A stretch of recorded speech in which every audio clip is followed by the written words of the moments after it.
Hey there guys, hopefully you can hear me. We can get caught up with chat and see what's going on. Astro George, welcome to the stream, mate. Good to see you. So basically, all I decided to do tonight, it's quite a windy night, but it is a clear night. So I thought I'd do some EAA and just share it with you guys. And yeah, hopefully have a bit of fun. So I'll be taking object requests. I'll be firing up, Stellarium so we can take a look around the night sky, pick out some targets, and we'll just do some EAA, that kind of thing. And hopefully view an absolute bunch of different targets all in one night, because I've got my RASA on for this session. Extremely fast telescope, you know what I mean? So with any luck, we should be able to get some decent images without very much integration time on each one. Astro Boot, welcome mate. Jason, good to see you, buddy. Rashmi, nice one, dude. Astro George says we have a clear sky here in Scotland, but high winds. Yeah, it's been very, very windy here too, mate. Been kind of non-stop, which has been a bit annoying, to be honest. Andy, good to see you, mate. Paul's Hobby Life, Pennsylvania. How's the skies there, mate? Karen, good to see you. So we're currently looking, obviously, at an overexposed moon. We're seeing the dark side and some nearby stars.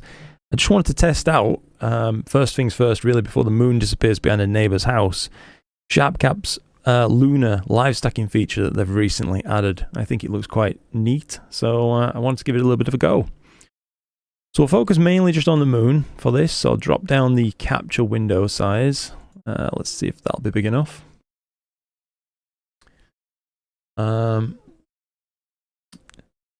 Ghost Flyer, good to see you too, mate. It's been a while since I've done a stream, eh? Mitch, good to see you too. Crikey, everybody's popping back up. Thanks so much for joining the stream, guys. All clear for you, Mitch. Shooting 12p Comet, huh? Very nice. Mackie, Kerry Hazelton, looking forward to clear skies tonight. Still have a few hours before dark in Florida. Nice one. Simon, welcome to the stream, mate. Cold but clear, yeah, too right. That wind's not helping. Let's see then. So I want to try out this lunar live stacking feature, so I'll just push the moon slightly more into the field of view for us. Hopefully I get these directions guessed correctly. Hey, look at that, not bad. Go for a bit less exposure, of course. So this is not going to be any award-winning image, by the way. I'm sure you didn't need telling that, but this is taken with the RASA 11. So yeah, it's not exactly a planetary or lunar telescope. Right, I can't keep up with chat. SMA sky, it's clear here in Florida, but 5:40 p.m. Just finishing up watching the sun. Nice one. I actually did a little bit of solar photography today with the Sea Star, would you believe it? Just playing around, just popped it in my windowsill inside the house, didn't even bother going outside. That's how lazy I felt.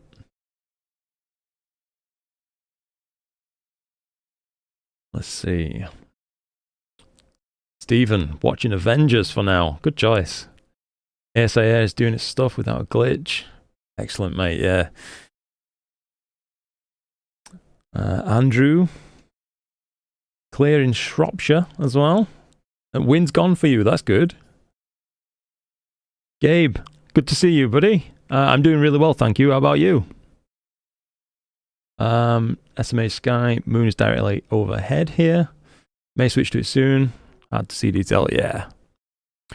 I've got something else I'll show you as well during this stream. I can't exactly demonstrate it during the stream, but I've picked up yet another telescope, unfortunately. Can't help myself. Hello from Tromso. Anders, good to see you, mate. Dean. Crikey, everybody's popping back up. Let me get myself comfortable. Looks like this is going to be a bit of a session. Danny, how you doing, buddy? Just watching my old videos. That's cool. Got your scopes, collected some photons. NGC 4565. Nice. Astro Duck. Good to see you. Great view of the clouds during the eclipse. Okay, so it looks like the moon, not too much to see, to be honest, is there, on this? So I think we'll turn off that live stacking feature. We can appreciate the moon some other time. It does look pretty neat, but I think we ought to pick a deep sky target. So for that, crikey. I'm so sorry if I'm missing chat messages here, guys. Yeah, my moon is green, Luca. Yeah. Duck, you've got your 650mm new out. Nice. Yeah, so I'm going to fire up for us. If I can just get things open on the screen. Stellarium, basically, and we can pick a target. May even try and put up a poll or something for you guys to click on. And with any luck, get some decent images taken. So here's how we're looking right now. We're looking currently smack at the moon. Stephen, hello from Birmingham. Hello to you too, buddy. Thanks very much for joining in, guys. I really do appreciate you coming. Nuno, hello from Portugal. Crikey, I bet you're getting some beautiful skies there, mate. Doing M101.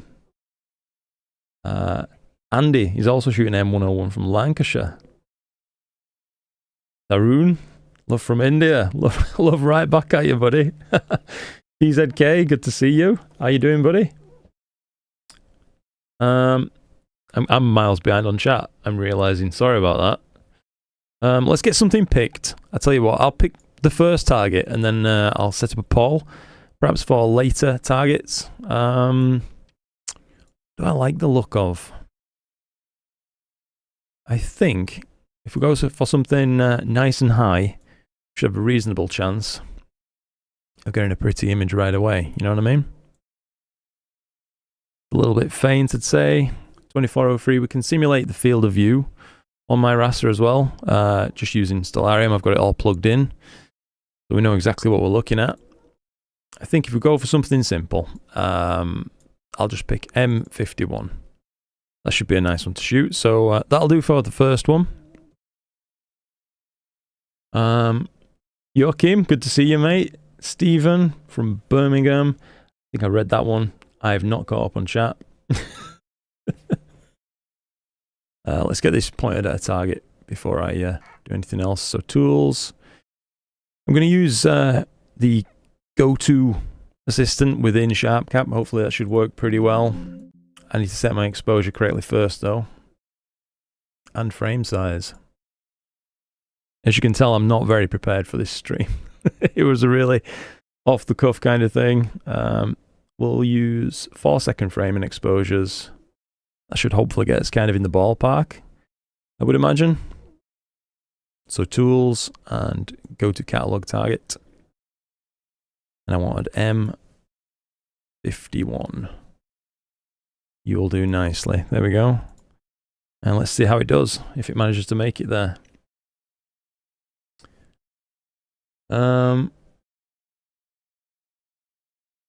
Mike from Northern Michigan. How's the skies in Michigan, Mike? Astroduck suggests M81, I see. Potentially, mate. Yeah, we could do that. Bulbal, so sorry for Alan. Yeah, that was such a sad situation, mate. I couldn't believe the news when I heard about him. Poor guy. Devan, jealous of those with clear skies. Sorry, mate. At least I'm trying to share them with you. So there is that. Glad you got a clear spell, says Rob, Seven Skies Astro. Hey, thanks again, Rob, by the way, for doing that interview with me, mate. That was really cool of you. Rotten cheese. Yeah, it did look a little bit off, didn't it, the colour of the moon, mate? Kyrek, you are indeed catching a live stream, mate. I'll hopefully be able to try and make this a little bit more interactive for you guys. shortly, with any luck. This hasn't worked, has it? Okay. I'll tell you what, plan B. We will connect up in Nina and instruct Nina instead to do the M51 for us. We'll load it up. Make sure that's tracking sidereal. And we will slew and center. That should take care of the rest for us.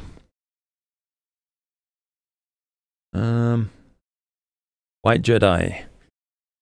Content's great. Oh, thank you so much, mate. Let's put away your gear. Collimation is out after fitting a backyard. Backyard universe upgrade. Ah. Yeah, that is a rough one, mate, unfortunately. Sometimes that initial kind of collimation that you need to do to rough things out and get it sort of good enough, maybe to finish with underneath a star, really does need to be done with some decent light, doesn't it? Stefan, hi from Switzerland. Hello to you too, mate. Thank you for joining in. Mark asks, hi Luke, how do you rate StellarMate OS? I have no experience with it whatsoever, mate, so I couldn't really say, unfortunately. I'll try my absolute best to get caught up. I think that's finished. Yes, it has indeed. So go ahead, I'll get this connected back up in SharpCap now. And off we go. Poseidon, we'll kick off guiding as well. I just want to use reasonably bright single star for this. As you can see, we've been having some issues with huge wind gusts here, pushing guiding all over the place. I think we'll run, not really EAA, but how about some 60-second exposures? Or I'll tell you what, we'll go a bit shorter, 30. I've already got my flats ready. I did those before I actually decided to go live. We can click live stack. Let's do it. Let's see what we get. SMA Sky, your little next Star 4 SE isn't great for DSOs, but it works well for the sun and moon. I'll pull these onto this screen so I can read a little bit easier, actually. And tracking the space station. That's something I've not tried yet, actually, mate. That could be interesting. Stefan, currently shooting the Black Eye Galaxy. Nice one. That's a beautiful target and one I've yet to get in actually a happy image from. I've always had disappointing results on that one. Get this color balanced a little bit, and with any luck, you can zoom in a touch too.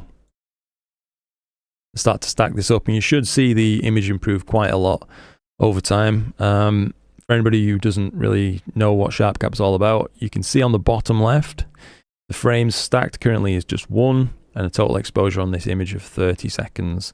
And now it's just going over to 2, so it's going to continually stack these up, and the image should get better and better and better for us. And I've just lost the chat panel. Professional. Pop that back up. Right. Good, brother. Really glad to hear it. TZK. Yeah, I'm great too, mate. Little bit having trouble catching up, to be honest, but that's what it's all about. Simon Laverick shooting M101 also. Seems like a lot of people are going after M101 tonight. Gabe suggests M106 and the surrounding galaxies. We absolutely can hit that up, I'm sure, Gabe. Yeah, no problem at all, mate. Paul Butchick. Good evening all from New England. Good evening to you too, sir. Good to see you. Dean has a suggestion. NGC 5033. It's an amazing target with some surrounding galaxies. Right, I'm going to write that down, Dean. And we'll have a look and see if we can actually see it from my location in just a moment.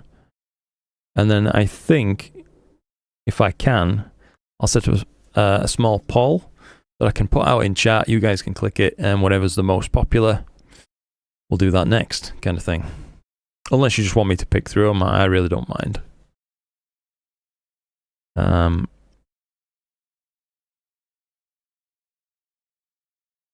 Oh, thank you for that, Duck. That's really kind of you, mate. That's it really is kind of you. Thank you.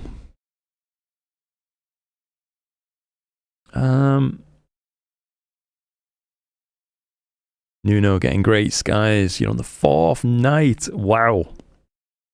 Yeah, currently, Nuno, for me, it's just been little bits in between clouds, and then I keep getting rained off. The occasional full clear night, but they're really few and far between right now. I've never really known a start to a year like it, not just in terms of kind of the amount of cloud cover that we've had, but also the amount of wind that we've had, even when it has been clear, you know?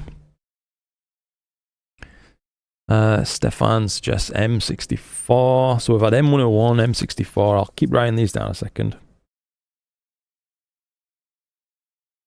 Trusty notepad. Astro Streetum. Hi from London. The sky is not really great, but good luck to everyone around the world. Thank you, mate. Hopefully it clears up a little bit for you.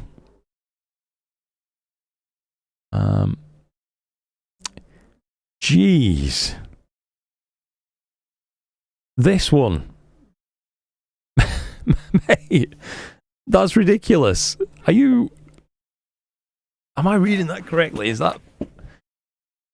Crikey, mate. Thank you so much for that. That is extremely kind. And, it helps offset my spending this week. Crikey, mate. I don't know what to say. Thank you. Thank you, thank you, thank you. Jeez. I'm a little bit stunned by that. Sorry, guys. Jeez. If you download Wind Be Gone. Yeah, I could do with that one, Ricky. I would be the first paying customer for Wind Be Gone, mate. Andrew Brown is shooting the Sunflower Galaxy on an 8-inch SCT. Could probably hit that up as well. M63. I think I'm nearly caught up with chat, by the way, so I should be able to keep up with you live in a moment, guys. Keith asks, am I using the RASA? I am indeed, my friend. Yes, I've got the RASA 11 on. I just took it off the mount last week. I mean the RC10. So that's currently sat waiting in the observatory to be used again. But I thought, you know, with these little clear patches that we're getting, I need some speed. So, you know, the RASA's on. I'll try and straighten up my camera as well a little bit, actually. That should be good. A little bit better anyway. I'm still stunned by this. Crikey. Oh, it is real. Wait, what? Is that another? Dude, what on earth? That's unbelievably kind of you. It's too kind. I don't know what to say, mate. Oh my god. Oh.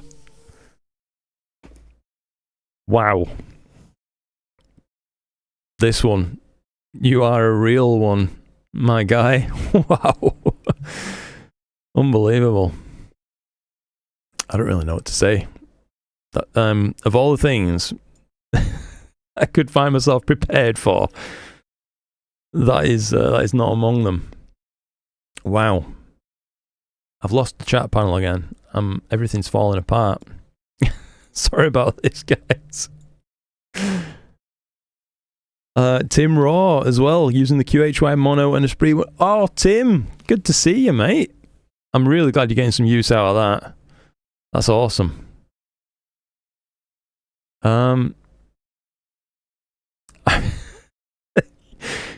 This one, you've nearly deleted my brain, I think, mate. I'm having trouble catching up now. Dark Pixels, nice to see you with brand new hairs. Yes, it is returning, mate. It's taking a while. I'm in the really awkward phase at the minute where it's just everywhere. Hopefully going to grow it all back anyway.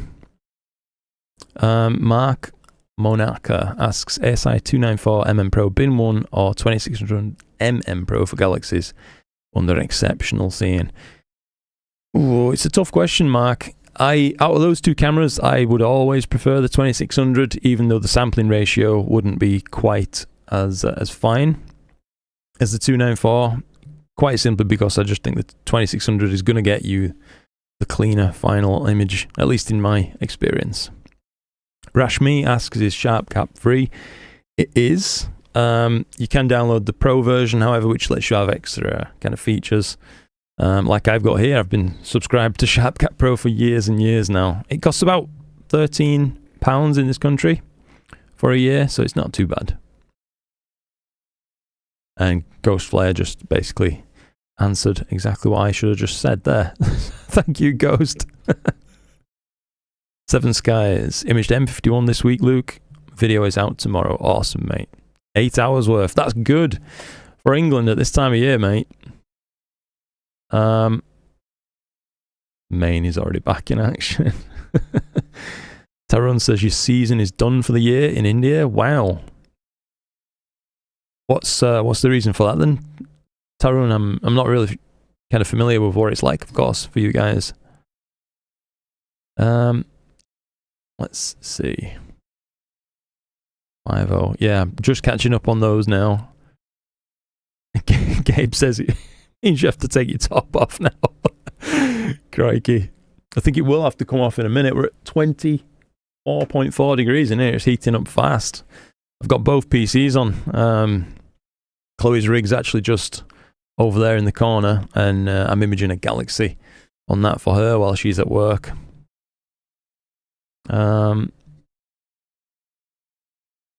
Let's see.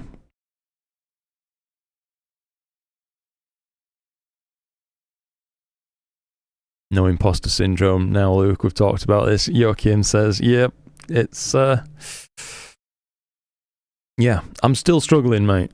That's that's unbelievable. Andy says, this one, you hero. Agreed. Thank you again, this one. Crikey. Thank you again, everyone, actually, for coming, spending some time with me on this stream. It's really neat. Get a good bottle of scotch with that. I could. However, I'm not much of a drinker, to be honest with you.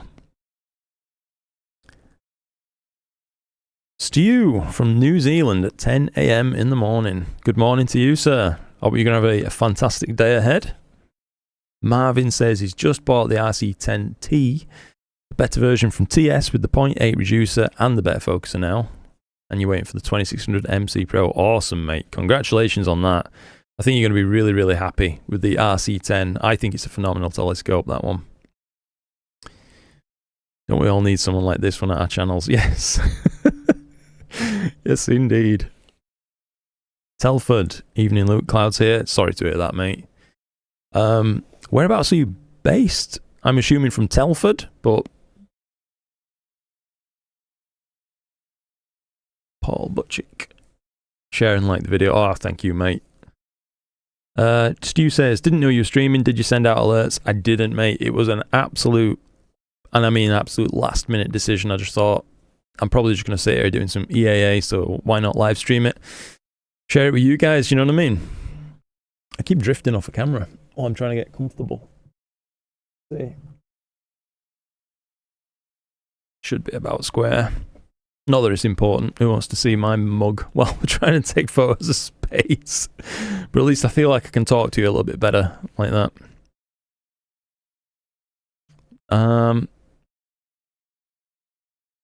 Lone Monk, good to see you, mate. About to go broke. Neef is 7 days away. What are you hoping to come see out? Ooh. I don't know. More harmonic mounts, that kind of thing. Perhaps larger ones, a little bit more affordably priced, would be really cool. I've been really enjoying actually the AM5. I found that a heck of a lot of fun. Are you attending Neef, by the way, Lone Monk? Debo Webb, evening all. Evening to you too, mate. Mark, thank you for taking the time. Hey, no problem at all, Mark. I will absolutely do my best to catch up with every single chat message. I think I'm nearly caught up now. This one, I think it stopped. My cat must think it's fraud. No, stop, dude. Please. You've given so much. I can't thank you enough, mate. I really, really, really appreciate it. But please, please, please stop. It's too kind, too kind. I don't know what to do with myself. I don't want to seem rude telling you what to do with your money, but I don't know what to do with myself, basically. Let's see. Albert Astro, hey, good to see you from Bonnie, Scotland. I think we've got a couple of people in from Scotland tonight, and you guys are having it a little bit windier than me up there by the sounds of it. Gabe says, even your credit card company won't believe it. Yes, that's right. Stu says, your latest processing vids are really good. Oh, thank you, mate. I'm always... I feel a little bit stuck with processing videos, to be honest with you, because whenever I make something like that, it's just my method through, and it's really just a bare bones thing that I find makes acceptable to me pretty images, and that's what I want to share with people. But I always worry that I'm going to, you know, inadvertently show someone that... Oh my god. What the hell, dude? What is going on? What is even happening?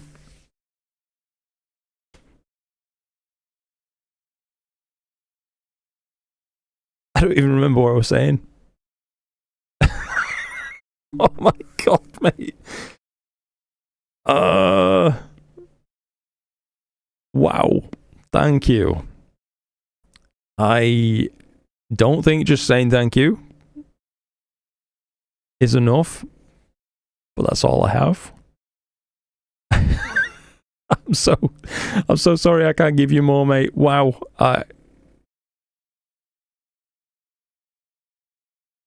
Well, yeah. That just happened, guys.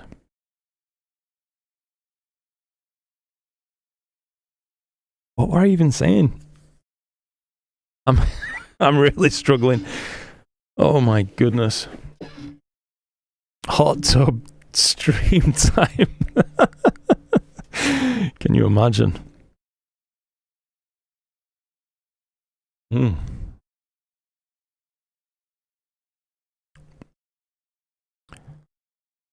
Jeez. I think $35 an hour, crikey. Currently, dude, I've made $200 this hour. That's insane. All thanks to you. Jeez. It's been a while and I forgot to use your links for the RC Astro tools. So, oh man. You are too kind, mate. I genuinely thank you so much. No, please.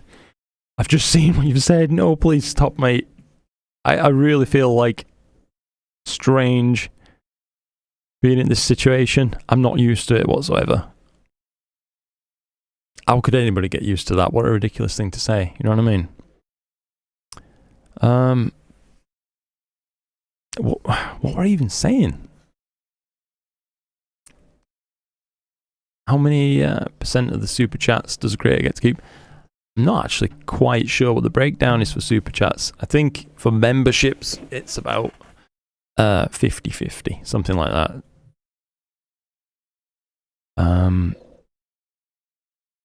I was answering Stu, I think, about processing vids. Basically, yeah, I'm always worried I'm going to inadvertently, you know, offer some kind of misinformation, which makes me not put out as many processing vids as I otherwise probably would. Because that was one of the things that I struggled with the absolute most early on was processing. You know what I mean? I really sucked at it effectively, and especially when I first got started with PixInsight, I nearly quit. Basically, it got to the end of the trial, and I thought to myself, do I really want this thing? And, well, I did. The rest is history now, because I don't think I could process without it, but, yeah. Cloudy here in Lancashire. Putting an Arduino autofocuser together. Nice one, mate.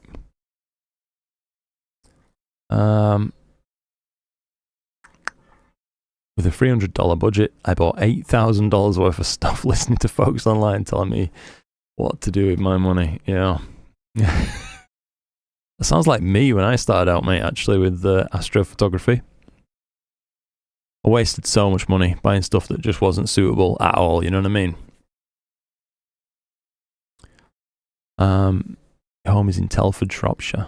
You spend 50% of your time in Powys, Wales. Nice, mate. Portal free. I can see why you want to move.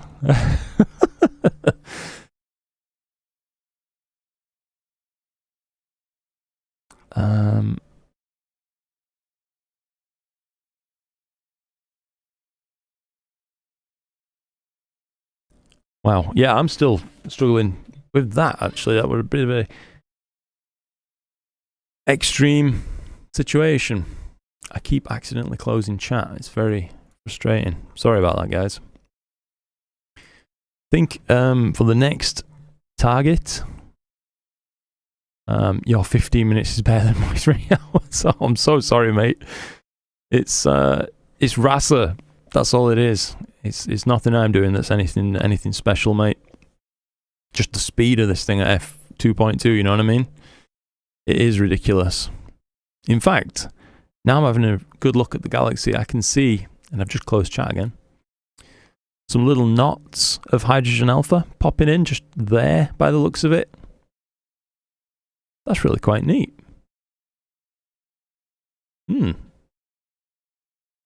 Square this up a little bit. Apologies for how slow this little mini PC kind of moves around. It's probably frustrating to watch. But I'm doing all this on literally a mini PC that's mounted to the top of my Rasa. So it's imaging and stacking and everything all on the fly. I'm surprised it's not burst into smoke at this point, to be honest.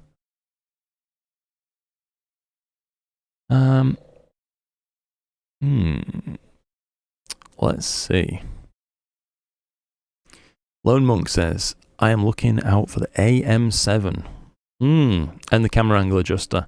That would be really cool. Yeah, some sort of ZWO-centric CAA would be a neat thing to have for sure.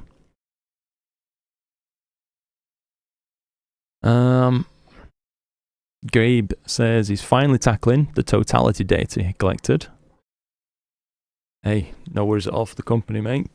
Right back at you. Thank you for joining. We're talking about wasting money on gear. Y'all don't even want to know.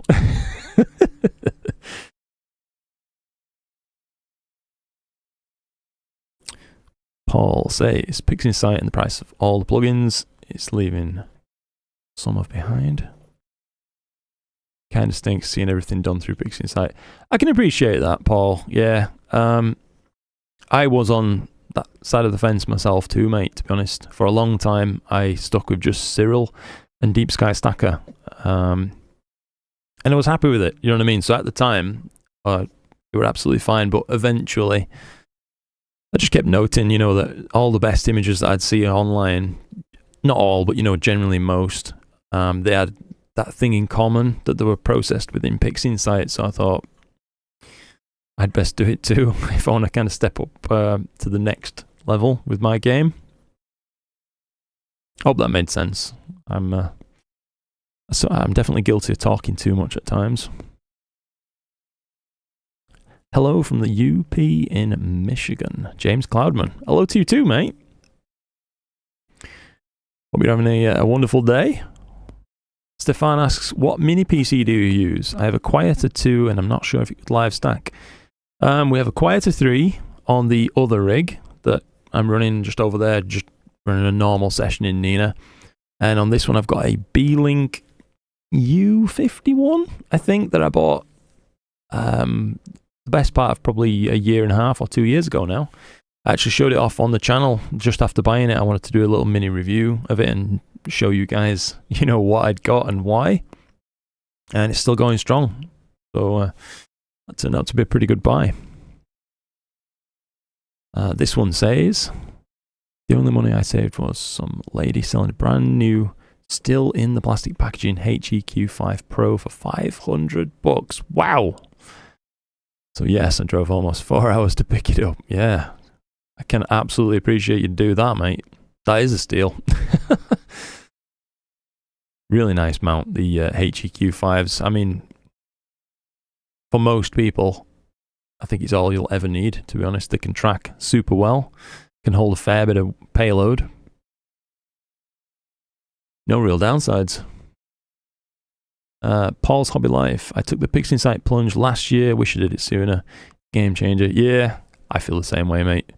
I wish I'd have got into it a little bit sooner, but I mean, in saying that, if I had got into PixInsight sooner, I would probably have not made it out of the trial because I just wasn't ready. You know what I mean? I don't mean to, like, gatekeep PixInsight or something, not at all. But I mean, me personally, I just sucked at editing. So PixInsight wouldn't have done me any favors. Just too confusing. Cheap Astro. First clean night in ages, and I'm inside watching you. Oh, mate. Your mount is off the pier. Why is that? Hopefully for a good reason. Defresh. Hey, Luke. Happy imaging. Thank you, mate. Trying to get your Astro network finally reconfigured to work with your new home router, so you can hopefully image tonight. Hey, good luck, mate, with that one.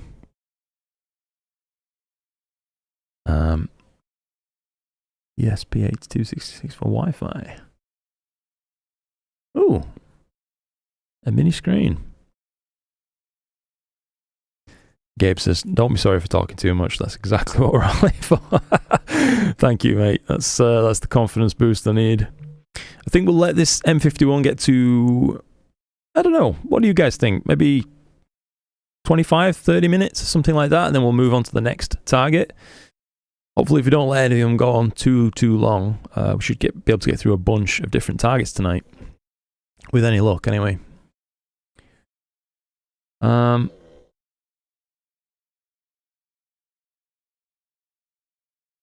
SMA Sky, you have the temperature and humidity on your streams. That's cool.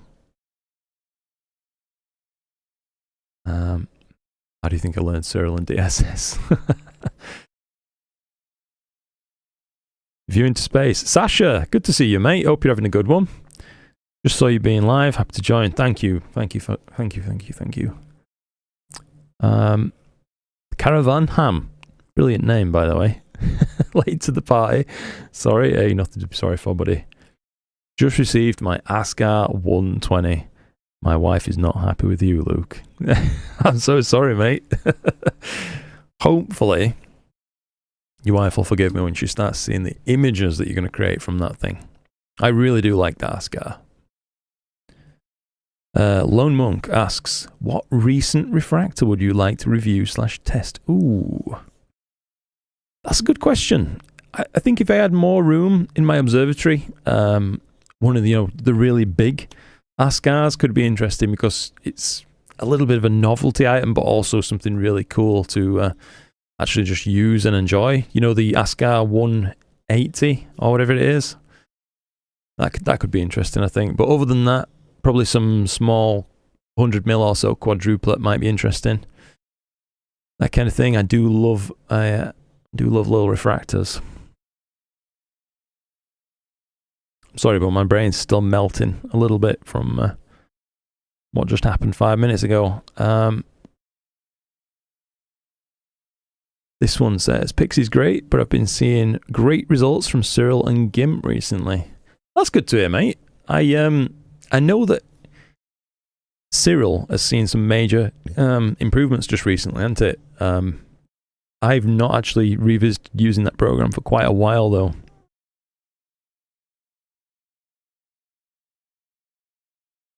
Could probably do with refamiliarizing myself with Cyril a little bit and perhaps put out some tutorials from that kind of thing. But again, I think I'd have that thing where I'm a little bit worried about teaching people things wrong. You know what I mean? One step at a time at your own pace. Yeah, Paul.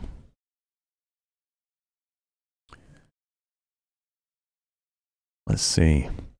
Kerry says, I have been fascinated by NGC 2775 lately. Love to see what you can do with your setup. Okay, Kerry. NGC 2775.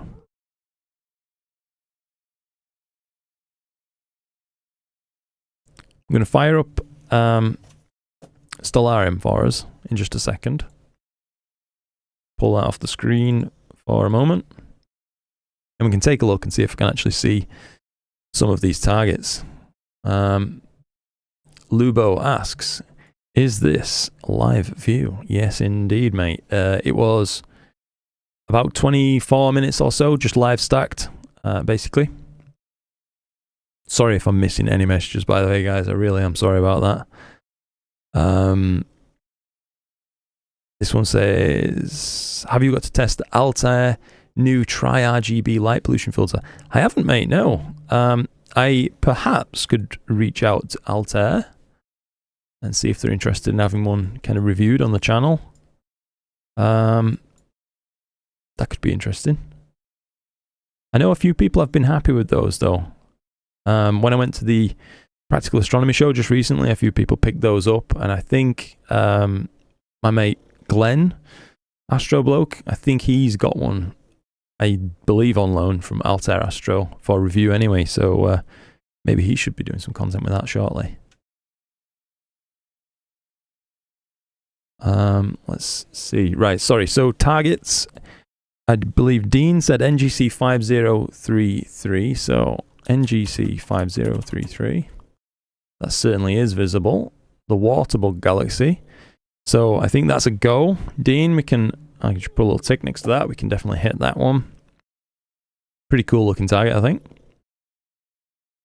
Just try and catch up a little bit on chat. Daniel Loads. Hey there, Daniel. Thanks for joining, mate. Stephen as well. Good to see you. Getting all the old crew back in here. It's like I've not had a massive break from streaming. Jason says, quite rightly, it's not live. It's 31 million years ago. Yeah, true, mate. Right, the other object. If my mouse would work. 2775, NGC 2775. Let's take a look. And that is southwest. That's going down, but probably viewable. How does the field of view look? So it'd be small in the raster, but I don't see why we couldn't, point at it for a few minutes. We should probably, if I can hit that one, we should probably jump on that one straight away. NGC 2775 before that actually goes down out of the way.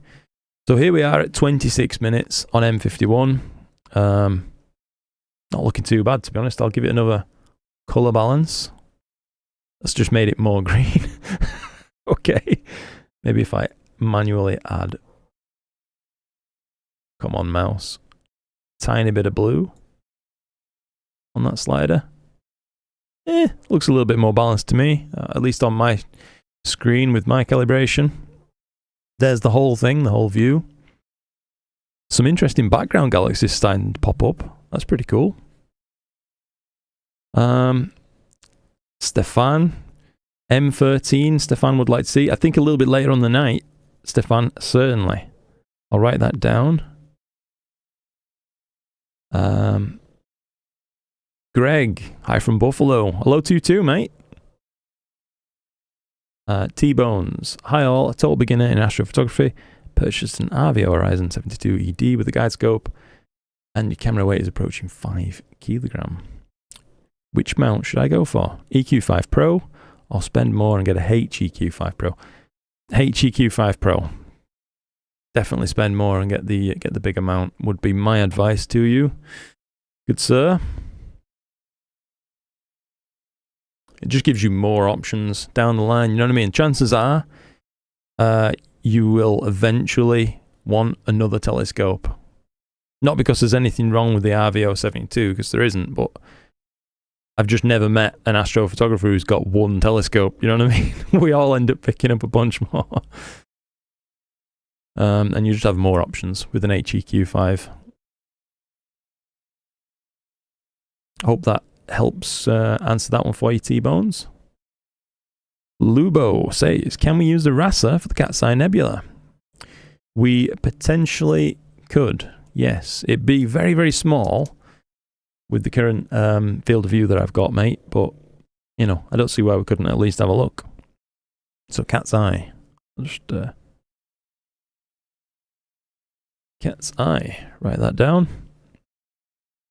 IC1396, Daniel Loads suggests. That's the elephant trunk, isn't it? IC1396. CDs, good to see you, mate. Galaxy season is back, baby. It is indeed, mate. Yeah, I wanted to have a quick look around at this. Some of these background galaxies. Look at these.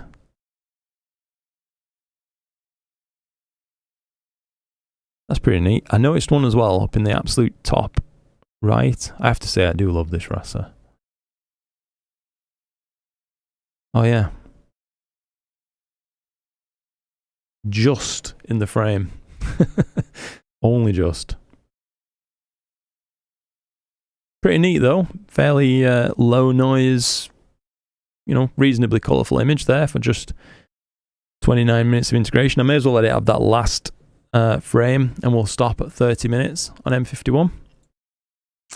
And then we'll go after, I believe I said NGC 2775. We can have a brief spell on that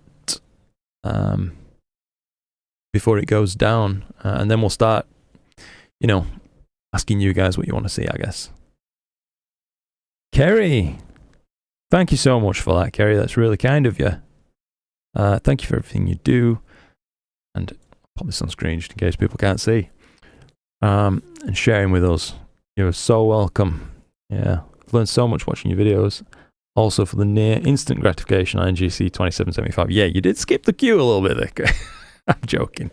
Nah, it makes sense to hit your target next. Alright, we'll save that. In fact, why did I just save it as a 16-bit only? I think if you hit save, it saves it as everything in SharpCap, if I'm not mistaken. So we'll do that.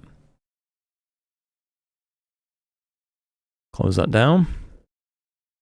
And I think, since we've been going a little while now, and it wasn't long since that I actually rolled the roof off the observatory, I'll connect up.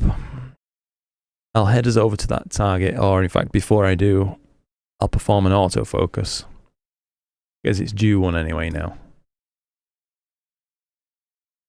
Crikey, look at that. What's gone wrong with the guiding? Huge time to recover from a diver there. Pretty odd.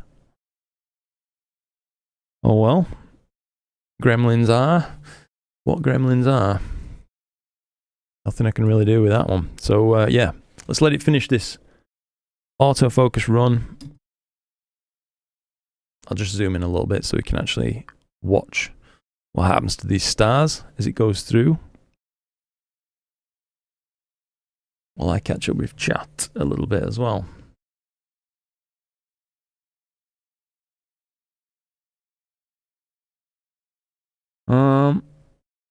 CDs. It's really cool if you've ever used StarXTerminator.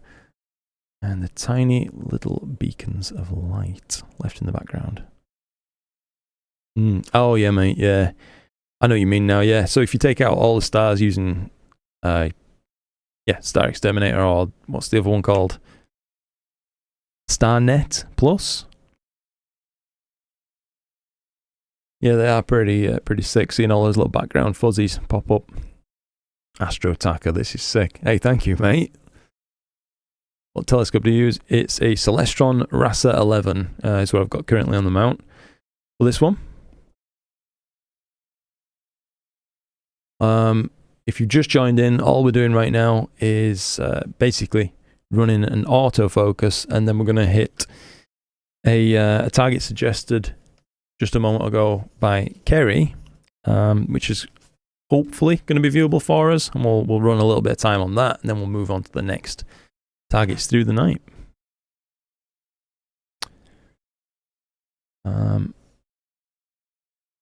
A little bit worried about the narrowband channel. Every time he doesn't post anything, I'll become worried. I know what you mean, mate, to be honest. I really hope he's doing well. I really feel for the guy. Tarun, RC6 and 533 MC Pro is a good combination. Yes, I think you'd have some fun with that, Tarun.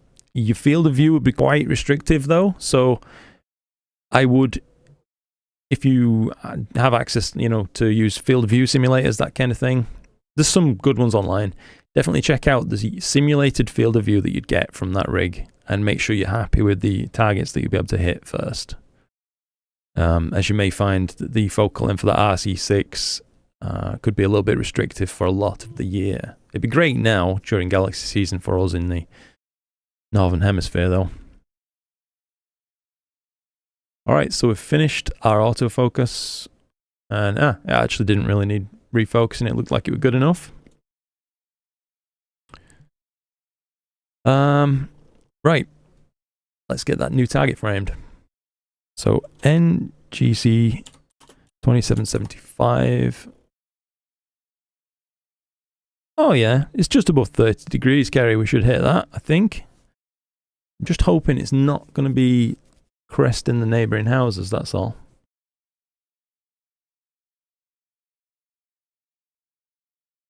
Take a look. So it's going to pop up small in the field of view, as we showed. Slew and centre. Tarun says, I'm at 17 degrees latitude, so I get some southern targets too. Neat, mate. Yeah. Pete, good to see you, Pete. How you doing, buddy?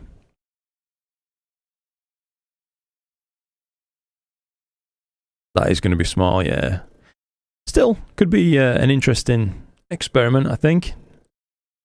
I think if we give this one maybe 15 to 20 minutes, I guess, depending on how it's looking, that'll give me enough time to hopefully get up a small pole.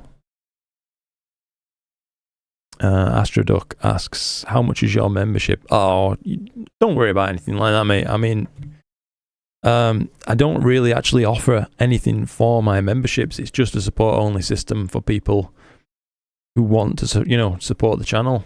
I try to keep everything absolutely free, so you're not missing out on anything really, other than your name and credits on longer videos. Triton says, this is my first time joining your stream. Hey, thank you very much indeed, mate. I appreciate you coming and spending some time. Astro Taka, 58 degrees latitude here in Norway. Nice. Tarun suggests you need to start Discord. I mean, potentially. I do try to remain, you know, accessible for anybody who wants to leave a YouTube comment and things like that. I always try my absolute best to get back to everybody, if I at all can.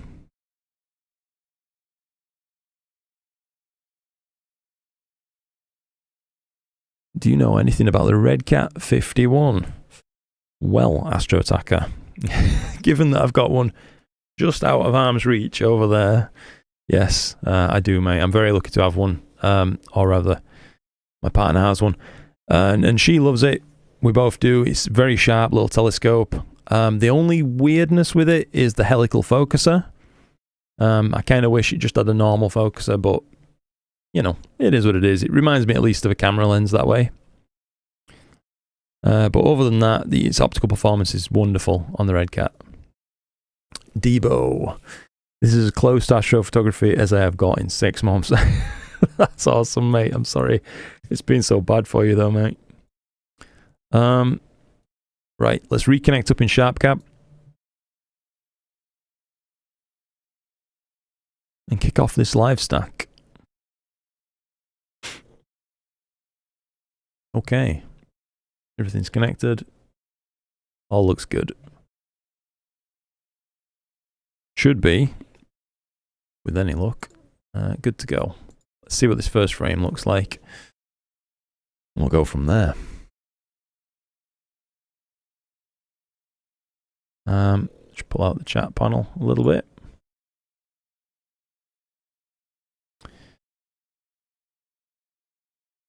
Everyone's been using a Red Cat for about a year.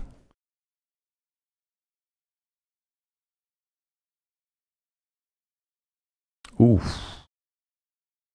That's going to need some color balancing. I'll let it stack a couple of frames first, and then we'll give it a, you know, a bit of a gentle stretch and see if we can't get something visible.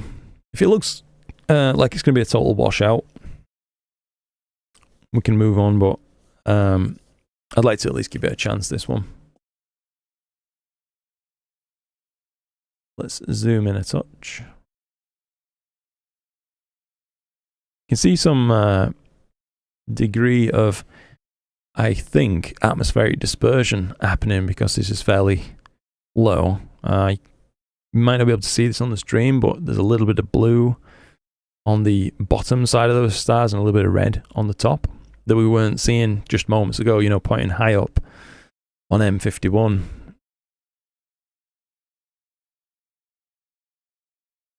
Looks like there's another little background galaxy just down here as well, popping up, and here. I think this one might need a bit more focal length, to be honest. Then again, we are only 90 seconds into it.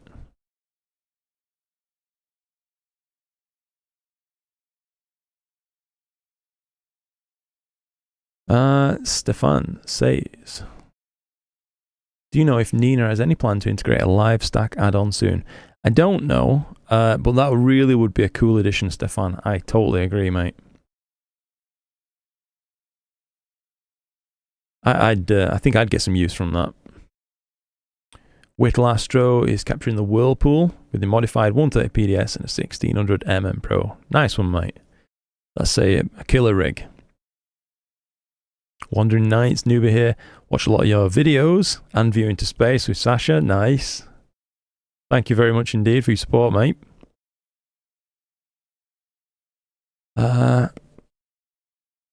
Chris has had his space cat for 3+ years. Great little grab and go. 100% agreed. Yep. Without a doubt. Taron, Raki, you've got a few scopes there then, mate. So when I was mentioning about the RC6, I didn't realize you'd already got it and had other options. So yeah, fair enough. Appreciate the effort either way. It's so much better than I can get on my own at the moment. Hey, no problem, Kerry. Let's try and give this a little bit more of a stretch to make it kind of more visible with any luck. There's a lot of noise, of course, right now, as it's only 3 minutes deep, and we are looking through an awful lot of sky at this height, this altitude rather. Yeah, this is very much a bit of a smudge in this rig. It kind of reminds me of doing visual astronomy, actually. No hate to visual astronomers, by the way, because I do enjoy that. Let's see. The Needle Galaxy. Another suggestion, okay. CDs. Luke, did you get to photograph the eclipse? I didn't, mate, unfortunately, no. I stayed warm here in the UK and just relaxed and watched it all on the NASA live stream, where they kind of had eclipse after eclipse after eclipse, chasing the path of it across the country. So I saw about 10 totalities during that stream. It was really quite cool. Pretty nice day, actually, as it happens. I was sat there with my family, basically, all there watching the thing. I'll write down the needle before I forget.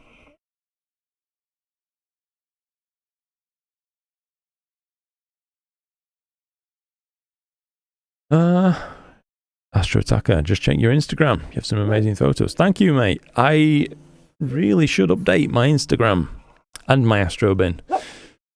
What's wrong? Sorry if you can hear barking, by the way. I'm joined by the Astro Pug. What's up, boy? Hmm? 1 sec, I'm going to see what's up with him. What's up?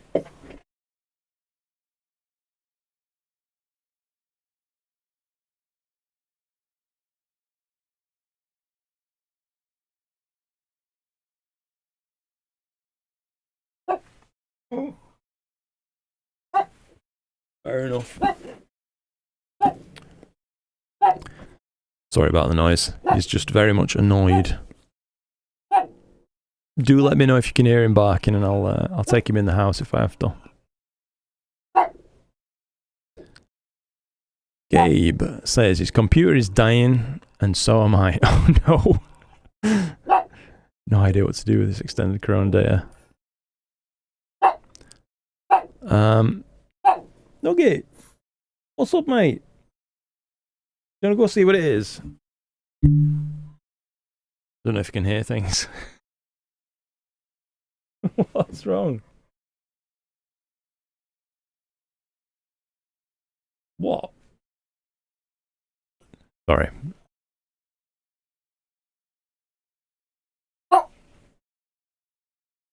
Blowing 30 to 40 miles per hour winds. Wow. It's definitely windy for you, Pete. It's about 20 mile an hour gusts we're getting right here. So not, you know, nothing too dramatic. NGC 891. Wow.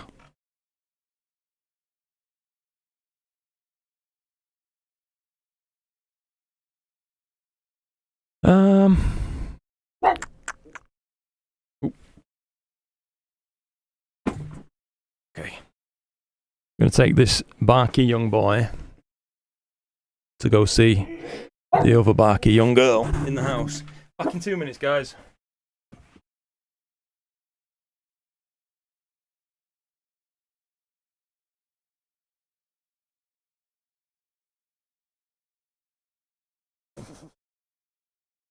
What are you doing?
Whoops. Yo, I'm back. Sorry about that, guys.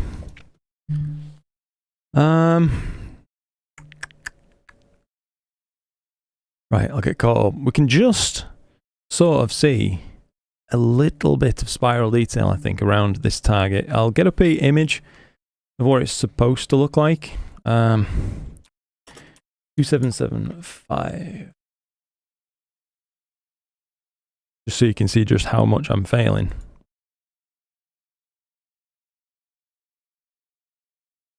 And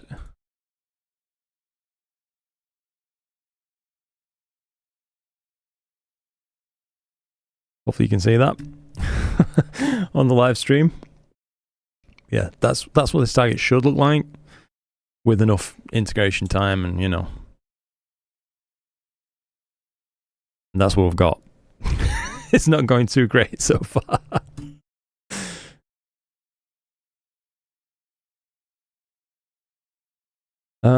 Right.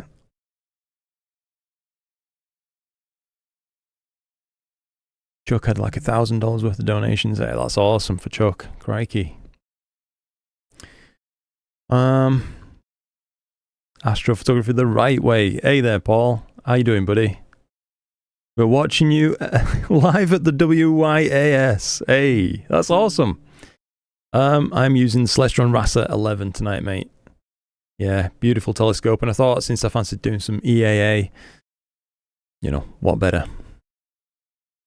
I hope you guys are having a good session up there at the observatory. Let's see. Barking is very slight. Oh, I feel bad for bringing him in now.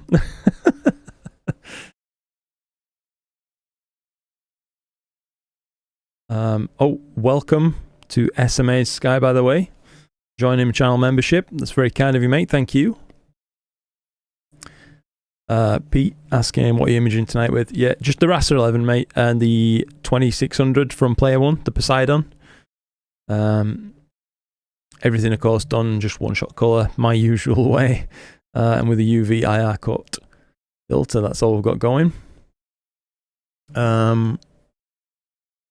Stephen Helixer is on the needle right now through the Merc, nice and high, with a Hedge HD8 reducer, 2600 MC Pro, and 2 times drizzle your AM5. So you're going to drizzle that result, or do you mean 2 times binning you're using? Stan, hello Stan, how you doing, buddy? Bulbal says he's actually quiet. Oh, Catahoula and Ridgeback barking at the same time. Bye, puppy. Oh no. Oh. Howdy from California. Hello, mate. How you doing? What's your target? Currently, we're just working through a bunch of different targets. That's the plan for tonight. Having a little bit of fun doing, I think we can call it EAA. We've got 30-second exposures and no processing going on. So yeah, just some EAA is the plan. See as much of the night sky as we can in one evening. I think we've given this about 10.5 minutes now. I hope that's okay for you, but I think we ought to move on to a different target, as this one's a little bit, for this setup, a touch lackluster, I would say. Dave Kemp. Hey up, Dave. Not the Croc's Eye, mate, but perhaps we could hit the Croc's Eye. When does the wind speed become dramatic? When it starts knocking my guiding all over, that's what I'd call a bit dramatic. Nah, it's been really bad this year, basically. All of it so far for wind, it's been a permanent feature as part of our weather. How much integration time do you usually aim for when shooting galaxies? Astro Attacker asks. So when I'm not doing EAA, I'd go for as much as I possibly can, mate, within reason. As long as it's not going to consume an entire, month's worth of clear nights. The longer the better, basically.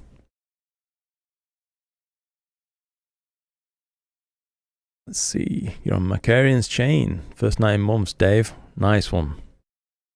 Beautiful target, that, mate. You're welcome. I haven't done any memberships yet. I think it's right out here. Thank you. Thank you again, mate. You mean binning? Yeah. I didn't know if you meant you were going to, try and eke out even more resolution from that setup. 211 Milkman. Great session. Glad you're doing well. Thank you, buddy. Hope you're doing well too. EH2 is no longer guiding. What's going on? I think that looks a little bit fuzzy to me, guys. I'm not sure. Are we looking through some thin cloud, perhaps? I hope not. But I think we will move on to one more interim target, perhaps. Let's get the Stellarium back up and make sure. If anybody knows, by the way, of any good sites where I could make a quick poll, I'm all ears.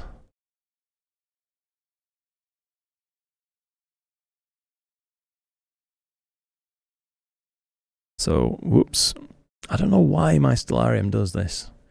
It doesn't seem to enjoy my graphics card very much.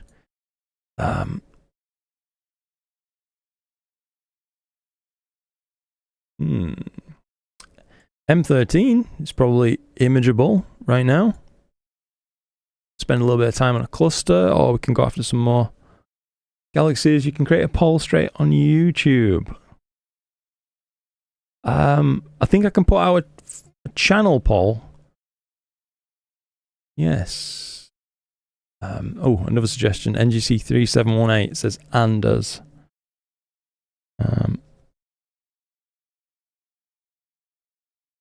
If there is a way to do it on live streams, I'm afraid I'm just ignorant to it. That's all. I don't really stream much. You know what I mean? Ooh. Hopefully, when it's a little bit later on, we'll be able to hit some of these nebula regions with the RAS. So that could be really cool, even without a filter. You know what I mean? Do a poll in the chat or in the community tab.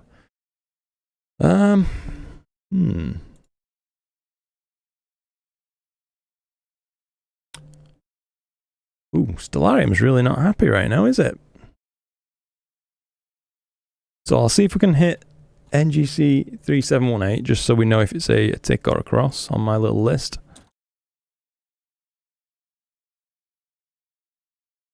Yes, indeed, we can. And, oh, I know that one. Yeah, we can definitely hit that.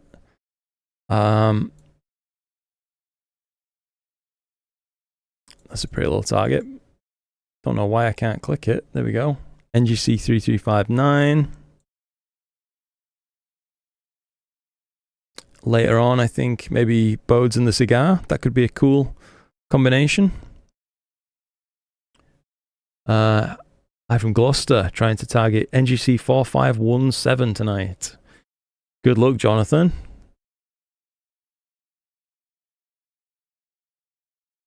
On the page for live stream, down by the chat is a plus button. All right, mate, I'll check that out. I'm going to close down Stellarium now because it's just causing me extreme grief.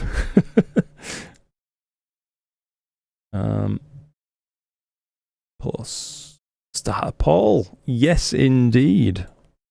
Thank you, by the way, guys, for pointing that one out to me. So the reason I couldn't see that before is I was just relying purely on OBS. That's the thing I've got streaming to YouTube first. So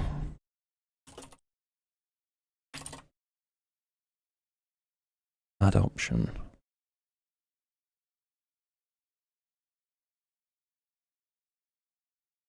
Seems like we can add 2 options maybe.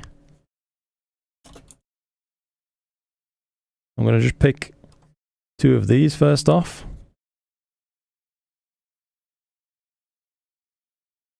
I don't know why there's yes and no on the poll. This is crazy.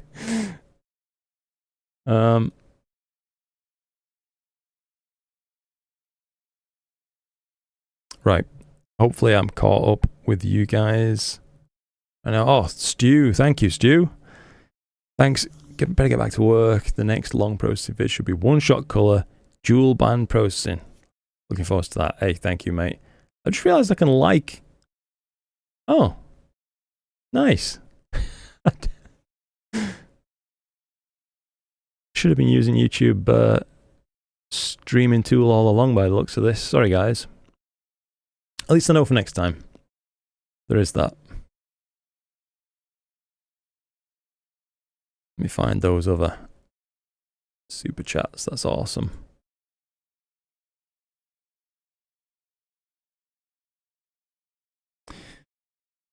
Right.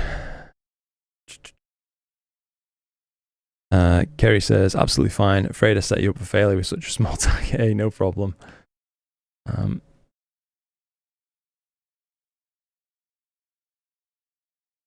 Thanks for taking the time to give it a shot. Yeah, I'm glad we had a look. I mean, it's probably one that I'd have got a better result on with the RC10. But then would have been fighting anyway with the speed of that telescope, you know, only being f8. I will try and catch up with the other comments that I have missed, by the way. I'm so sorry about this, guys. It looks like M101 is currently winning 55%. I think that'll do, so we will go ahead and get ourselves aligned on M101. We use the framing wizard.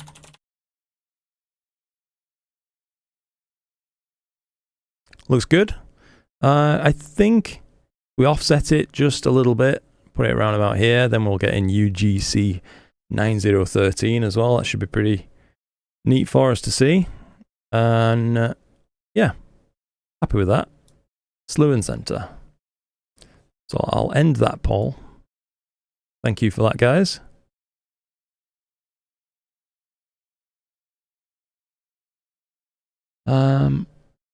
Yeah, sometimes you just have to try a target to know if you can or not. Absolutely agree. Yeah, 100%. Some of the targets that I've actually been put off trying and then just thought, oh, you know what, I'll give it a shot. Been really surprised by. Stefan asks, how long do you intend to stream today? As long as people want me to, basically.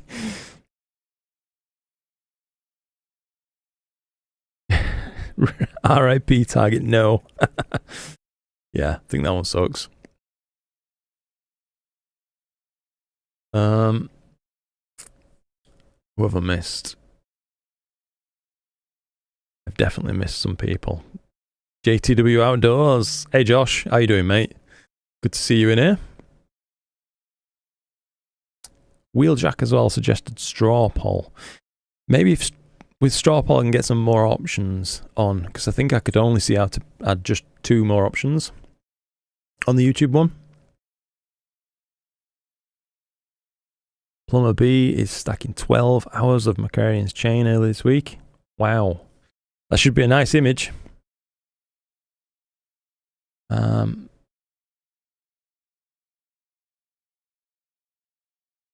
Just trying to catch up on the chat. Sorry, guys.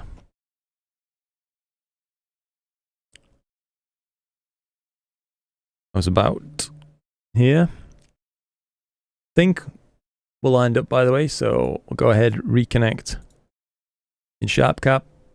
Focus should still be absolutely fine. And let's clear off this old live stack and go again.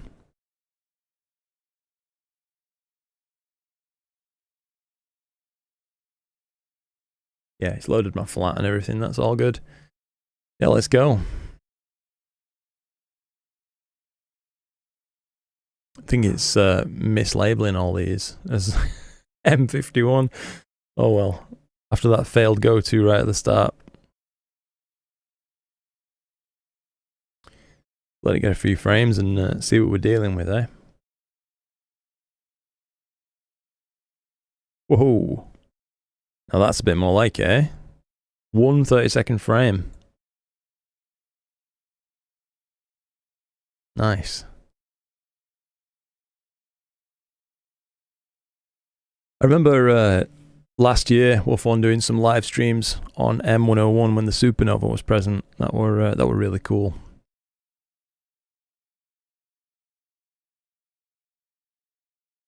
Right. I've had a bit of a brain fart there. I was just catching up on her, so yeah, Cat's Eye Nebula again. Lubo. Stellarium will work better if it's not in full screen, James Cloudman says. Thank you. That is a really good tip then, mate. I will I'll remember that. I think is it F11 toggling? I'm sure I've done it before. I just don't know why I didn't try. Our next target should be yes, indeed. Nathan, howdy mate. Good to see you. Managed 3 hours on M106. Beautiful target. No is more of a winter target. Yeah. Down for me right now is no, actually, mate.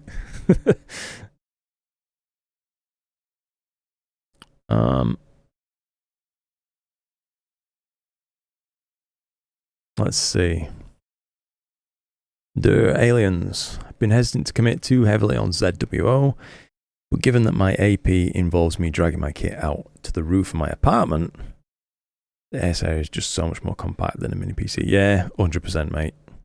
In that situation, I mean, for me, it'd be ASI Air all day long. Dumpy Dalek, hey up Titch, how you doing, buddy? I don't suppose you and Nikki are watching. I'm doing good, by the way, thank you. Hope you're well too. I keep swallowing air, by the way, so sorry if you keep hearing me pause mid-sentence. Wow, got M101 there. Let's get a little bit of zoom action on this. Wow, 2 minutes and 30 seconds. We already have a reasonable-ish M31, M101. Funny looking M31. Nice. Ooh. Gil Paulbert. Nice catching you live. Hey, thank you for joining, mate.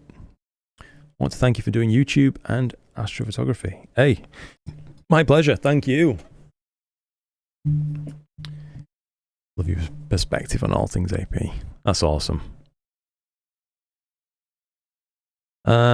Clouds to the north tonight may not be good. Oops.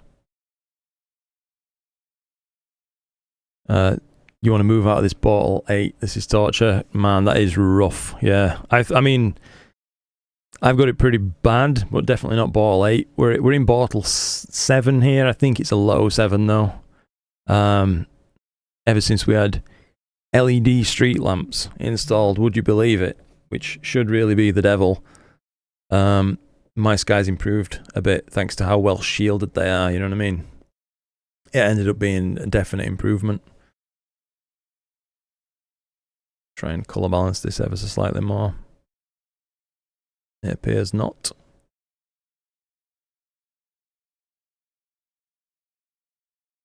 Darken that background a touch.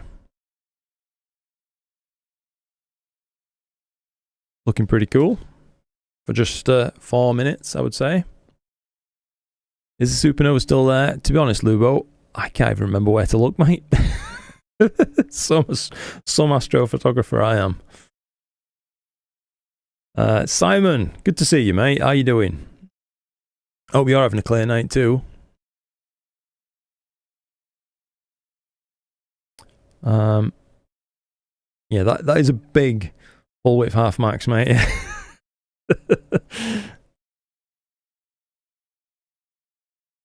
Oops.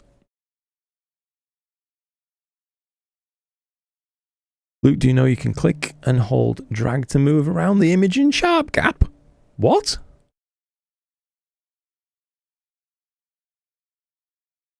What? Today I learned. That's handy. That's a lot better. Crikey. Thank you for that tip, mate. That's looking pretty good. Thank you. Rasa is a beast. It is indeed, mate. Psycho Busujima. NGC 4236. Okay, NGC 4236. Definitely haven't done it, so I've written it down. We can hopefully get a bit more of a robust poll going for you guys next while we let this image develop a little bit better.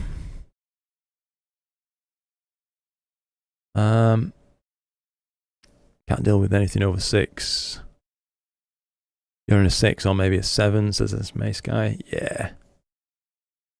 Keep them clouds north of Leeds.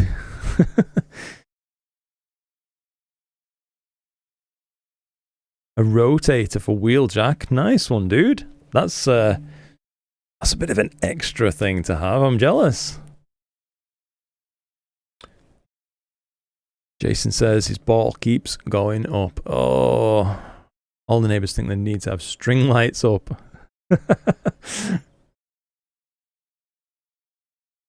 Ball 3 to 4 here, but usually very humid, so transparency is low. I've caught up with chat as well, finally. Yeah, that's awesome, Pete. I imagine you probably get even fewer clear skies than me, though, living up there. Dumpy Dalek shot this the other night while testing out your new filter. It showed promise, but seeing went bad after a while. Oh, sorry to hear it, mate. But at least your filter seems good. If I'm not mistaken, you got the Altair Tri-Band RGB that got suggested earlier on as well.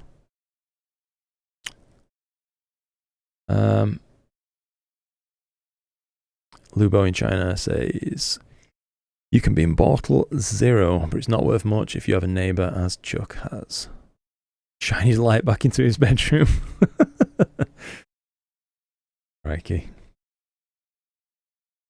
Yeah, local light pollution can be a bit of a menace. I have issues here from a working men's club at the end of the street that's got 3 huge floodlights that, for some inexplicable reason, need to be aimed straight at my observatory side. But they go off about 11 PM, so it's not, you know, at least it doesn't consume my entire evening. Space Rooks and Stardust. Drive for 1 hour to get to a ball 3. That's pretty good, mate. Paul's in ball 5. A lot of you guys have got pretty good skies.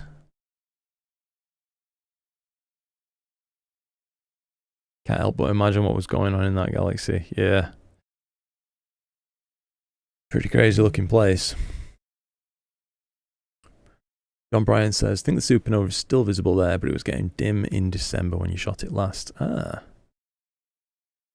Damien, morning. Morning to you too, mate. Suppose it's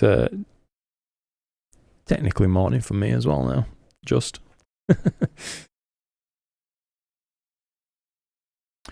Stan suggests, if you click on the Enhancements tab, over from the Histogram tab, you can turn on Color Noise Reduction.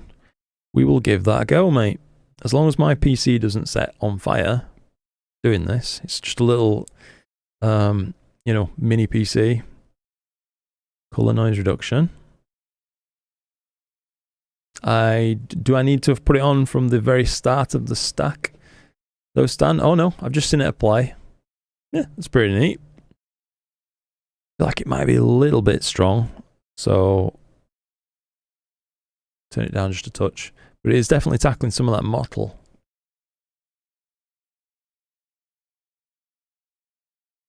Dave Kemp, ball 6. Damien's in bottle 3, looking south, bottle 4, looking north. That's interesting. So you're kind of between two.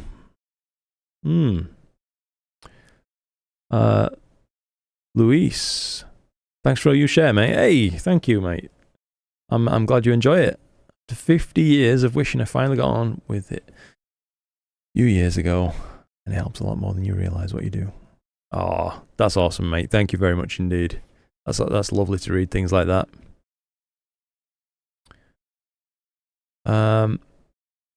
What a lucky dude I am. You know what I mean? Oh, let's see. The Caravan Ham. Hey Luke, what guide scope or off axis are you using on the ASCAR 120?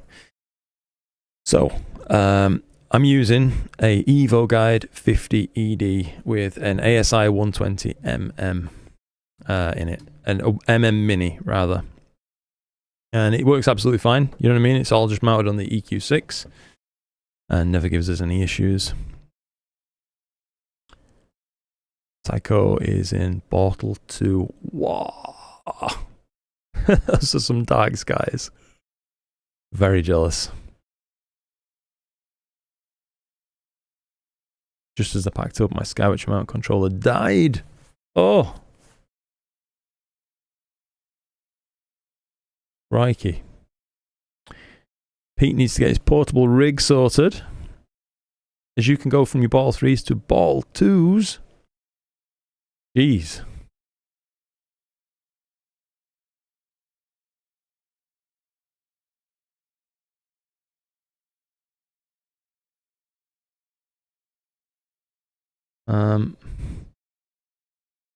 Unless the cows escape again.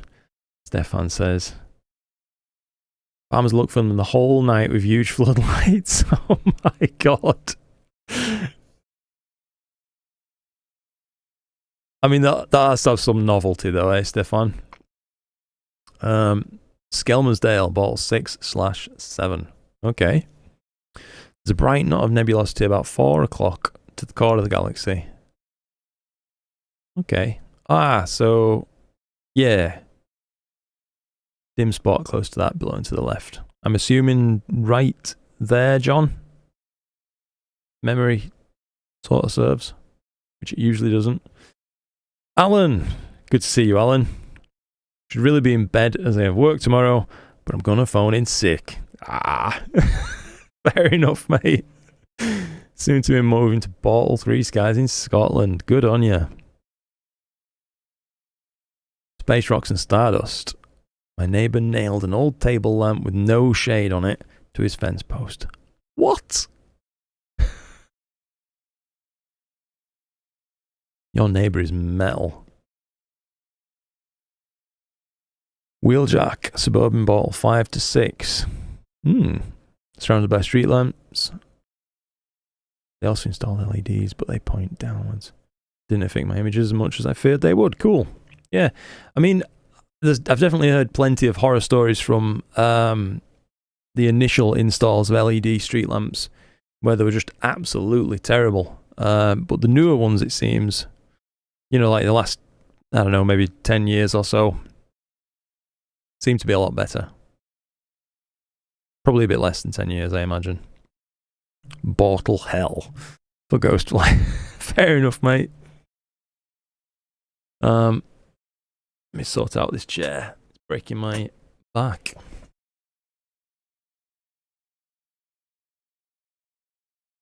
You've been Bottle 2 on Sky 4 weeks from today. Nice one, mate. Hope you have a good time. Martin Campbell, great show as always, Luke. Please keep the channel going. Certainly will do, mate. Yeah. Come on, play the game. There we go. I think we can check out the little galaxy at the bottom actually as well for now. The companion. Just for a little bit of a peek. If I can find it anyway. There we go. Oh yeah, there's some shape appearing to that. You can really see like almost 2 distinct limbs. Almost, I don't know if I'm just imagining things, but there's that nucleus and then a couple of limbs. I don't know why I'm calling it a nucleus like it's a comet, but you know what I mean. The core of that dwarf galaxy. Looks pretty good.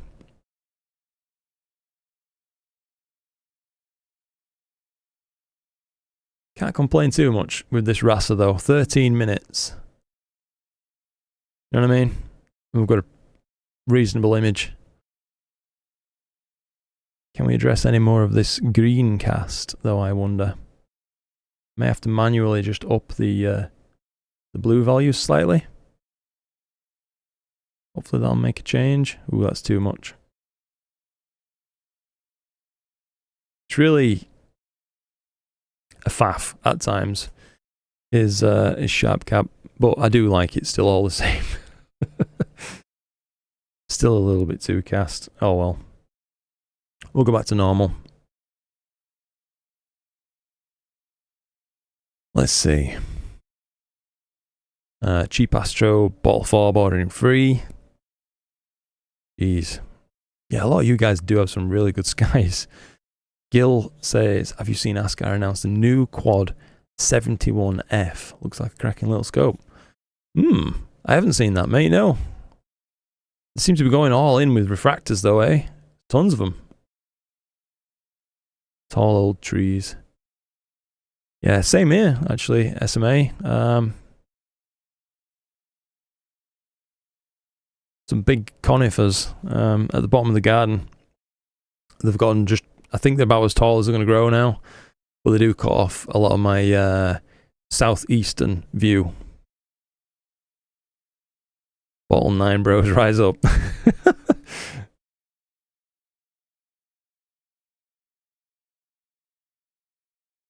Looking good, thank you. Yeah, it's not looking bad at all. John Davis, good to see you live again. Thank you, mate. Thank you for joining, by the way. What a cloudy winter it's been. Yeah, we're just saying the same thing, mate. First clear night in 3 months. Oof. You've had it even worse than me then. Cloudy in London tonight, so tuned in. Can you get C/2021 S3 just up in Cygnus? Yeah, I mean, Cygnus should be not too far above the horizon, but it should be up by now.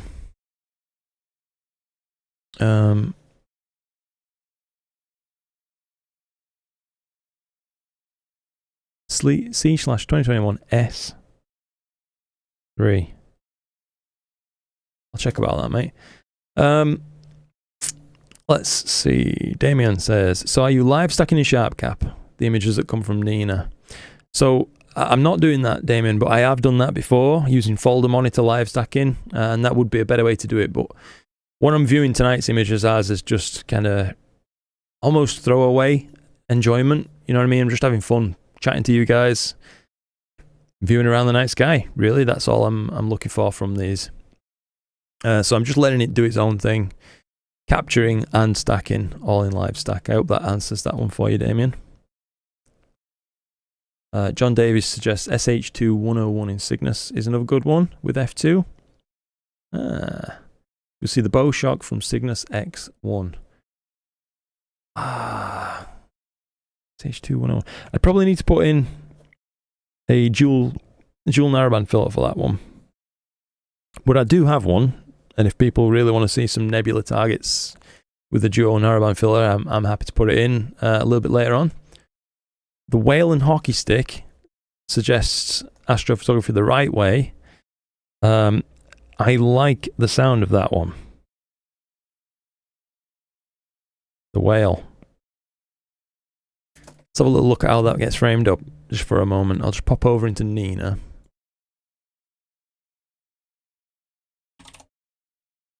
Well, Galaxy. Just passing through Zenith right now. And I think framed like that. That could look pretty cool. I don't know. What do you guys think? Sorry, I'll pop it back on SharpCap for you. I think if you zoom out just a touch. You know what? Now I've said it. I preferred it more zoomed in. Really interesting to see. You can see literally flocculent dust lane detail even on this little, you know, relatively naff live stacked image. Tremendous.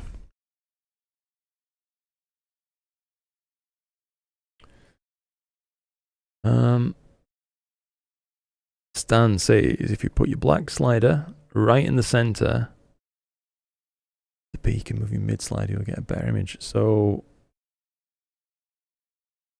what we're suggesting, sorry Stan. Oof, that's a bit rough. The auto stretch did me dirty there. So we'll turn off zoom. So black level slider right in the middle of the peak. I think that'll be a little bit aggressive in terms of black level.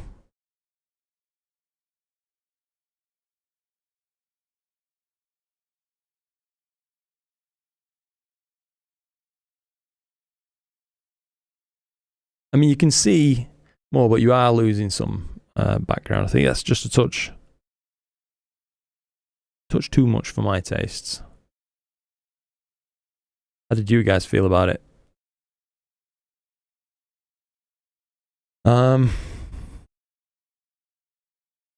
Dumpy Dalek's supposed to have ball 4, but you reckon more now of 5. Damien is in the process of building a pier, and your concrete's drying right now. That's awesome, mate. You'll have a Neewer mini PC in a box on the side. Cool. That should be a very nice little setup, mate.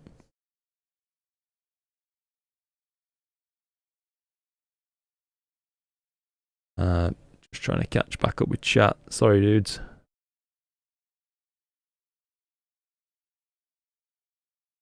Hey, evening, Josh. DSO Imager. Good to see you, mate. How are you doing? Heading off now, Simon. I've almost certainly missed you there, but if I haven't, catch you later, Simon, buddy. Thanks for joining in. John Davis says, yeah, you're on not broadband. In Nina, there's no way to slew stars from a database. Don't think there is, mate. Currently, for you, Damien, I'll just tell you what I do when I need a star for any particular reason. I turn up the field of view to like 10 degrees or so. Just reload. Whenever I'm in the general region of a star, this is. And it'll load you a huge image, and then you can usually just drag your box over a suitable star. So, you just drag it like so. And that works pretty well. I found a bit of a workaround, but we do what we must. So I think we'll let this have just a couple more minutes, guys, and then we'll bump onto another target. I am definitely missing chat stuff. I'm so sorry, guys. DSO Images says, how much data is this? This is 20 minutes of 30-second exposures, Jason. James, rather. I'm thinking I'm talking to AZ Forerunner then.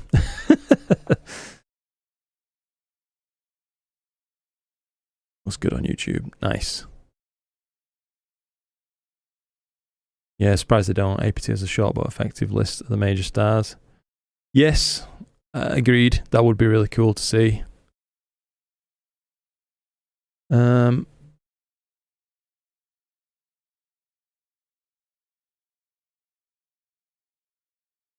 Wolf Ray at 134. I've wanted to shoot that before. I have gave it a small integration time and then decided against it. But I should probably retry it now I've got a RASA, you know what I mean? Could probably do it some justice these days. I will try and fire up Paul again on YouTube if I can. And see what we can do.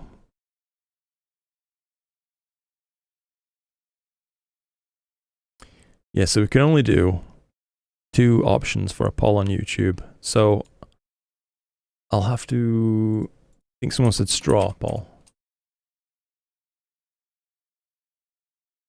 Hopefully there's no sign up required or anything like that.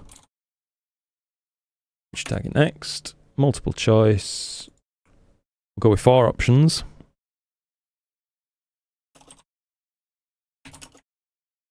Whale and hockey stick, I think, is the first one. Someone suggested the needle galaxy. Any other suggestions for the poll? You guys have got a few things written down. M64, M63. Perhaps look at M13 now as well, now that it's up, if you want to see a globular cluster.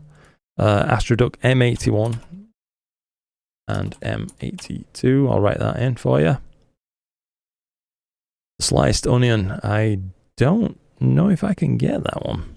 Cat's Eye Nebula Narrowband. I'll probably wait a little bit to put a filter in if we're going to go down that route. M106 as well. I'll put that in. That's okay, so we've got 4 options.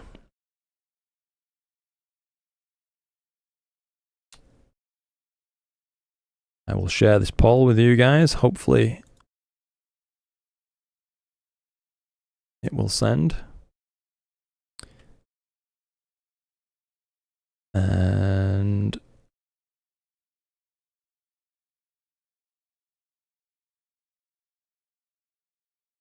we go. See some results popping up.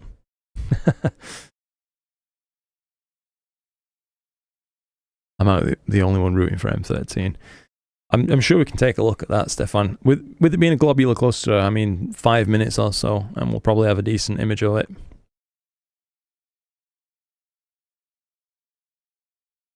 Pop that somewhere.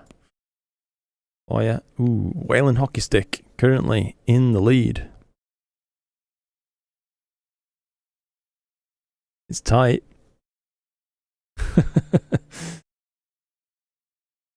I voted for my own option. What a surprise. Can you get CG4, God's Hand? I have absolutely no idea. I'll just have to CG4. Oops. Hang on. CG4. Is it a space for? Does it have another name perhaps? VPN not allowed. Hockey stick. Oh, I'm sorry about that, Lubo.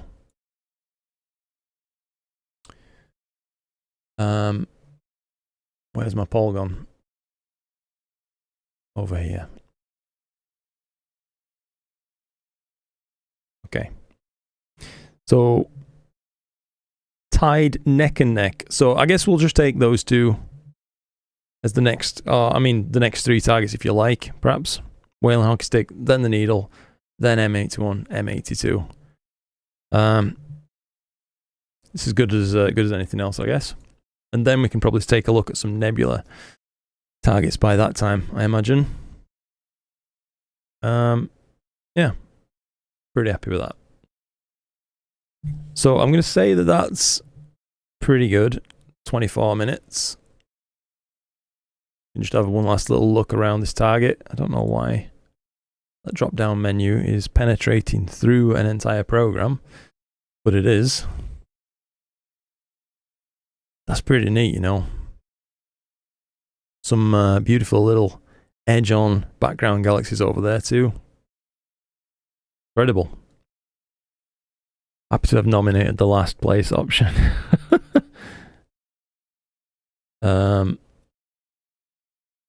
Right. 107 watching and only 26 votes.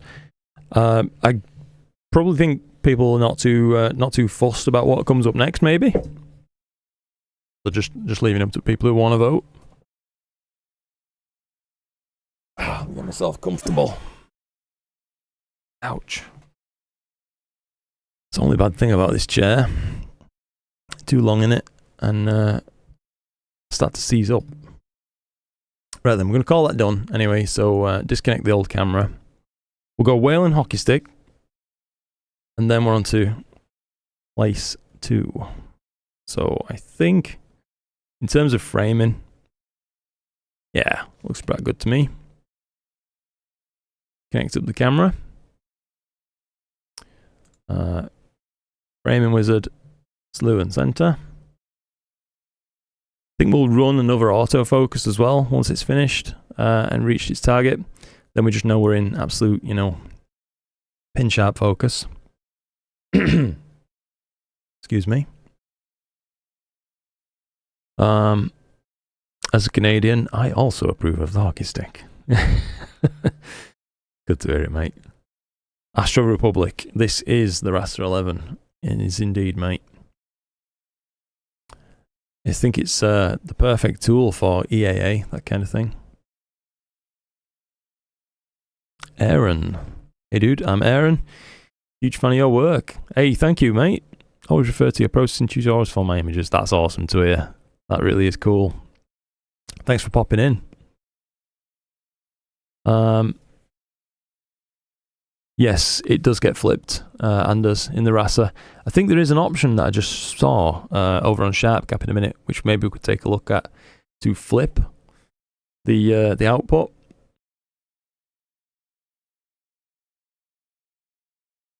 Want another tip? Let's go, Stan. I'm always here for tips, mate.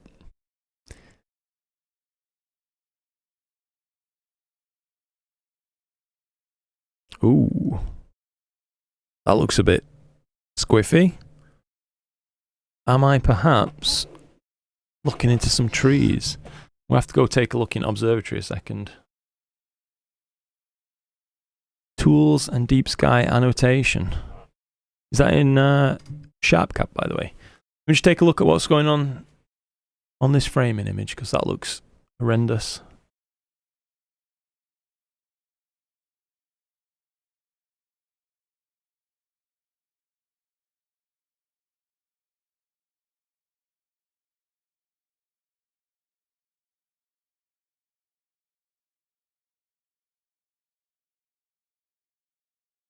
Taking a while for my eyes to adjust, but I actually can't see anything causing any issues. Not sure what's going on there. Oh, you know what? I feel better for just standing up for 10 seconds. Just looked at the whale. Interesting. The crowbar galaxy next to it. Yeah, that's it. Just another name, I think. It does look like a crowbar, doesn't it? Dew shouldn't be. I've got the dew heater ring. Really unsure, to be honest, as to exactly what it is, but one photo says just a hello. Hello right back, mate. Thank you very much indeed for coming and checking out the stream. Really appreciate it. Oh, I said I was going to do an autofocus as well. So we'll do that. Let's let it get a focus out of the way. PhD, just loop this a second. See if there's anything obvious passing through the frame. Couldn't see anything visually, but like I said, I mean, I'm looking at a bright screen and then going outside and trying to see sky. It's not going to work too well. But no, it looks largely normal, doesn't it? Drop that screen gamma a little bit. Oh, way too bright.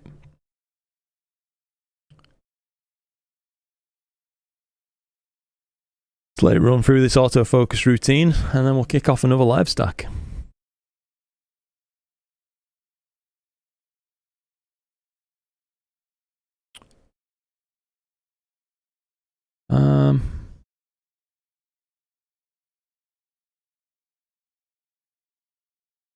Mark of many talents. Morning, buddy. Morning to you too, mate. Many of us are out tonight from the West Yorkshire Astronomical Society. Awesome. Really good to hear that. I'll definitely have to come up and see you guys at some point. I don't know why I haven't done it yet. I can't offer you a good explanation. Other than just, sorry, I haven't. Is there many of you up there tonight?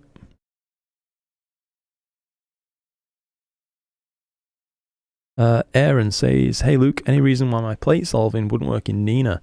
At first it did, but now it doesn't. Use ASTAP, the location is set and correct, the telescope is focused, button of mask removed. Is your focal length input correctly? And are your plate solve exposure lengths long enough as well? That'd be my next question. So just for Aaron, while this is going through, on options and equipment, you want to make sure that your telescope is input right there. Most important of all is the focal length. So if that's wrong by, you know, a decent margin, your plate solves will basically never work. And on plate solving as well, you want to choose an appropriate exposure time to get you exposed with enough stars once the telescope's in focus. So I've got 5 seconds because I'm using the RASA. Usually that'd be okay for most telescopes too, but you may find if you've got a slow focal ratio or you're trying to plate solve through narrowband filters or things like that, you may need to up that to something more like a 10 or 15 second exposure, and that should always be enough to get you plenty of stars to plate solve from. Hope that helps you, Aaron. And it looks like we're finished with this focusing routine. Yeah, neat. It ever so slightly better, isn't it? 1.77 HFR to 1.74 after this run. Can't complain. Disconnect the camera from here. Reconnect up in SharpCap. And we should be underway in just a moment.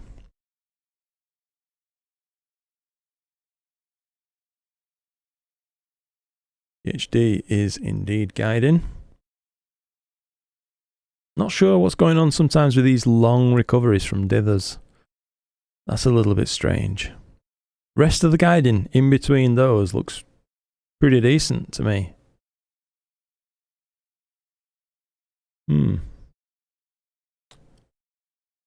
So let's see this first exposure come in. Reset this whole thing. There we have it. So let's color balance it and get it kind of stretched just a little bit.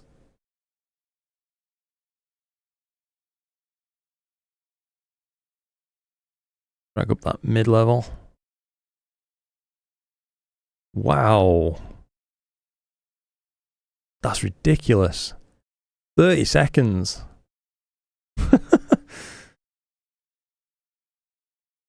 Rasa, man. Look at that. Oh, yeah. This were a good suggestion.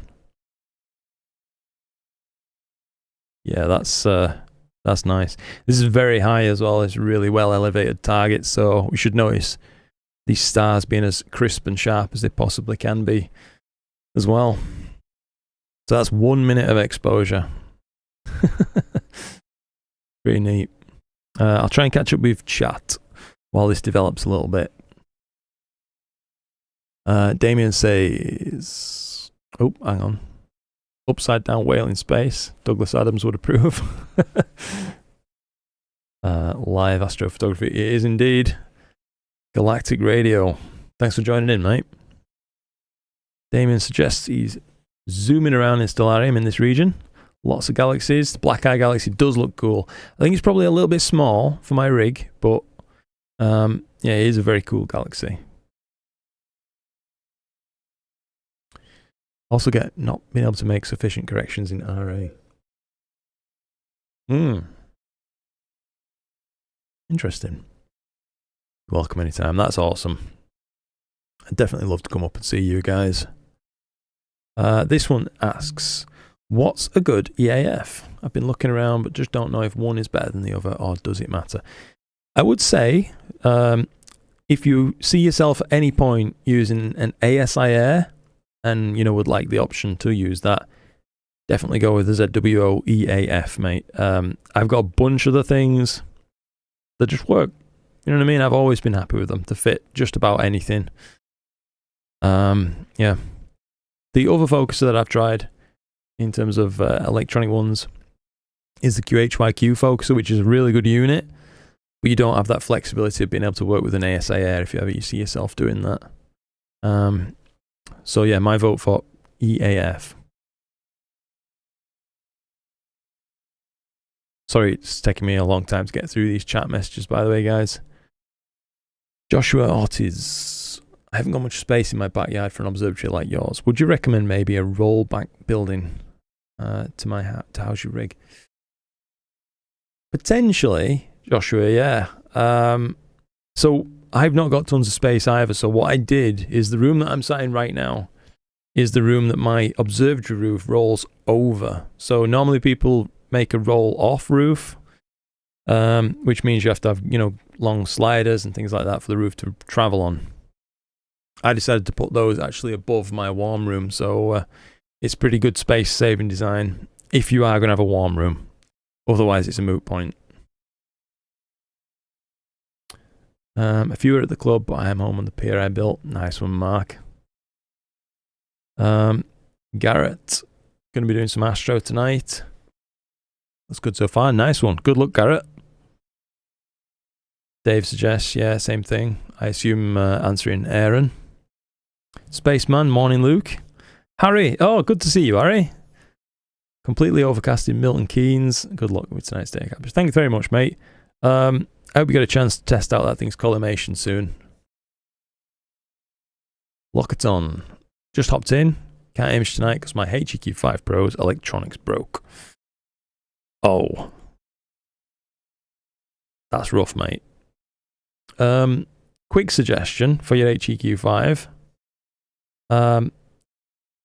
Could it be a power issue? As in how much power it's getting. So what I mean by that is when I first got my EQ8, I thought there was something wrong with it initially. But it just turns out it didn't like running on 12 volts. It instead needed 14.5 or so before it behaved itself. It'd just turn off every time I tried to slew otherwise. But then as soon as I give it more juice, absolutely fine. You've probably already tried that, but, you know, just thought I'd mention, just in case. Chuck! Crikey, hey up Chuck, how you doing, mate? Good to see you. I have to go set up for imaging, but I want to stop and say hi. Oh, thanks very much indeed for that, mate. I'm majorly behind on chat. Right for the power outlet. Yeah. Darn it, mate.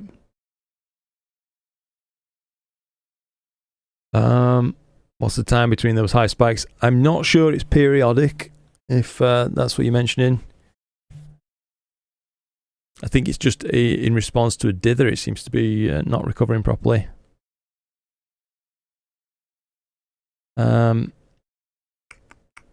Cracky. I hope I haven't missed PayPlayer. This is, yeah. Oh, someone else using 13.8 on that HEQ5 because it's the same issue, yeah.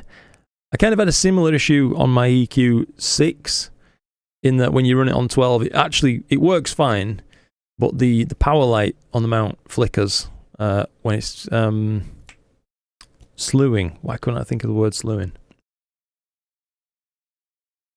I've been ordered to bed by Nikki. See you later on Twitch. Brenton. Hi from Melbourne. Thanks for your explanation of the newer Pixie Insight tools.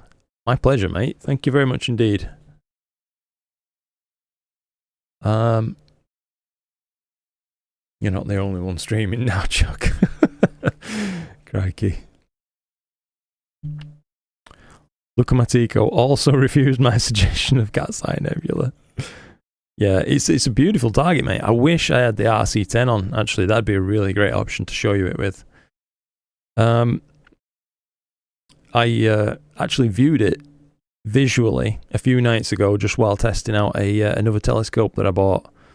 A Skywatcher Maxitov 180 that I got.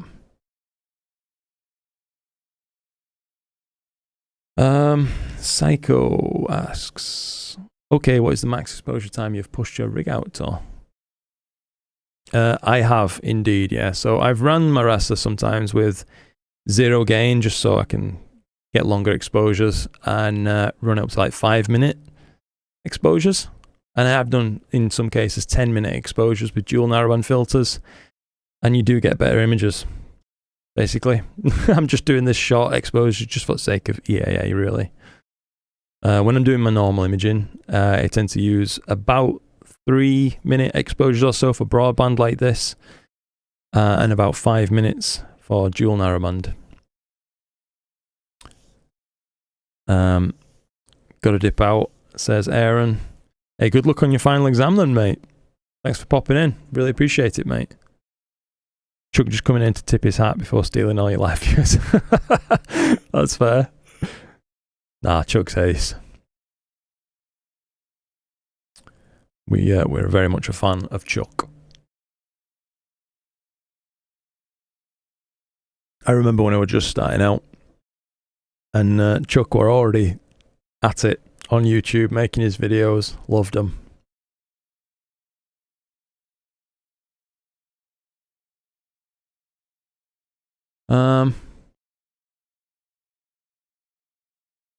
What have I missed?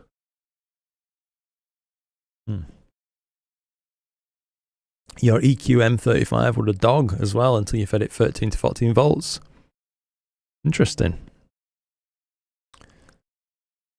You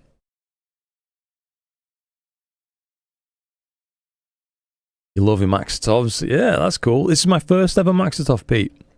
I saw it pop up for sale on UK Astro Buy Sell. And I just thought, you know what? Yeah, I'm giving it a go. Yeah, James, same for me, mate. It was just Chuck and Trevor, basically, when I started watching YouTube stuff. I still remember, like, you know, the early Trevor videos with his kind of ratty looking HEQ5 that he used to carry out. They were ace.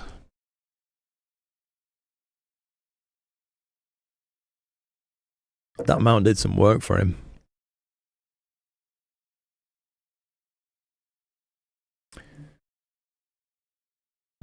With a rusty counterweights, that's the one, mate. I have to say, I'm pretty impressed with how sharp that's looking. I feel like there's a lot of detail visible in the whale in particular. If I just zoom down a little bit. Oh yeah, for sure. If I just turn off the color noise reduction for a moment, just in case it's killing any detail. Seems to work, but I think it might be just a touch heavy-handed. That that now looks a little bit more contrasted to me, the core of that galaxy. What do you guys think?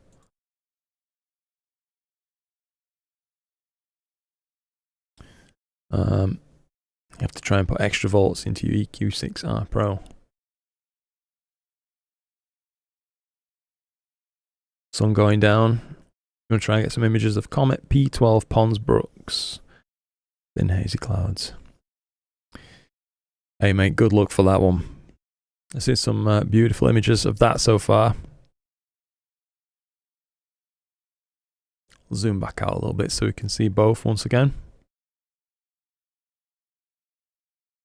And I'm going to use that tip as well to drag it around. I like that. I just wish this PC wasn't so laggy. I'm going to have to get a faster one at some point, I think. So now we've got a little bit of room behind that black point. We can pull that up just a touch, I think. Maybe stretch. Just a mite more aggressively as well. And the colours have rebalanced nice too. I like it. That is looking pretty good. Thanks, mate. I'm glad you liked that one. That was your suggestion, I think, wasn't it? Yeah, really impressed. That's the raster for you, though, eh? 10 minutes we're at now. That's a single exposure for a lot of people, isn't it? I wonder, by the way, if my guiding's been behaving now. Ah, it has. It's been actually recovering properly from its periodic dithers. Wonder what the heck were going on before then. Because normally it behaves, does my mount. It never gives me any issues. And now it's back to behaving.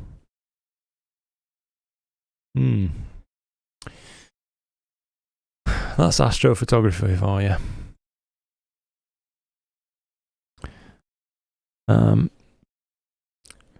Mick says he'll pay extra. Steve Rawley, having issues knowing the best way to process data from your one-shot colour to get an SHO palette. They're always red. Yes, they will be predominantly red, mate, until you actually split the channels and recombine effectively after doing a red and green merge, if you like. I've got some tutorials on my channel for how to do that, depending on the software that you use. So I've got tutorials on it for PixInsight that I've put out, a few of them. And I've got, I think, one tutorial covering a method on how to do it in Cyril as well. So if you can, Steve, my suggestion would be to follow along with one of those directly and just see if that helps you at all, mate.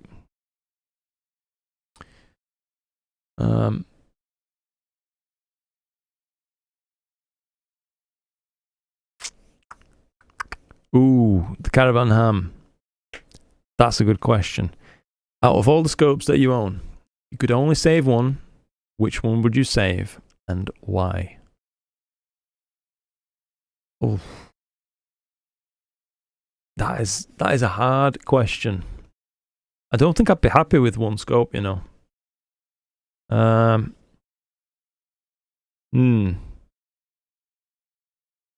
out of the scopes that I actually own, probably the Raster 11, as it just, you know, when it works, as you can see.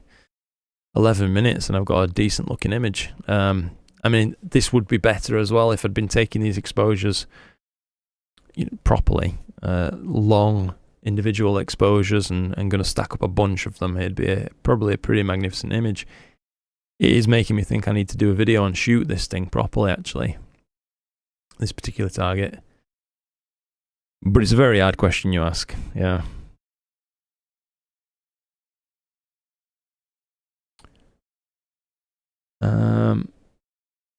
Using the Antler quad. Yeah, that should work absolutely fine with it, Steve.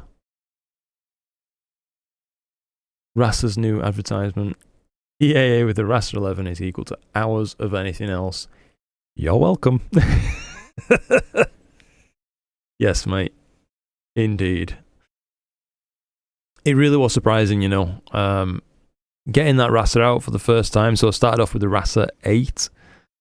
Kind of wish I still had that thing as well. That were a really lovely telescope. But I traded it along with some cash to a friend who had the raster 11, which was too big for his mount, effectively. But yeah, the first time ever using a raster, I was just like, what have I been doing all this time? The amount of signal you can get is ridiculous. I mean, these little EAA segments that we're doing right here, these are better than my first few years of imaging, to be honest, by far. By far.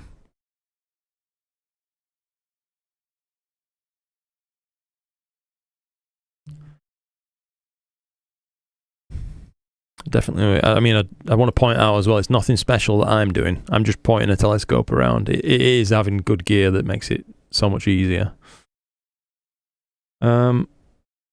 Spaceman.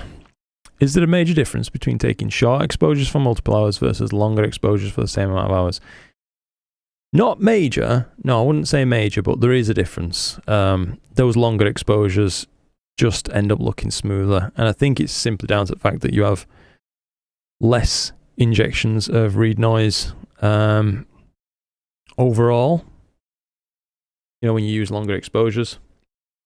And as someone else pointed out earlier as well, you end up with a more dynamic looking image. I think because you're filling up those pixels on your camera properly each time, you're getting the most dynamic range per image with a longer exposure. And that stacks up to looking like a more dynamic image when you've actually stacked a few frames too. That's my feeling anyway. I've done a few tests, nothing desperately scientific, but I think longer exposures are prettier. Chris, speak of the man with the raster 8, by the way, who I got my raster 11 off, and here he is. I was rolled in for you, eh, bud? Oh, God. That's rough. Yeah, same for you then. That's been your experience. Longer exposures, cleaner results. Yeah. I mean, in a perfect scenario, let's say if in a decade from now we're looking at having cameras with, you know, 0.1 electron read noise or something like that, there probably won't be much of a difference between stacking 1 million 2-second exposures or whatever.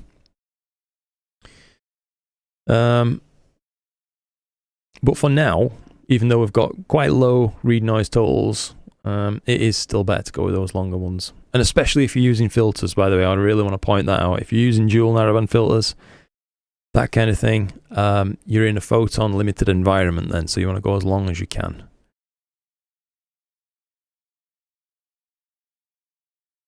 Sorry if I missed this, which raster? I'm using the raster 11, Steve. Crikey. Chris. That's so kind of you, mate. What are you like? Thank you, mate. Jeez. Your target got low also. What is it, the target you texted to me earlier? Thank you again, mate. That's really cool of you. A photo analyst told me that if your mountain camera can do 15-minute subs, do 15-minute subs. Yeah, I mean, that would kind of mathematically be the best way to do it. PN A6631. Dave says, Luke, hate to say it, but the clouds are headed your way. No! Oh, mate. You do get more musk with longer exposures, yeah.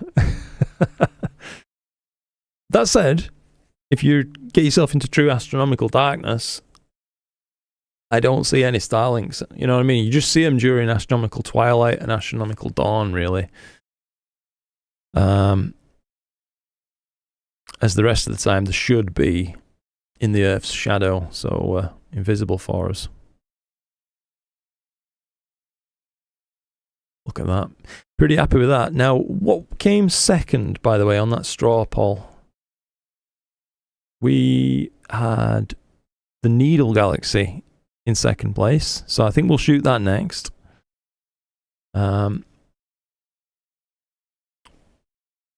Needle Galaxy. What's its NGC? 4565. Okay. So I think we'll call this done at 20 minutes if you guys are cool with that.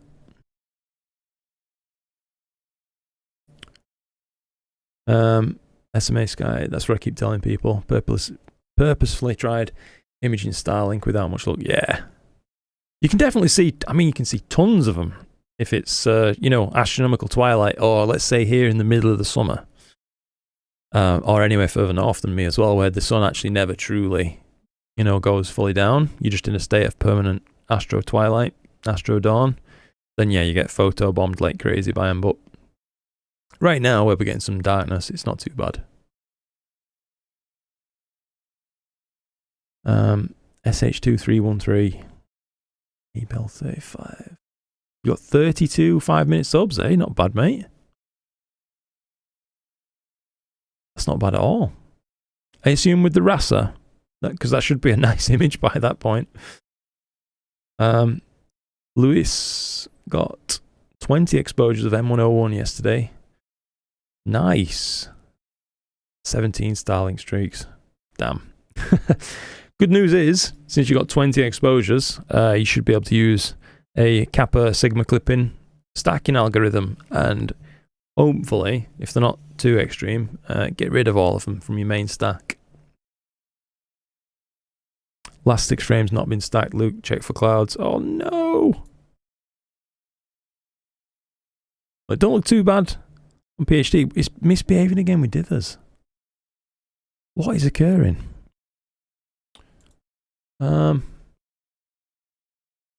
Guiding, let's see. Alright, nothing looks set wrong. I wonder if I turn up the max deck duration, instead of making short pulses, I wonder if it'll make longer ones and more confidently return after a large dither. Gotta be worth a try on it. Can't hurt, I don't think.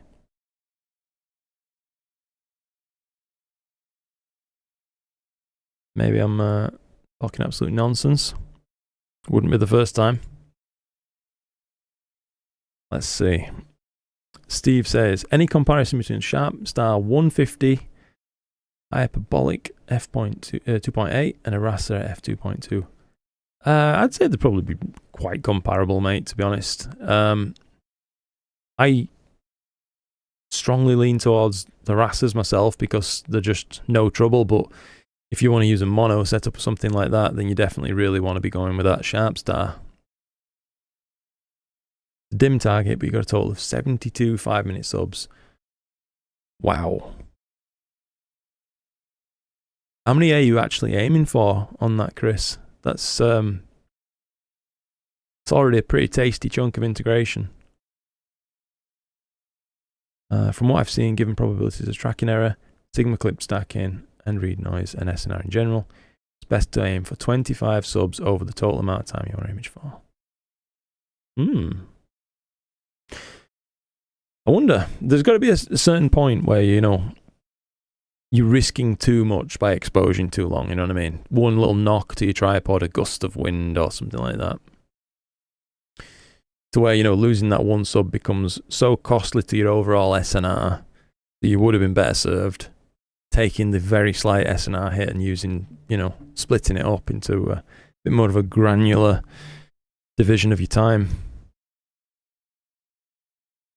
I've tested before, just for sake of reference, with 5 versus 10-minute exposures, and haven't noticed massive differences, but there are still differences to be had.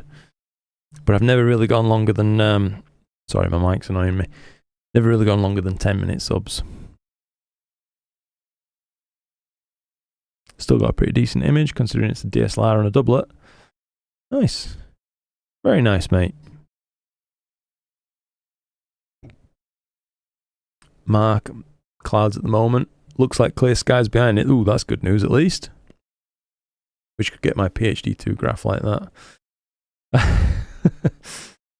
Normally it looks okay, yeah. It's certainly not fully behaving again. At least after that dither, it did recover quicker. So maybe we're getting somewhere with that longer max deck duration.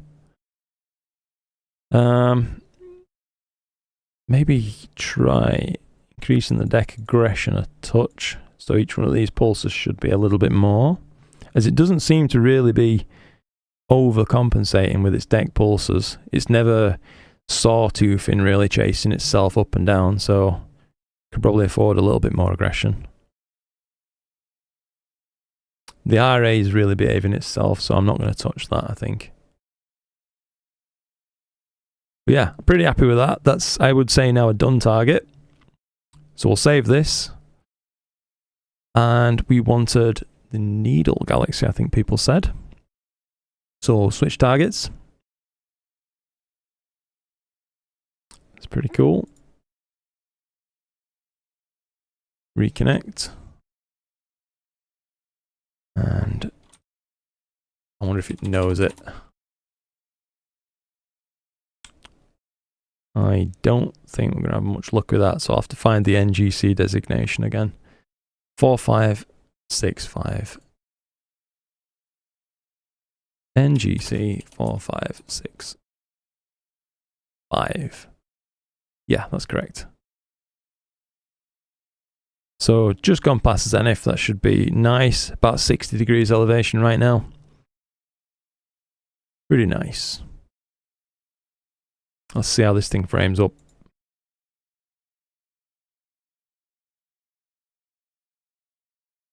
Oh, yeah, that's going to look pretty neat. Should be a really bright target, this, if memory serves. So, let's go ahead. Slew and center. No need to refocus or anything like that, as it's only been, what, 25-30 minutes since the last one. I will say, for being f2.2, the RASA really holds its focus well over temperature shifts.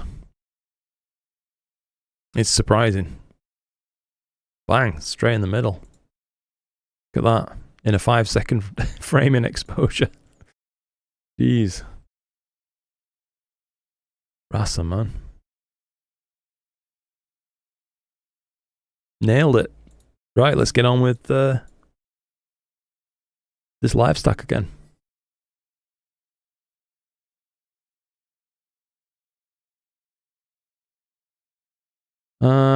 Clear the old stack. It's already done it for me. Yeah, good to go. We'll let this first sub come in full and we'll just take a look, and then we'll zoom in on the thing and see what we get.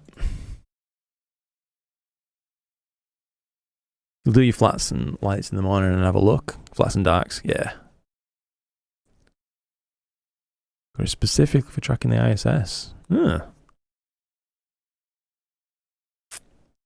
calculation I saw factored in the chance of losing subs to wind. Right, got ya.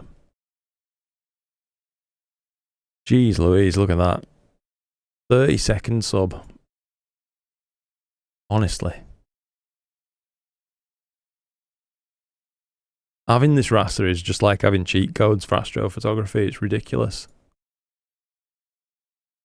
Just entered the Konami code and away we go. Let's stop cutting into that black point quite so aggressively.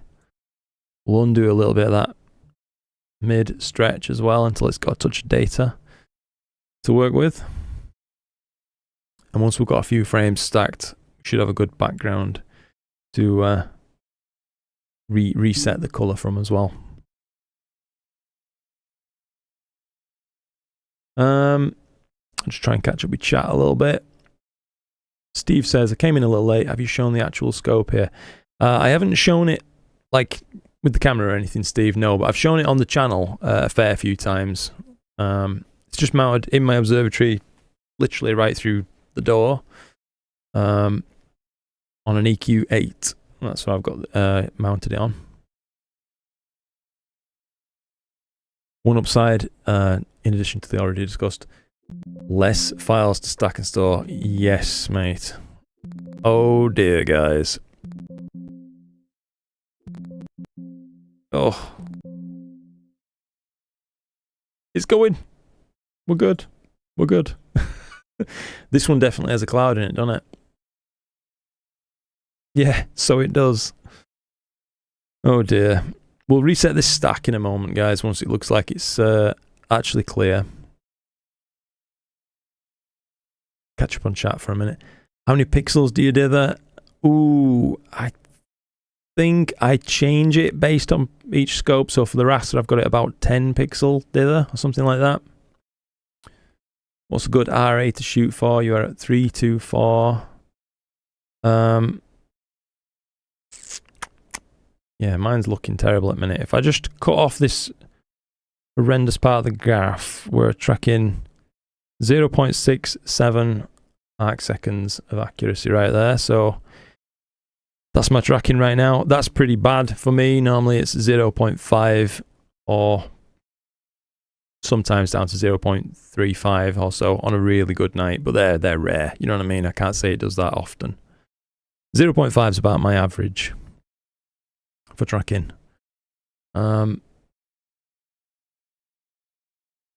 Sorry if I'm getting to chat messages a bit late, by the way, guys.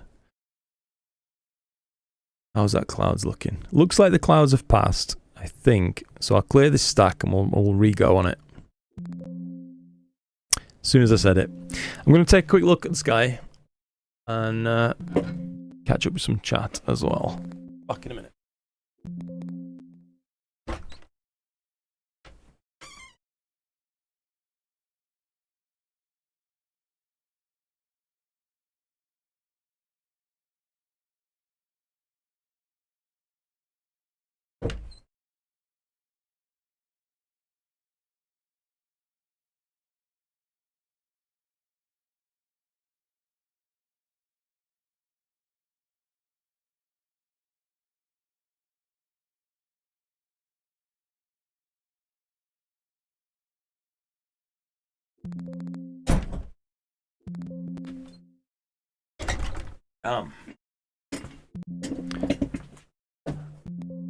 This chair gets stuck. Sorry, guys.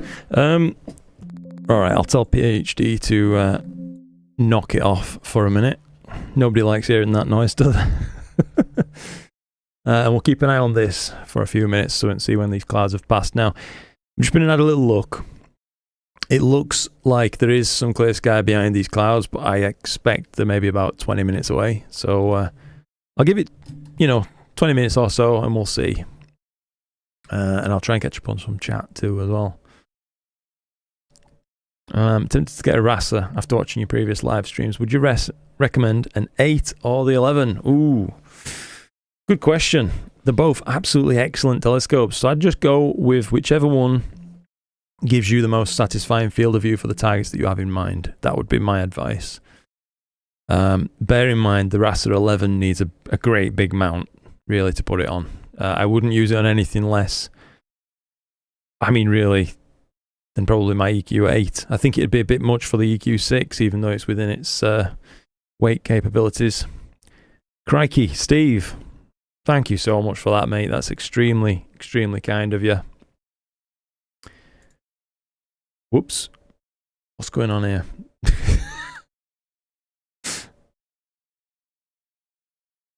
Okay. We've lost my my chat panel, unfortunately. But yeah, thank you again, Steve. That's absolutely excellent, mate. I can like your thing on here. That works well.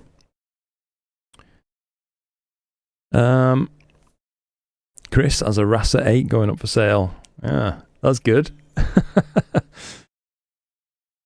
You need to set up an observatory and Skycam, says Psycho Busujima. That would be a really good idea, actually. I like that idea. Something I'm going to look into, I think.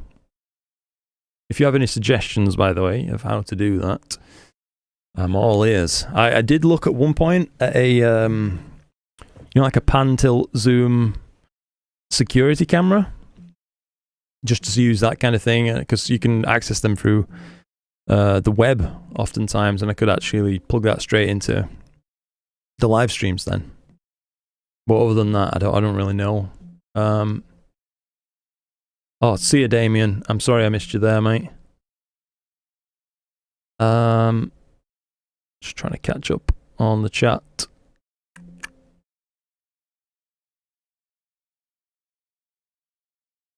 Let's see.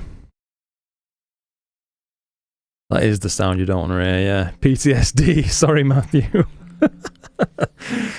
Yes, that's right, this one. The only thing to stop the Astra 11. Bloody clouds. That has been a rough one. It really did promise to be clear all night tonight, but... forecast shows it clearing, but it shows it clearing in an hour. So I don't know what to do about that one. Oh, crikey. Matthew, thank you so much for that, mate. That's really, really kind of you. Do you find it difficult to do live streaming? So, good question. In a way, yes. But also, in a way, no. It just feels normal now being on camera, so I'm not uncomfortable with that side of things. But talking aloud for so long does feel a little bit odd at times, I guess. But then I see you guys chatting back, and it makes it, again, much easier. Because I know that you're there. I'm not just talking into the void kind of thing. You have a CDK 24. Holy heck, that is one hell of a telescope. And I would really like to share it with the world, but I'm not the most knowledgeable. I mean, I'd just say give it a go. That'd always been my advice, because that's kind of what I did right at the start. I just gave it a go with YouTube, and I don't know if I just got lucky or what, but it worked out well for me. You never know unless you give it a go. Cliched saying, but there you go.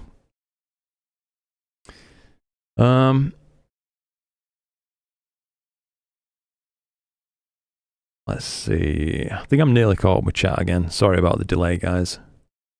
Cassini, hello there, mate. Spaceman says, I've got a load of IP cameras that I'm not using. You're welcome to them, mate. That's very kind of you to offer, mate. Okay, Luke, what new thing did you buy? Well, James, you called me out, so I guess what better way to tell you. So hang on. I'll actually go grab it from the observatory, just 1 second. So I can just switch over on my OBS. I'll put it on this mode for you a sec, and I'll be back in just a second.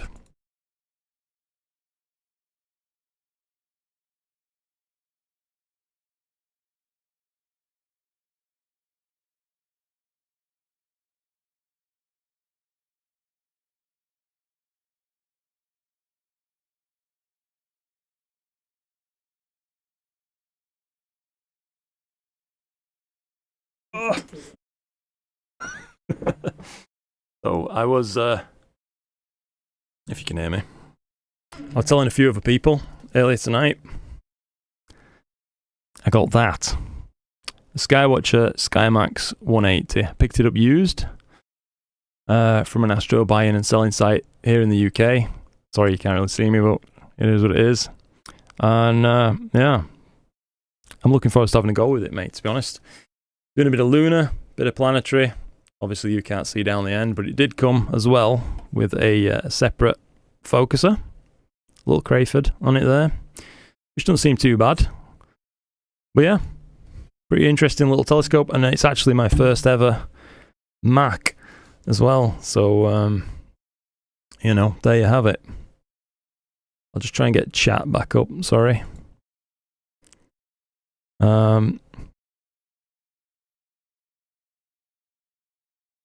Yeah. If I bought a CDK24, my bags would be on the doorstep. Oh, crikey. Yeah, sorry. That's basically what I bought anyway. Yeah, it came up at a decent price. I think I paid £575 for it.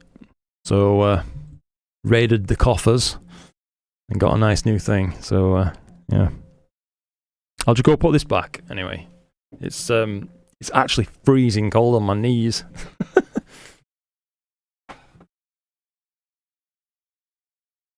We'll take a look at sky as well.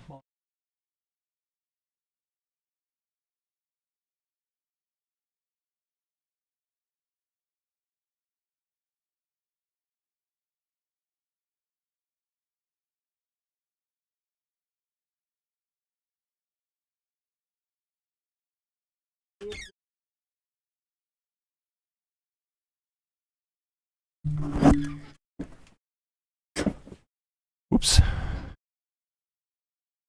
Crikey. Yeah, you know, if these clouds were just a couple of miles further south, we'd have no trouble. Would you believe it? I can try and catch up on chat now a little bit. Sorry, guys. How do you frame your images when everything is threaded? You can use spacers, so little plastic spacers you can put in between the threads in order to reach different rotations, but it is a little bit of a sticky one. Yeah, I'm used to having telescopes now with rotators of some kind, even if it's just the rotating collar on my Raster 11. But yeah, if everything is just fully threaded all the way through, aside from spacers or buying a rotator, you're a little bit stuck.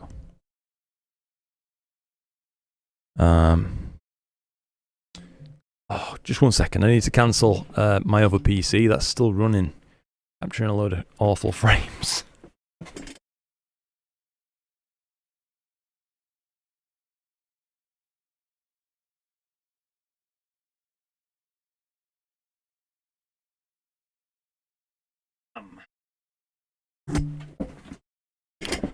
Ooh.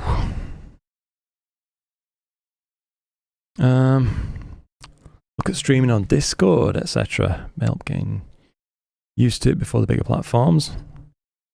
No, I've never tried that kind of thing. Could be good for folks though. The anti-Rasa Gil. Yeah, you're right, mate. F15. Gabe says, dipping your toes a bit further into the planetary pool, perchance. Yes, indeed. Yeah, that's exactly what I'm doing, mate. I actually want to do a little bit of visual too, but for the life of me, I can't really figure out how I could share that experience with you guys, you know what I mean? Which is actually one of the most favourite things for me with astrophotography now. I enjoy it a lot for myself, don't get me wrong.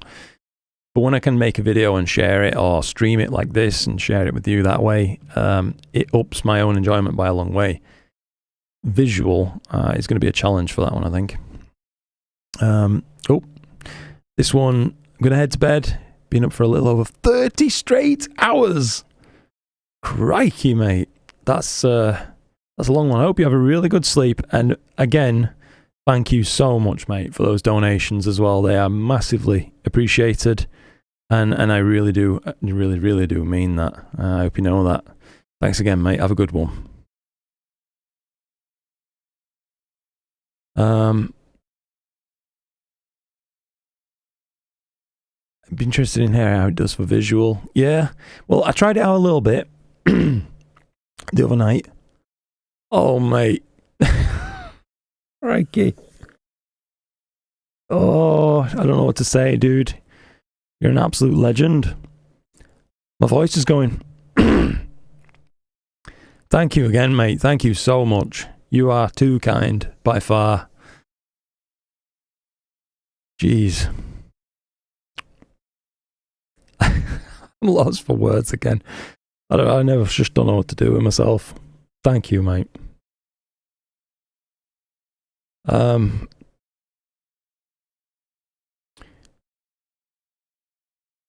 Do you have clear parts of your sky still? Could try another target. That's a good suggestion, Stefan. I do have clear parts. Oh, James has got to go as well.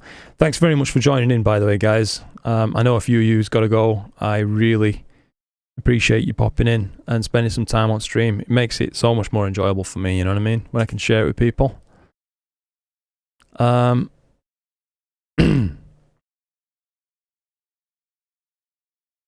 Rob going as well. Fair enough, bud. Thank you. I like live streams, building a sense of community. Yeah, I think you've got a really good point there. They are very instantaneous. I mean, they would be instantaneous if I were a bit faster at getting caught up on chat, but you've got that immediate feedback, you know what I mean, with your chat. And yeah, you can bounce off one another. Not like a video where it's just I make something and share my evening with you that way. You know, this is totally different, isn't it? As Stefan suggests, I think we ought to have a little try, if we can, and maybe point. I think he suggested M13. So what we'll try with Sharp Cap, see if it can do it.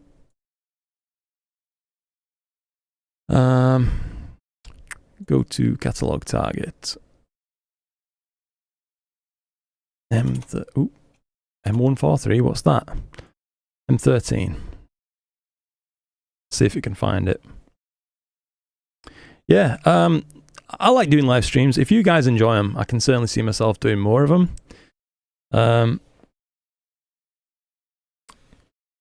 Just let me know, kind of thing. Hey there, Corinne. Good to see you, mate. How you doing?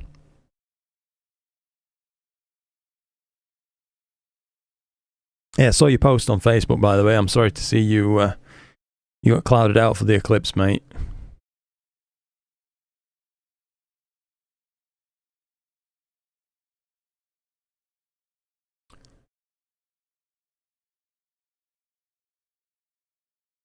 I need to take a note of that. Hang on.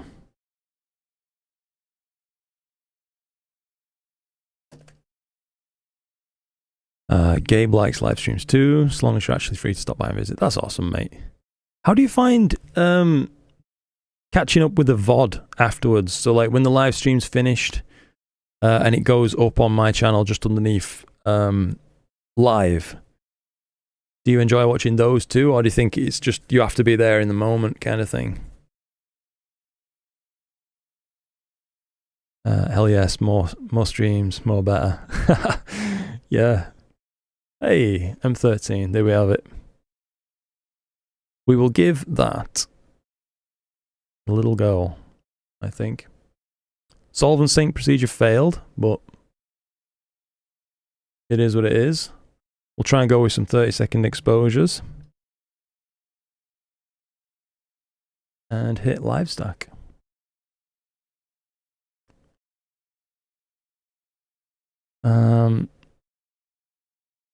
Aren't you the guy in Jurassic Park? I am not the guy in Jurassic Park. What on earth? $100.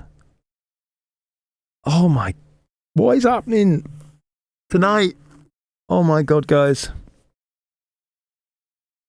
I don't know what to do with myself. Thank you so much for that. That is incredibly kind. I don't know what to say other than thank you. I mean, I hope you guys know how much I appreciate the support from everybody. But geez, that is going way above and beyond. I don't know what to say. I don't know what to say. I'm really sorry. My brain's just... Thank you. Jeez. I've effectively got that telescope now. Thanks to you guys for no extra cost. Jeez. No need for ad revenue tonight. Jeez, you're right, yeah. Unbelievable, yeah. That kind of support is just so far above and beyond, guys. I can't thank you enough. I just can't.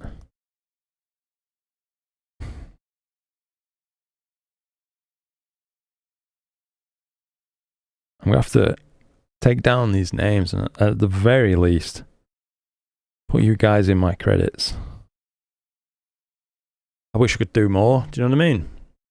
Feels like so little to offer back for that kind of thing that you're doing. For Stefan, by the way, here is M13, mate, as you requested. I'll just colour balance it just a touch. Take up that black point a little bit. And maybe about a 50% zoom for this one.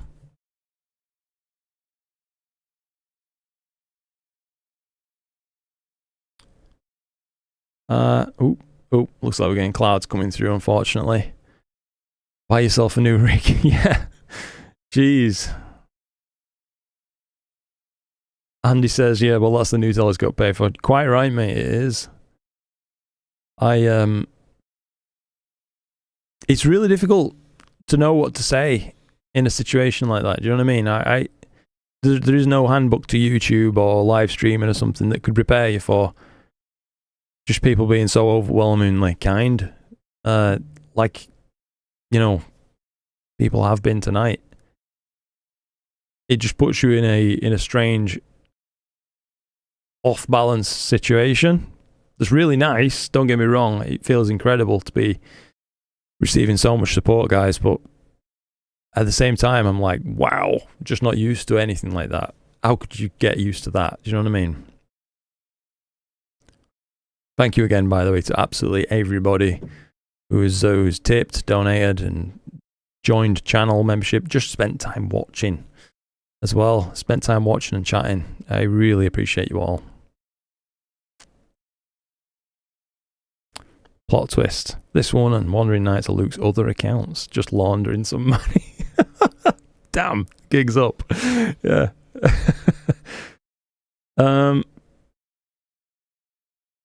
Imposter syndrome is going mad. It is, mate. Yeah, 100%. It is. Let's see. New question. New guy question. Why choose an 8-inch SCT versus an 8-inch Raster f2.2? It all depends on what targets you want to go after, Steve. So they've both, of course, got the same aperture, the same 8-inch, but one's got a 2000mm focal length and the other's got 400mm focal length, which gives them vastly different end speed, if you will, photographic speed. So if you're after shooting wide wreaths of nebulosity, that kind of thing, with a Raster 8, all day long you're going to want to look at that telescope because that's just what it's designed for. Do you know what I mean? But if you're looking at punching in and taking high resolution photographs of planets, the moon, distant galaxies, that kind of thing, then you're definitely going to be wanting to look at the C8 instead, or better yet, really, if you are looking at astrophotography, I'd getting the Edge HD version, which is more similarly priced to the Raster 8 anyway, so it makes it a little bit more of an even comparison. But yeah, it's just not, I'm not saying one's better than the other because they're just different tools for different jobs. You know what I mean? You wouldn't knock a nail in with a wood plane kind of thing. I hope that helps answer it for you. I probably made a mess of it, but my brain is probably understandably a little bit mushed right now.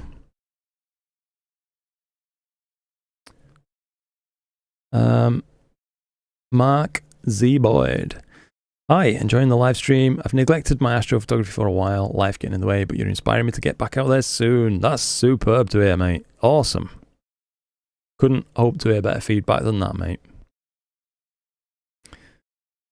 Don't know what. No, mate. You've given so much. It's unbelievable. Bill, good to see you, Bill. How you doing, mate? Just now watching. What kit are you using tonight, Luke? Glad you finally got clear skies. Not quite clear, mate, but we're doing our best. If you've just joined, we have been battling some clouds just recently, so that's why we've got a weird coloured background on M13. I'm using the Raster 11 anyway, mate, with the one-shot colour, Player 1 Poseidon C Pro, and just a UV IR cut filter, and that's it, mate. Psycho says faint fuzzies versus big stuff. Yeah, that's basically it. I do hammer my nails in with the wood plane, actually. Fair enough, Gabe. With inspiration on why I started astrophotography last fall. Your videos are easy to follow, and the free data is great practice. Please don't stop. Mate, thank you ever so much again. I mean, I'm really happy to hear that I've helped you in some way, but I'm sure you've helped me a lot more. Jeez. Yeah, I'll definitely be continuing on with the tutorials and all that kind of thing as long as I possibly can. Do you know what I mean? I like giving away the data that I capture, as I just enjoy knowing people are enjoying using it themselves, if that makes sense. Bit heavy-handed to say, but you know what I mean. Just feels like a way of giving back a little bit. Dodging clouds, are you sure you're not in Ontario? I am not in Ontario. I kind of wish I was, though. I have the Esprit 100 ED now. Deciding what my next will be. I like Nebula, but would also like to get a planet sometime. Yeah, it's a tough one, Steve. I'd say definitely keep your Esprit for that wider stuff. They're a beautiful telescope. But you are going to want a longer focal length if you want to bash the planets at some point, mate. Sky Story. Very active, even trying a live stream would guarantee a cloudy night for me. What spell did you cast?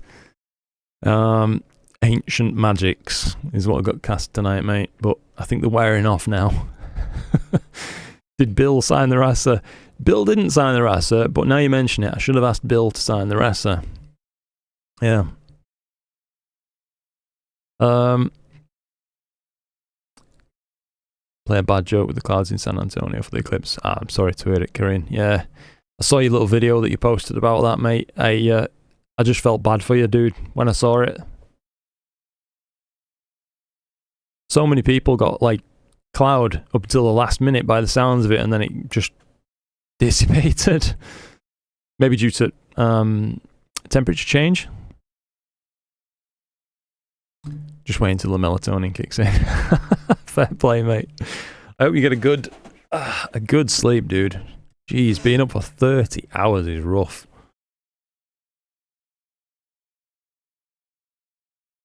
The Naturalist Guy. I think people really appreciate your calm videos and you explain things so clearly and concisely. Thank you. Very kind of you to say. I'm glad that comes across. I tend to be quite a calm person.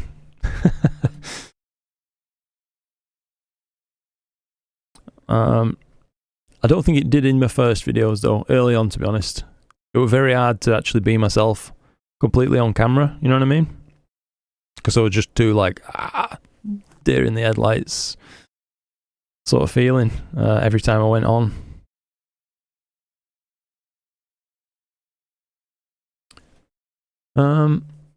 V. Somehow I didn't get the cloud curse when my Antlia quad band showed up tonight. Whoo! Nice. Capturing M57 as well. I love M57. Probably my favourite planetary nebula. Chris says, I've had 6 Rasa 8s, and this old one of yours, Bill, is way better. Yeah. Chris and Bill, you're both in the chat. So yeah, I mean, I'm sure I asked Bill before I actually agreed to the kind of swap trade with you, Chris, for that Rasa 11, if you were okay with the idea of me doing it. And he was just like, yeah, go for it, do it.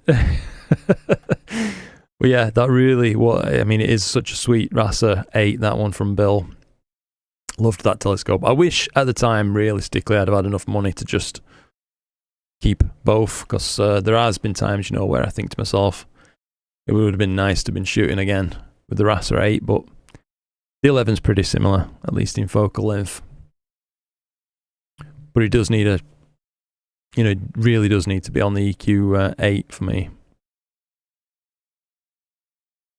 Chris, did you buy Luke's old Rasa? That's right, Bill, yeah. No matter what I buy from Celestron, I find that I have to collimate it to get it right. I'm sure Luke had to do it to his Rasa 11. You know, Bill, I had to do some work with 3D printed parts to kind of block off stray light with the Rasa 11. That was a really weird issue happening with it. But other than that, it's just been tilt corrections, really, mate.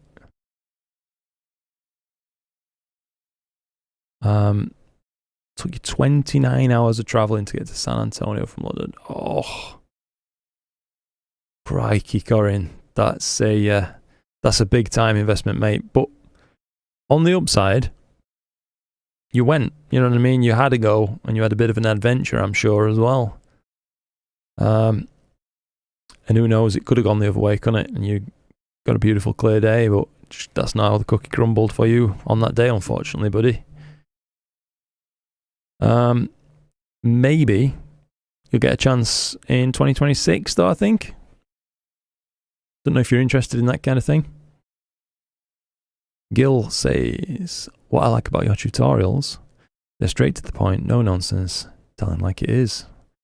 Not playing with settings too much, getting great images. Hey, thank you, mate.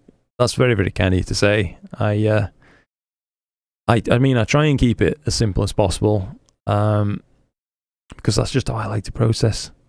When I'm diving in too much, and if I spend too long processing an image, I kind of just end up losing myself in the weeds a little bit, and I'll come back to that same image that I've finished too long processing the next day and think, what's this? What have you done? I have to just go again, you know what I mean? I find that the images I'm the most happy with, generally speaking, are the ones that I haven't spent too long working on, processing-wise.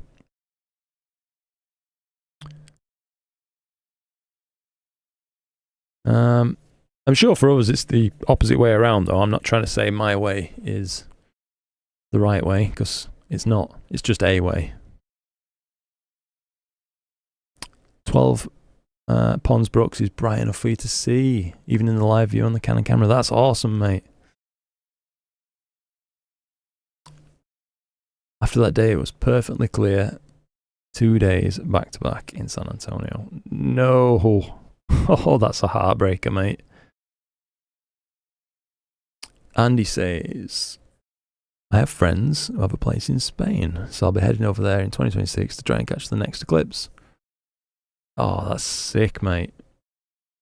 I think there's a couple of islands near Spain where they're going to get totality for a while, and as far as I know, the eclipse is going to set like kind of right before the sun sets on the horizon. It's going to be somewhere around 8 degrees elevated.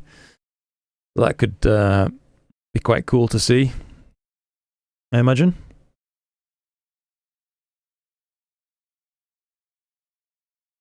Bill, thanks for the PixInsight tools.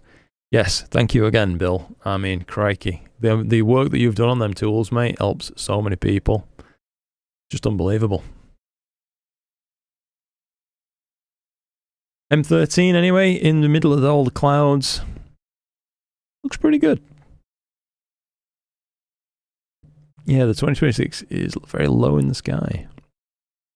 2027 eclipse is better.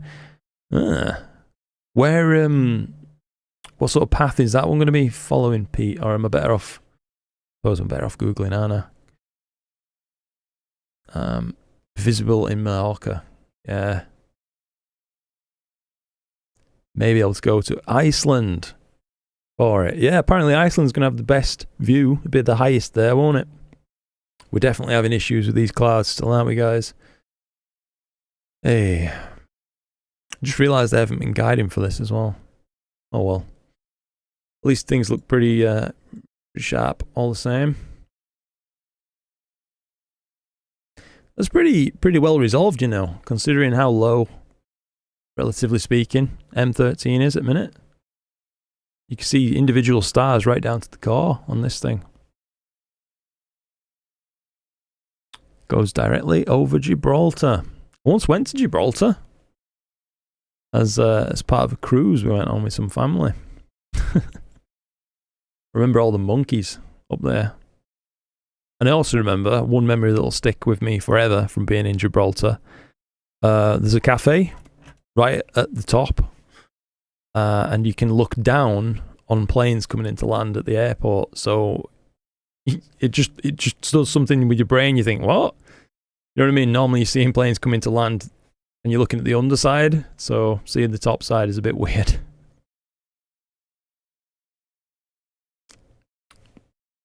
Total solar eclipse here in Florida in 2045.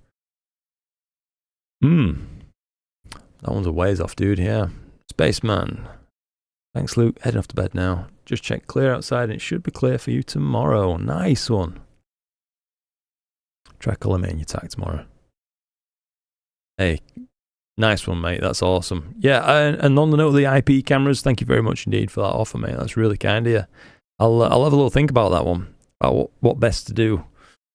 Yeah, thank you. Going to be one in New Zealand in 2028. So are we actually having 2026, 27, 28? What is this, dude? Stefan, thanks for M13. This one is very clear to me, as it was the first target outside of our solar system I looked at with my freshly bought first telescope all those years ago. Rash 11 is amazing. Also, you may now go back to whatever target you want to enjoy as well. Thank you so much, mate. I don't even know how much that is. It looks like a lot. CHF. I need to check. Sorry. Thank you again, guys, for all these donations. That's unbelievable. £219. Jeez, Stefan. This has been unbelievable. What is going on tonight, guys? I'm having an issue with my brain. I don't know what to say. I hope that I can be appreciative enough that you understand how much I appreciate it, guys. But imagine being in my position. How can you possibly react? Do you know what I mean? To such a thing like that. I feel like I want to go run around in my garden, but might wake up all my neighbours. Crikey, thank you, guys. Might as well do some more live streams now. You say that, mate. I'm terrified of ever going live again. Oh my goodness. Oh, thank you. Thank you, thank you, thank you. Honestly. That is unbelievable.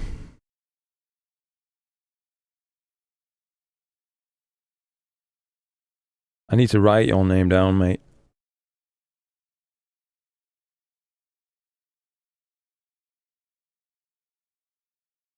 I don't even know what to say. As I've said before.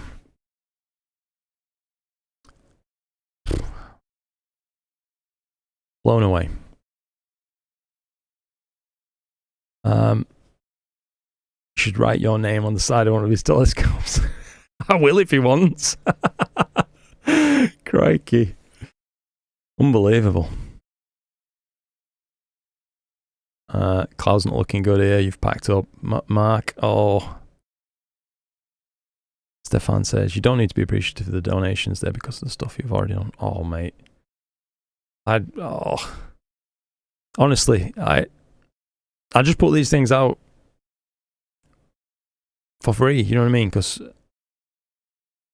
I want to help people, and at the same time, you know, doing the normal YouTube thing, it helps me a little bit too from ad revenue and things like that. But like this kind of thing is just not even in the same galaxy in terms of amount of support. It's unbelievable. So I really do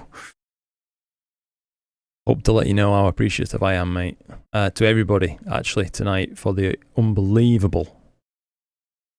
Like, never would have ever thought I'd be in this situation in a million years kind of support. So thank you. Thank you. Thank you. A heavy-handed thank you, but all the same, thank you. Too kind. Corinne says, Luke, just say thank you, bud. Yeah. Thank you. Ah! Jeez. Unbelievable. Just unbelievable. I'm actually going to go check on Cloud's situation and at the same time try and clear my brain a little bit. I'm just, yeah, unbelievable. I will be back in about a minute. I'll just leave you with this M13 for then.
Okay.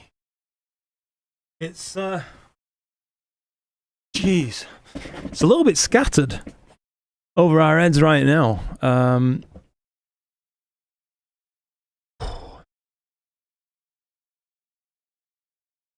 Let's see.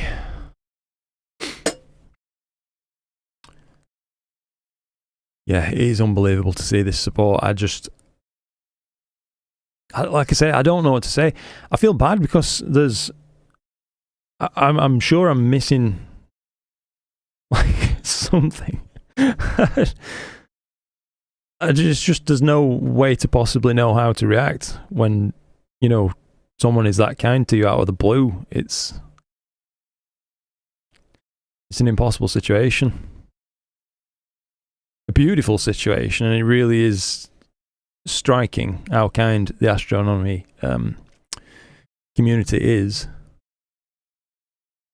But, you know, like really, really difficult to deal with in a way. In a nice way. Thank you again. Doing a great job. Oh, thank you. Thank you, Mark. Found out that telescope accessories are also cloud attractors. Yes, they are, Gary. No, please. Mate, please don't. Please keep your money. It's honestly, I really appreciate it. I really appreciate it, but you've given so much, dude.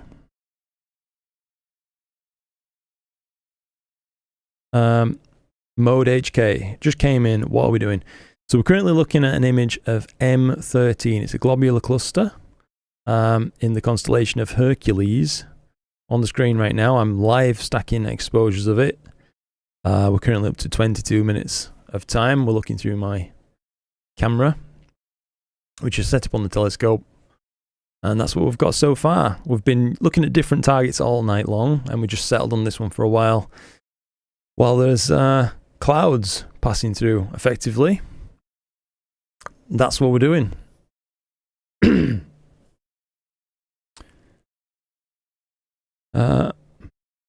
Have you tried the hot pixel suppression? Looking up says, I am currently using it, mate. Yeah, you can't see, unfortunately, for my big head inside this camera box, but I do have it currently set to 10, and it looks like I should actually turn it up just a little bit more, I think. So I'm going to try it, turn it up to 12 maybe. I just don't want the hot pixel filter to actually pick up very bright, very small stars, which it shouldn't, but I guess it could. Thank you, Corinne. Excuse me. My throat's gone dry. I need some lubrication. Comet just got eclipsed by a power line.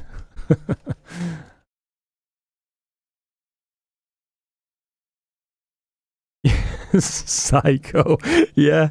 No, I had to go outside, mate, and just collect myself for a moment. That's why the chair were empty. Unbelievable. Well, here I am drinking 35 pence freeway cola. I think I might have to push the boat out and get some actual Pepsi Max or something next time. Thanks to all the support.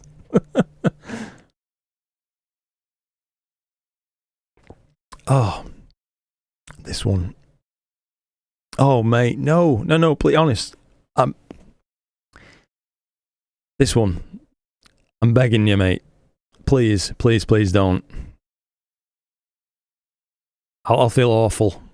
I can never, ever possibly return the support that you've already given, dude. It's too much. No. Please don't, mate, please. Honest, I really appreciate it all the same. I really do. But it's just impossible to deal with mentally for me. It's going to scare me off from streaming ever again, dude. Oh, my God, man. Oh, thank you so much. What do I even say? my goodness.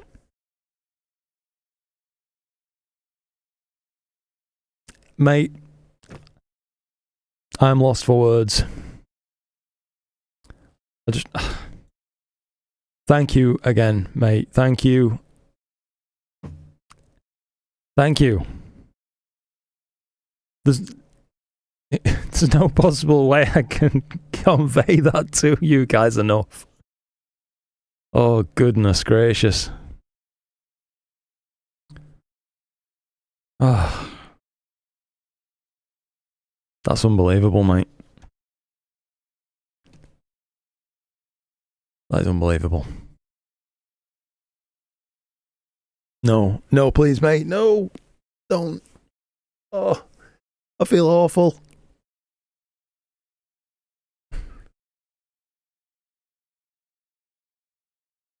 Must be some strong ass melatonin. Crikey. Any of your camping buddies interested in astrophotography? Seems not. I mean, one is a little bit.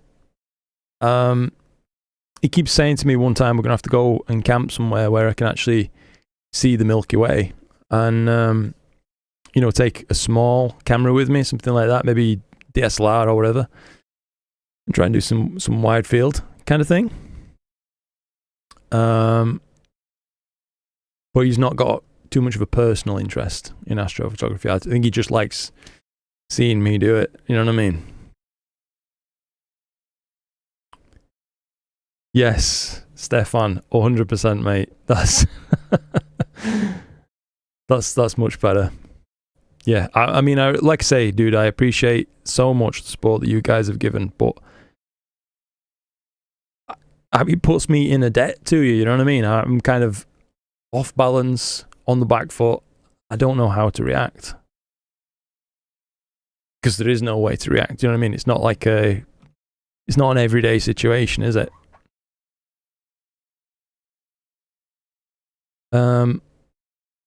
Ever been to a really dark site yourself? Wheeljack asks. I actually haven't, mate. No, the darkest skies I've ever been in have been Portal 4. That's it.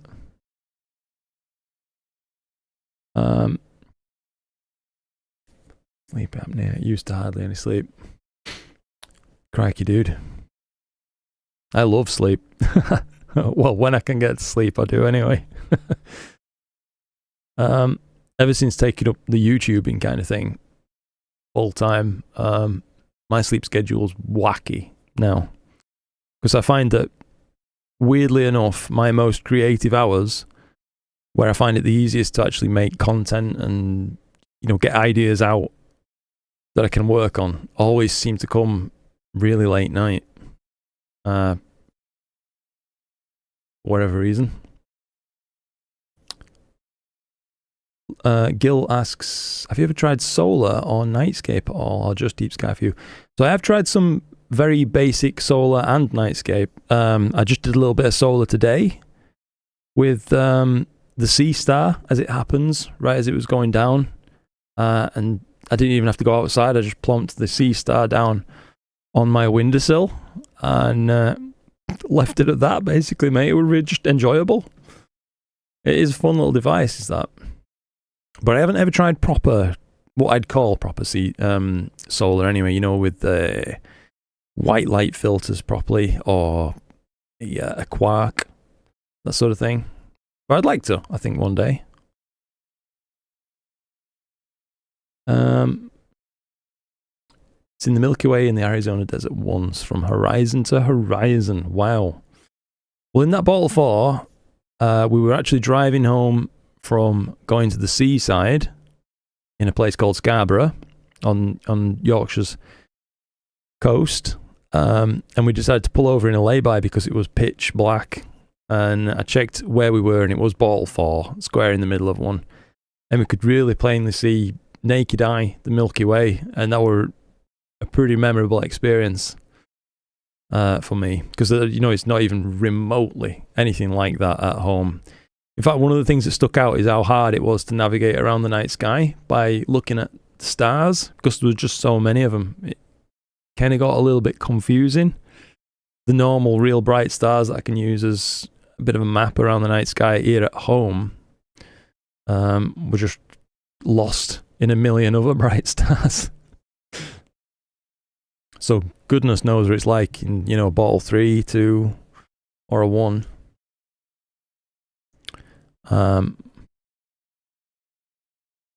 Wife and I have a pact. If I spend anything on Astro, this included, she gets to spend that same amount. Oh goodness, that's unbelievable.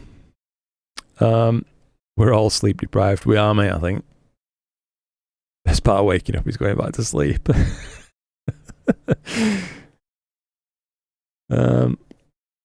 Solar's fun. I want to get a Daystar Quark and a scope and a mount to go with it. Yeah. A friend of mine just recently got himself a Quark.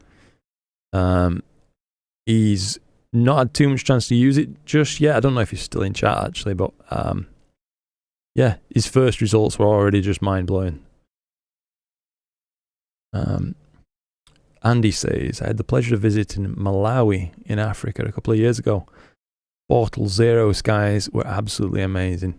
I have heard, you'd be able to tell me if it's true, I guess, Andy, but I've heard that the Milky Way appears so bright in a Portal 1 kind of zone that, like, if you hold your hand out, you can see the Milky Way casting a shadow on the floor.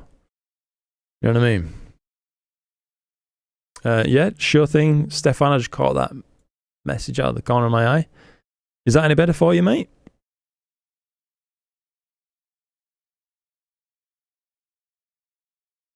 I will be able to move targets soon. It's just we've still got that kind of patchy cloud above us right now.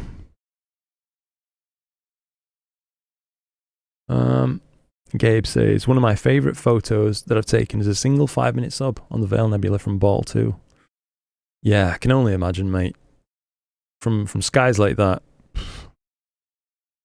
the next video you should do is how much thanks you have for your subscribers. I mean, I tried to say thank you at the end of every video, but that just doesn't kind of cover this kind of thing. Yeah. Thank you again, by the way, guys. People never seeing the Milky Way with their own eyes boggles my mind. I've always seen trillions of stars, says Matthew. That is, it's a beautiful situation to find yourself in. I think if people could see more of the night sky like that, they might be a little bit more conscious of what we're doing to environment in some cases. Even with just, and I don't mean environmental pollution things, even I just mean light pollution. It's put up so carelessly everywhere that, you know, we're ruining his own view to the universe.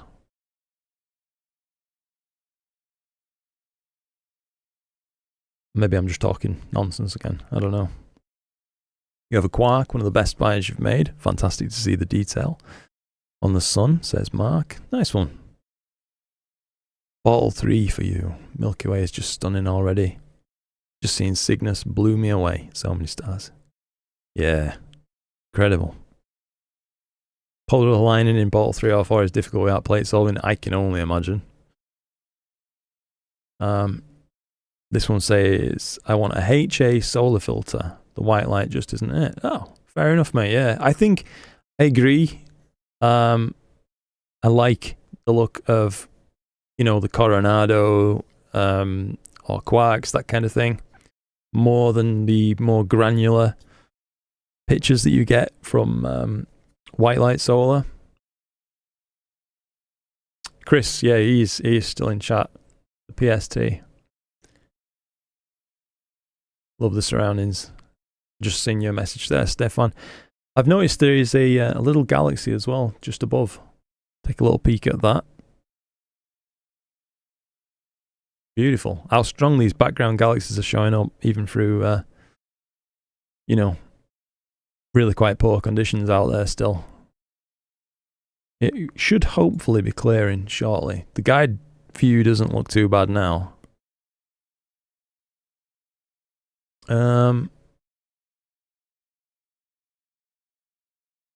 Scary to be that far away from a city, yeah. You've heard the same thing, Gabe, with about the Milky Way shadows thing. That's cool. Yes, it does cast a shadow. There's Psycho Usujima. Crikey. I can't imagine it. Do you know what I mean? It just seems crazy to me. How much your eyes must adjust as well. I bet if you ever like take a glance at your phone by accident, you must be blinded. Johnny Bravo. Hey, good to see you, mate. I remember you used to pop in the streams all the time. Late night for me. Still relatively early, to be honest, mate. 2 o'clock for me. Like I said, since I started with the YouTubing and stuff full time, my nights just get later.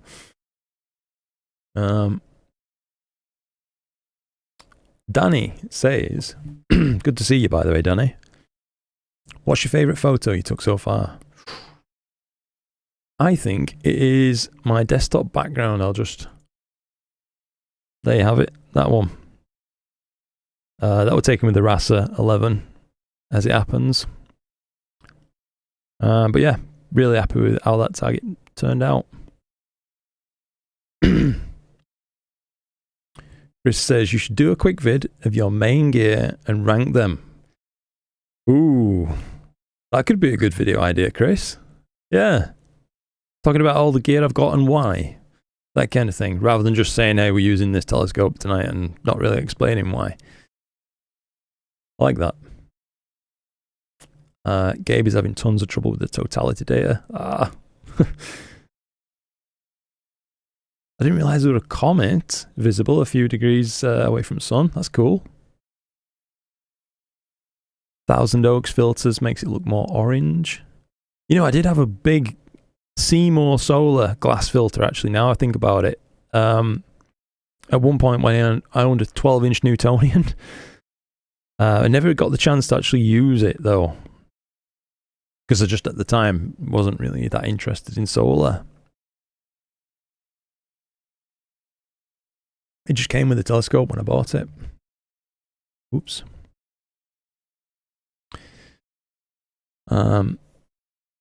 Just 1 second. I'm just going to take a quick look at the sky, and if we've cleared up a little bit, I want to try and maybe look over towards the Cygnus region a touch more.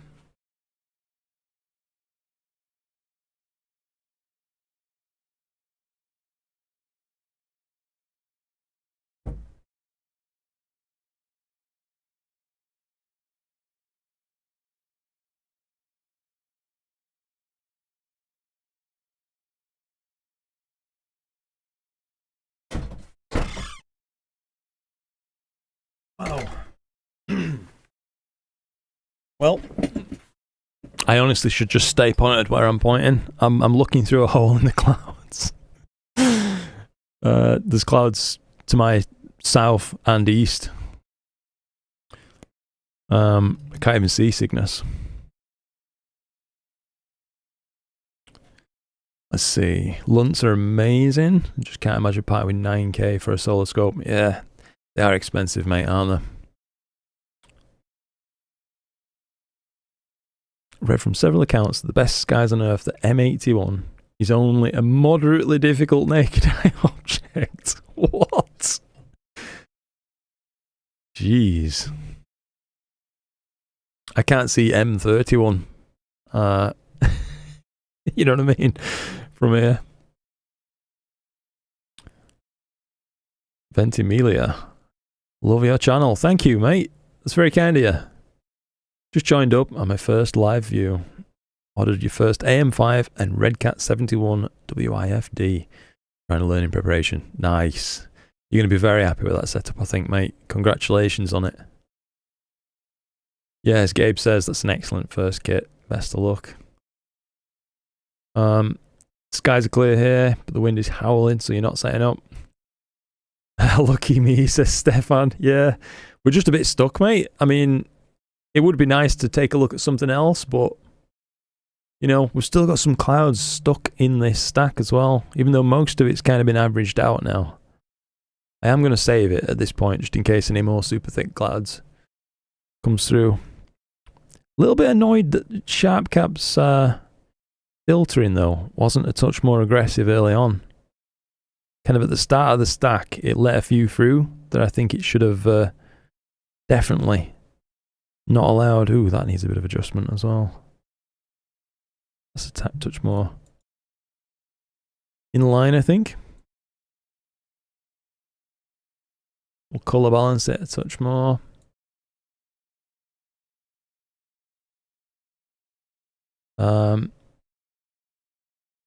Nathan says, glad to see you going live again. Thank you, mate. I'm glad to see you here. Glad to see you all here, actually, guys. Thank you again for joining and spending some of your time with me. I do appreciate it very much. Quick question as well, by the way, for those of you who've been watching.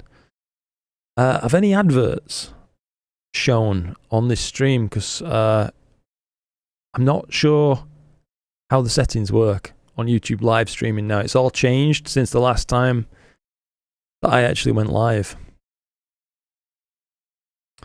Cute little M13 says Dark Pixels. Thank you, mate. Pete said some ads. Okay, so they're on. That's good. I mean, good for me. Hopefully they're not been too intrusive. Like, oh, crikey, Chris. Thank you, mate. That's really, really kind of you. Will. Good to see you, Will.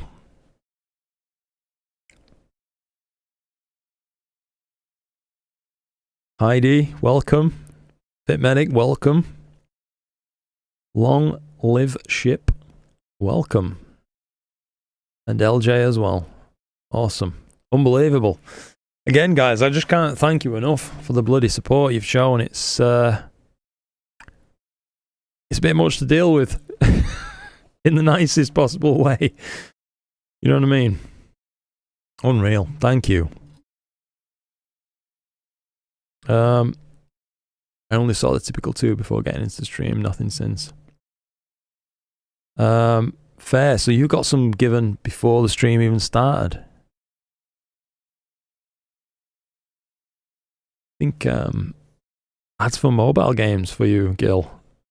Okay. I think it just shows whoever's kind of paying the most to YouTube at that moment to show their ads. Like an auction system for ad space. None apart from at the start for you. Oh, okay. SMA Sky, I stream almost exclusively. So if I have any questions about live, I can attempt to answer them. Thank you, mate. That's very kind of you. Jeez, dude. What? Thank you. Matthew, thank you, mate. Thank you so much. With such an influx of members and stuff this stream. Oh my goodness. Milkman as well. Oh my goodness, guys. Thank you so much. I don't know what to say. Ah! Nathan, yes. Couldn't say it more myself, mate. The people here are just so darn generous. I'm lost. You get a membership, and you get a membership. Yeah. Crikey. Nothing better than directly supporting the creators that add value, education, and entertainment to our lives. Well, that is very kind of you to say. I just think I'm a guy who makes videos. Do you know what I mean?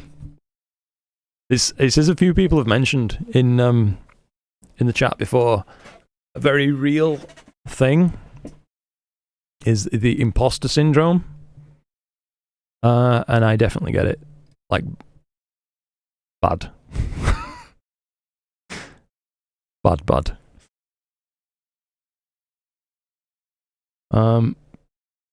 Yeah, crikey. Thank you so much, guys, again, for the support, all the gifted memberships and stuff. It's unbelievable. And welcome, by the way, to all my new members. You'll soon be seeing your names in the credits of the videos and stuff. Unbelievable. A speechless Yorkshireman. That's the first. Indeed, mate. Normally I have to stop myself because I'm talking too much. I do understand the not knowing how to react on stream, and I do apologise for the situation. However, I want to clarify there is no debt or expectation coming with the donations. Oh, Stefan. It's very understanding of you to say, mate, and very kind again indeed. I hope I don't make it feel like I'm in any way ungrateful for the support that you guys have shown. Oh my goodness. Chris. What is this? Oh my god. Oh. Guys. I don't know what to say anymore.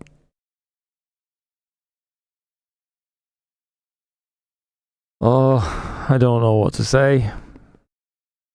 I'm absolutely just aghast.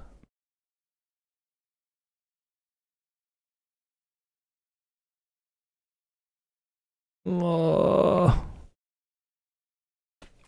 Get by with a little help from my friends. Yes, we do, mate. Goodness gracious me. Dudes, what is going on?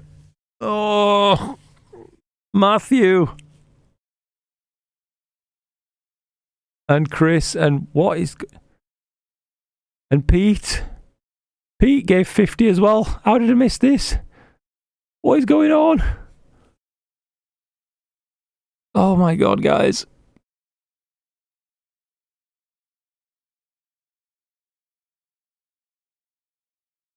I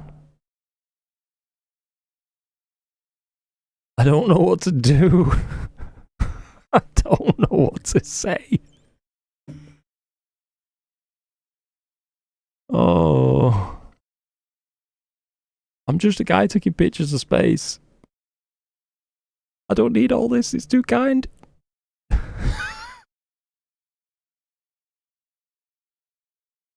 It's like watching Oprah. Oh, mate. What has even happened?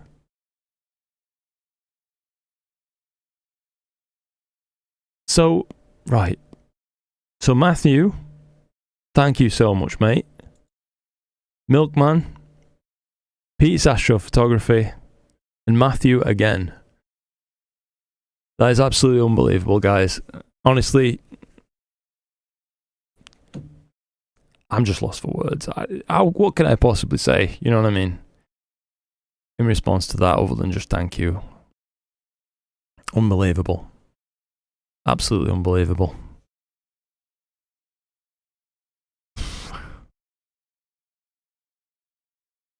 Cannot fake you, is it? I don't know. I don't fake anything, that's for sure, but I wish I could.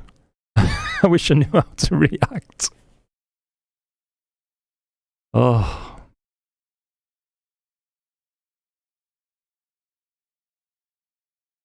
Jeez.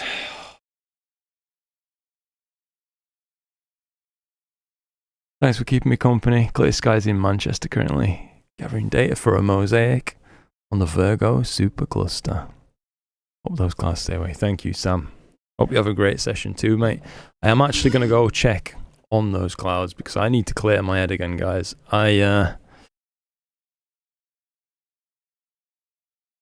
You've broken me. You've broken me. Thank you again, though.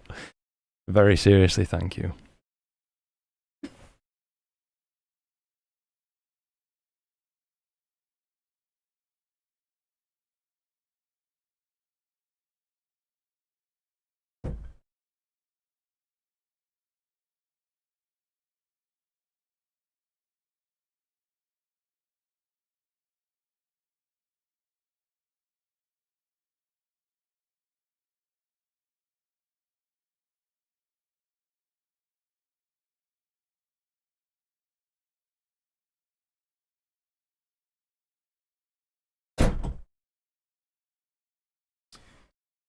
No improvement, I'm afraid.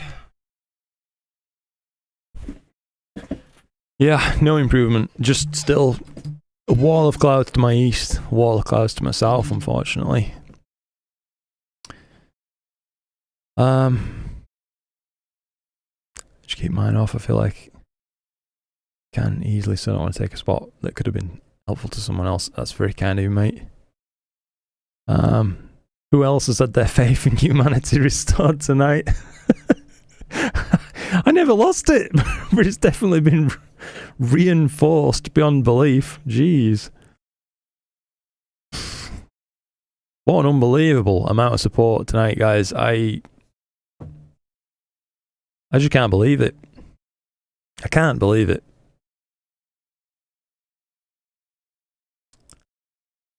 Space Rocks and Stardust Astro folks are the best.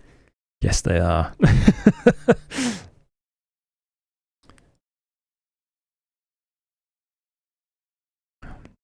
Yes, we broke, Luke. Let's go. You did.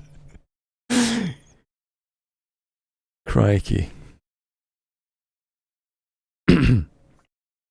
Dave says he's packed away, never cleared. Oh, sorry, mate. Over 2 hours on my Carian's chain, one of which are Starlink trails. Oh no. They do usually calibrate out though, at least. That's good, mate. Check your email. Sent 2 photos from a phone of Portal 2/1 skies. I'll do that, yeah. Thank you again. Dark Pixels, thank you. And this one again. Thank you. I mean, thank you, everybody. What can I say? Let's check for this email.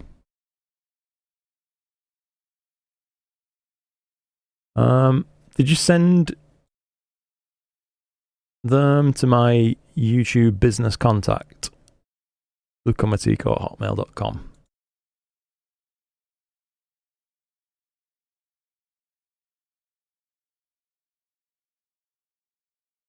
I'll keep checking for them. If you don't mind, if we, if I can get them up, I'd be happy to show them to people on the stream, if you don't mind.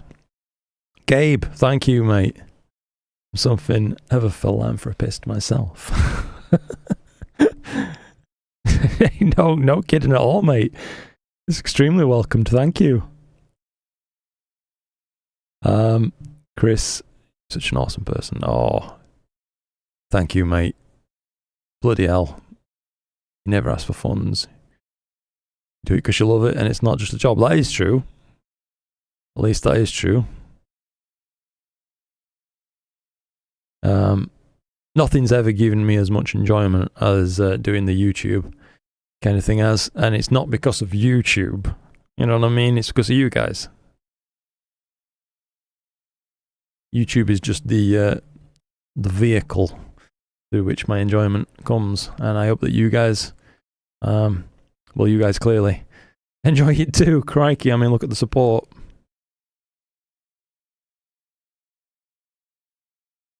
Amazing. Thank you. Matthew, living in Kansas City, is soul destroying. Just living vicariously now. Well, I hope the views are enjoyable, mate.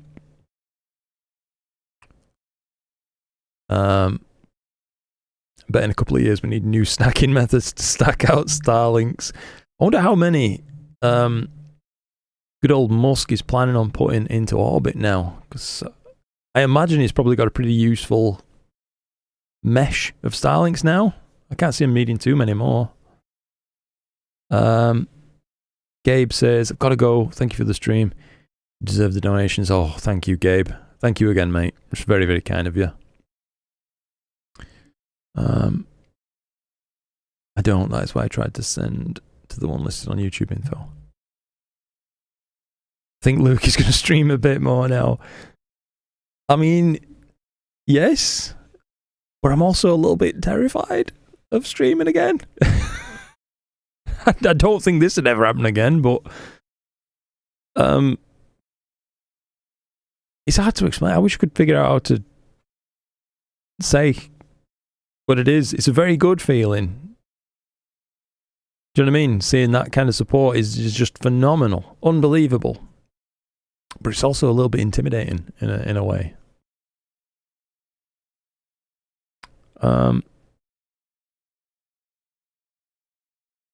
Dave says, I'm going to hit the sack. Thanks for the fun, Luke. Amazing night again. Awesome, mate. Thank you for joining. Go Oilers. Cheers, Dave. Bulbal, I'm surprised you only have 15,000 subscribers. It should have been 50k. That's really canny to say, mate. I feel like 15's more than I ever thought I'd get. You know what I mean? I'm always blown away by it. Almost 6,000. Is that many? Wow. I didn't realize it were that many.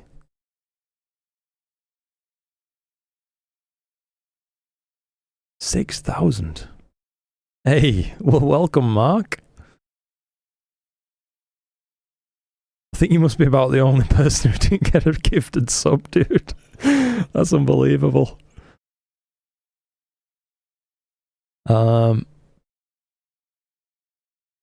It's cool, really genuine. Your interest is infectious and inspiring. That's awesome to hear. That really is. Lovely to see the community supporting you. It's a self-perpetuating thing. Benefits everybody. It's a very good way to look at it, mate. I mean, being on the receiving end of all the support, it feels a bit different. Very nice feeling, though.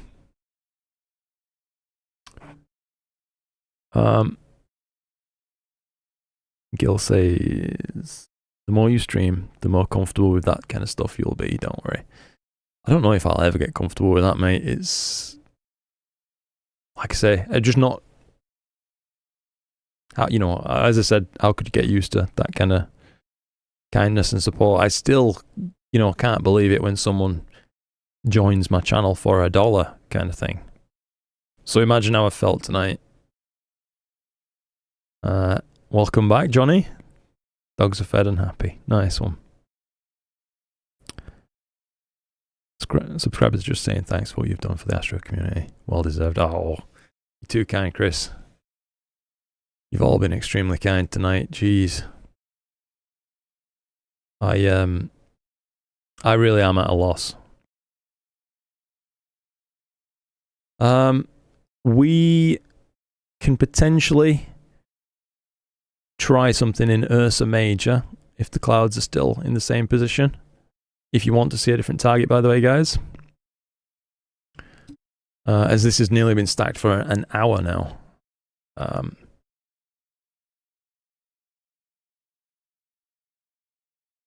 Don't even need to acknowledge my dono. I don't care, just take my money. Oh, mate, I can't possibly do that, you know what I mean? My worry is I don't know how to properly acknowledge when someone just, here you go, just pours on huge amounts of support and kindness. Do you know what I mean?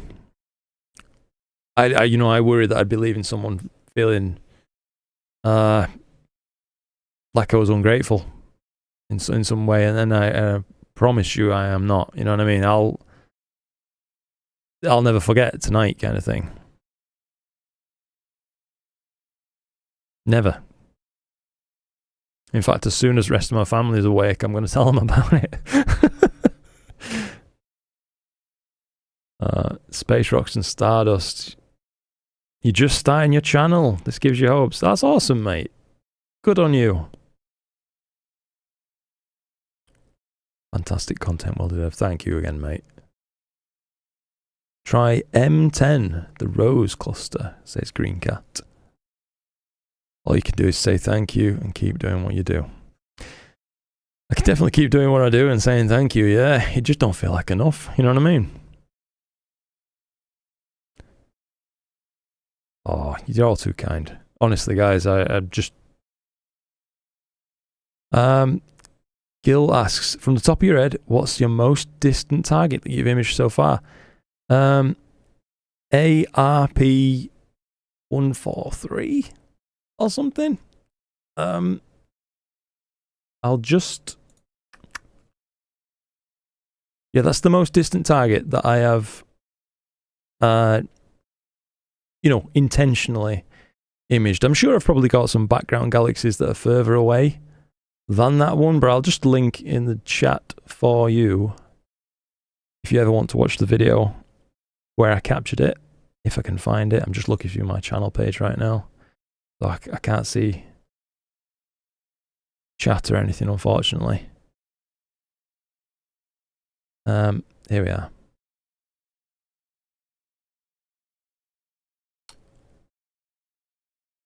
Jeez, I've just gone back to my channel page. What on earth is all this, guys? What have I missed?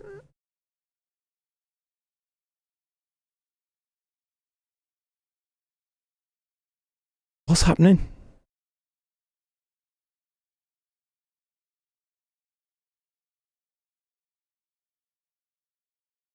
My stream's really broken. I can't catch up with chat, so I don't know what's happening. In case you can see,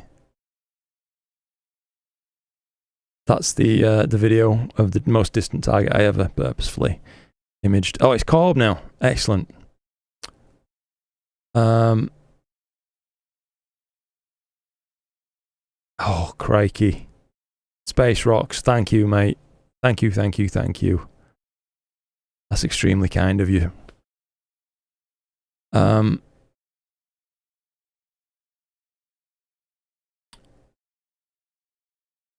Let's see. A wall of thanks in the observatory. Yeah, that's basically what I've seen tonight.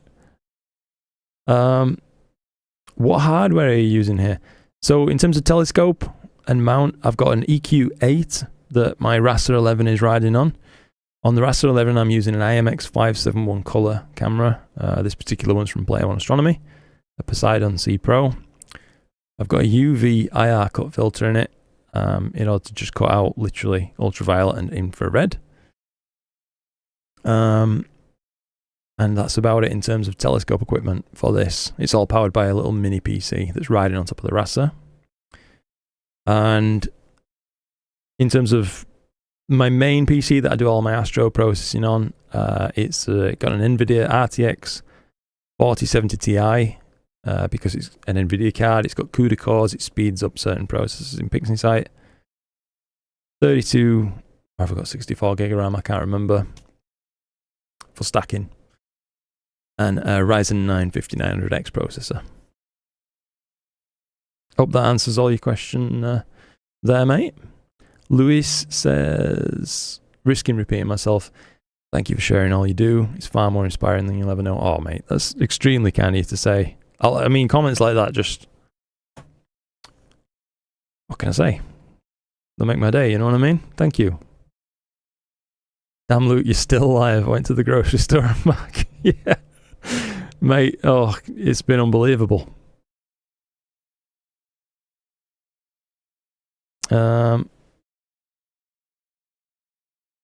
Another great feedback. No problem at all, mate. No problem at all. Cygnus still in the clouds, says Stefan. I will go check, good sir. I'm going to go have a look. You're the least ungrateful guy on YouTube. I just woke up my wife to tell her, oh, that's awesome. I hope they didn't mind too much about being woken up, but yeah, I just, like I say, I don't know how to react to this kind of thing.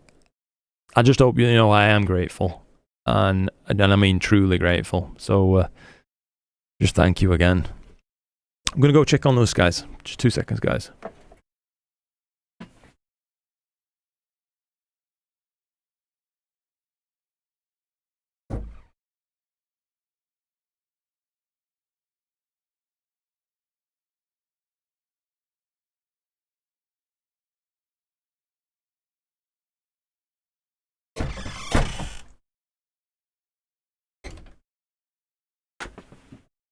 We could be in business.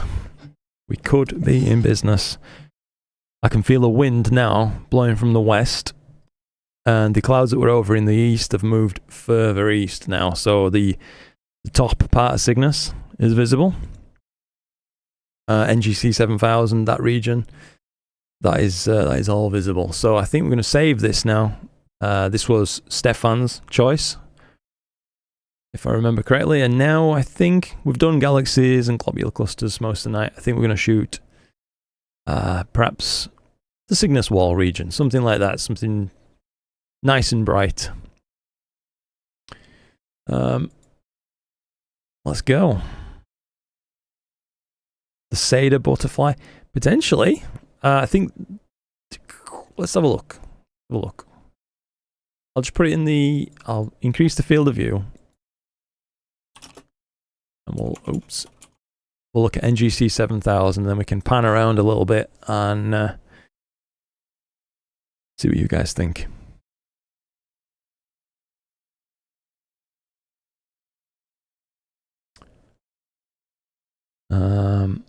Let's see. Cygnus wall is your favorite, one of your very first tags. That's awesome, mate. So, I mean, there's the Cygnus wall. Of course, that would look. Oops, that looked pretty nifty. I think getting the Pelican in as well would be possible, but a little bit of a stretch. You know, would end up with both targets framed poorly rather than one framed well. So the Pelican on its own could look neat. A few people mentioned the butterfly. Let's take a look at that one. Cygnus and Cepheus are my most favorite constellations by far. So much stuff to image there. Yeah, absolutely, mate. Every single time Cygnus comes up, I feel like I've got to image the wall, you know what I mean? So there's, oops, the butterfly. That could be pretty cool. Neat bit of framing, that big dark rift of dust going through the middle.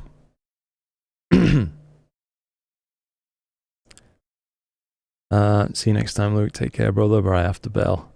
Oh, awesome. Awesome. Thank you again for joining in and staying and chatting, mate. It's been really appreciated.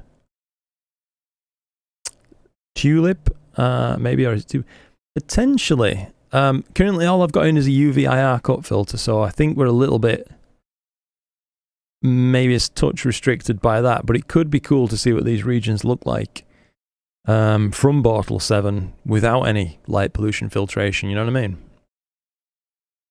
So which would you guys rather see if I just put a mini poll? And so we go wall. Oh, I've just realized I can write over yes, no on the YouTube poll system. I'm an idiot. Butterfly. And just saw someone else suggest crescent. So I'll put that.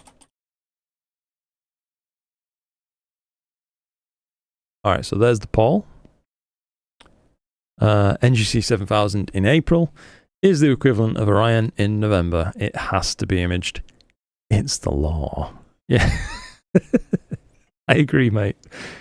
Yeah, there isn't a summer goes by that I don't image NGC 7000. Nor a winter with Orion, like you say. I mean, I always love that feeling of the first time you see Orion starting to crest above the horizon. You know, late kind of autumn way on for me. It always feels like you're greeting an old friend or something daft without sounding too romantic about the situation.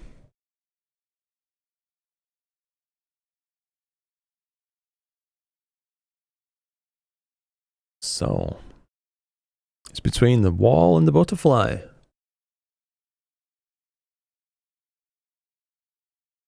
Do we have any last minute voters?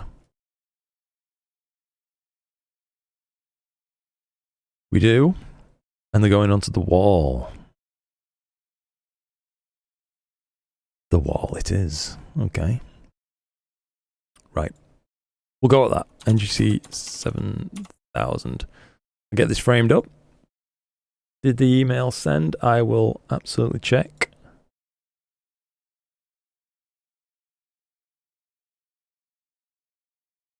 Ah. Yes. Yes, they did send.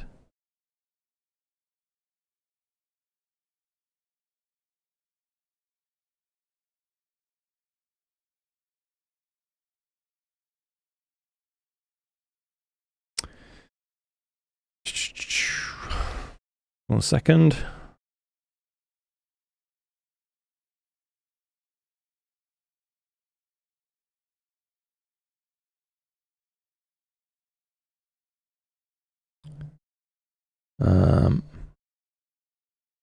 Those pictures did send. Are you okay with me just showing them on stream as well, Psycho? Same here, but for me it's seeing the Pleiades rising out of the North Sea. Oh, that sounds incredible, Pete, actually. Yours trumps mine, dude. I just get to see Orion rising out of a house. Hey, evening, Bottle 6. That's awesome. Right, a load of lights or something here. And hopefully these should save in a moment.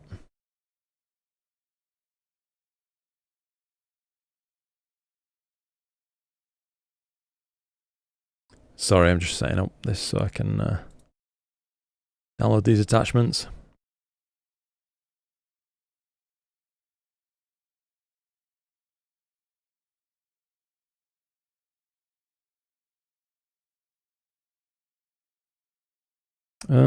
Not really sure why these are not sharing, actually, mate. Because I can see them as a thumbnail. But I can't see them above. Let's get this thing plate solved and started stacking anyway before I mess around with that anymore. So I think that looks pretty good as far as framing goes. I'd probably like to catch that bright star in the left-hand side of the field of view just a bit if I can. So we'll slew in center. The pole finished at 49% on the wall, so or 48% rather.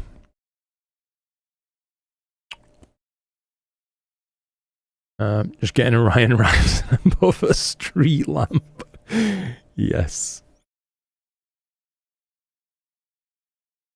Kerry says, I have to run, but I'm glad I got to witness this historic event.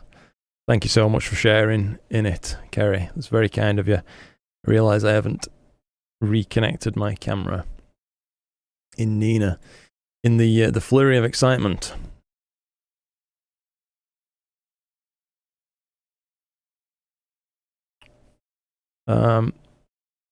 Considering the speed of the scope, the less bright southern part of the wall will probably look very impressive as well.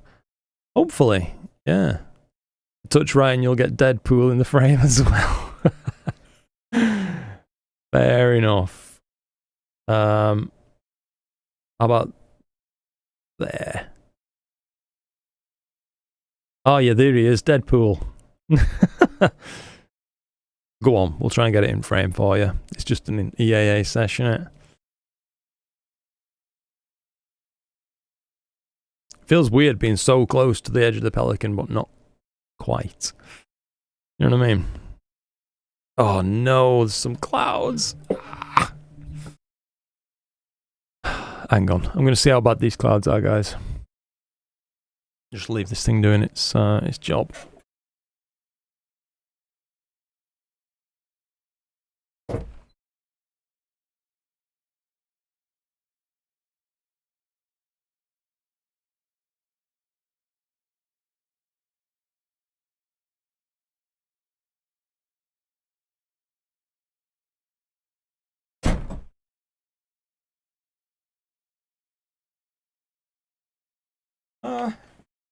I mean, we're not completely without hope. Oops. I keep getting this chair caught. Yeah, we're not completely without hope, but there are some scattered clouds for sure. Yeah, old man yells at clouds. Tim, crikey, you're still watching, Tim. I had no idea you're still here, buddy. Thank you for joining for so long, mate. We have 1 hour downwind from you. The clouds lasted 30 minutes. Okay. I haven't updated to Nina 3.0 yet. Some great features. I haven't actually, no. I am running Nina 3.0 on the other PC. But on this one, I've not bothered doing the upgrade yet. My wife calls it the dinosaur's head because she sees a brontosaurus head. Yeah, I can see that. For anybody wondering what we're talking about, it's this little region here. Looks a bit like Deadpool's mask with the stripe and then the pair of eyes. But yeah. Did it finish its plate solve, by the way, while I was out walking about? I guess it did. Fair enough. Let's we'll disconnect. We'll start a stack and we'll see what happens. There is going to be passing clouds in this though, so I expect we're probably better off running it for a while, and then when it clears up, you know, restart the stack and go again. Do we think continue with 30-second exposures on this, or maybe go a little bit longer? Ooh, crikey, look at these clouds. I'll probably not worry about it too much just for now. Look at that. Satellite going through.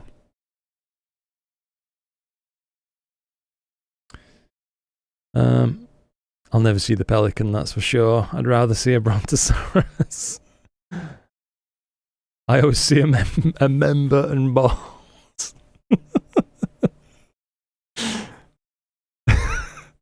Fair enough. As to the pelican,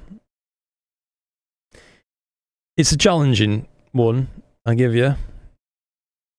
I don't much see a pelican either, but yeah, I don't know. There's got to be a way to see it, as they're not. Otherwise, why would it have ended up with that name? I'll just hit live stack for now and let it do its thing through clouds, but kind of late to see a satellite, I think. How close are we to astronomical dawn? Oh, we're a little while off, aren't we? So what's that, 3:40 or so? We'll start to see astronomical twilight breaking, so we are pointing east, same direction as rising sun, so maybe it could be a satellite just illuminated just outside of Earth's shadow.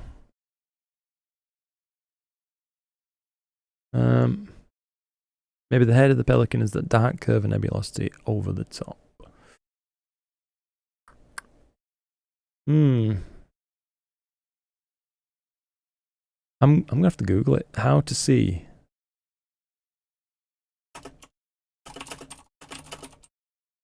pelican. Really?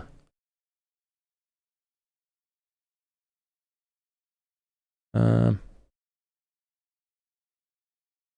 mean, I'm really not sure about this. Let me show you this one.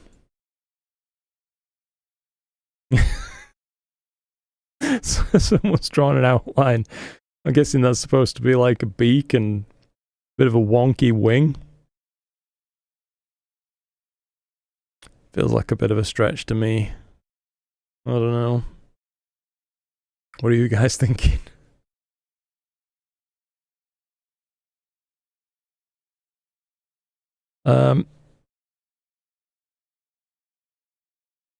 Let's see. It always, whenever I open another page and come back, it seems to pop chat back. a little bit. So I'm sorry if anybody's saying anything and I'm not seeing it just yet. I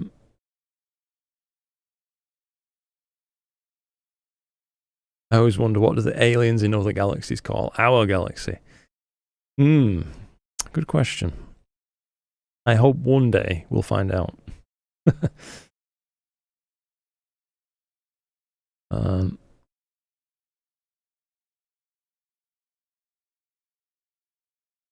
I call bull mess.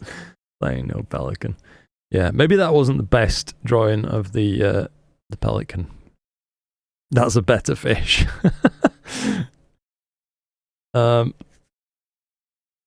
Was into 2-minute illicit substances. Crikey.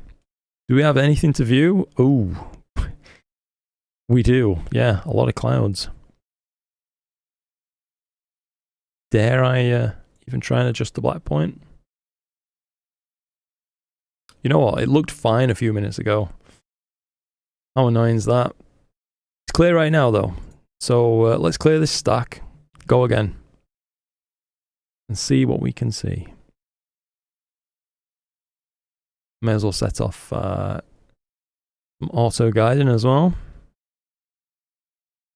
We'll go with a chunky bright star so we don't get bombarded too much by PTSD and inducing PhD bongs when some more thin cloud passes through. A little bit saturated that cloud in a nice flat star, rather nice flat top.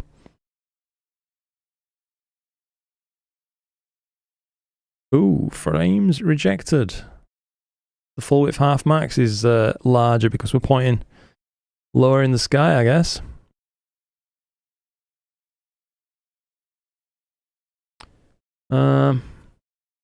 It was the peyote. Looks more like a pterodactyl. It does to me, Pete, actually. I could go for a pterodactyl. But pelican. Wheeljack. As nocturnal as I am, even bats like me need to sleep every now and again. Thanks for the stream. Oh, that's awesome, mate. Thank you very much indeed for joining in, mate. It's very much appreciated.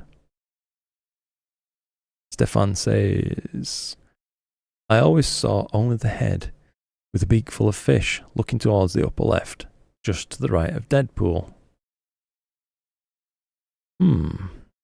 Dark pixels, are you not guiding on multiple stars? I would usually, mate, yeah.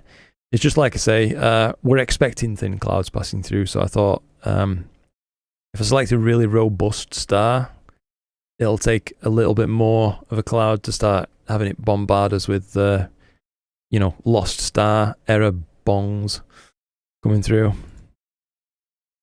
But at least we can see this now, so let's colour balance it a touch. And see how much nebulosity we can pick out with this UVIR cut filter.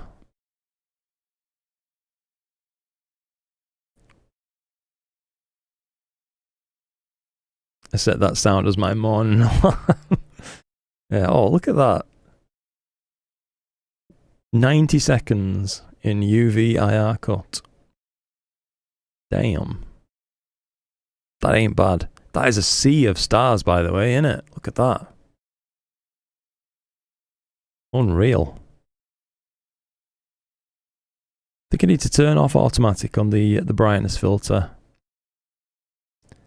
And maybe set it reasonably aggressive there, so we should filter out any passing clouds now.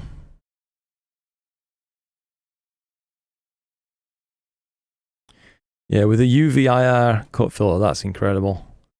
Perhaps the next time I do like an EAA stream, that kind of thing.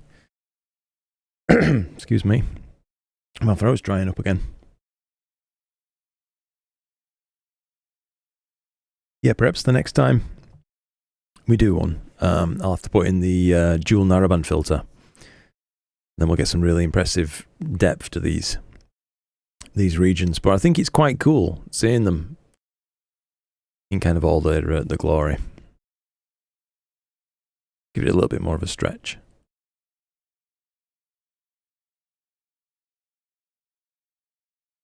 Oh, I'm really starting to get early morning voice now. Look at that.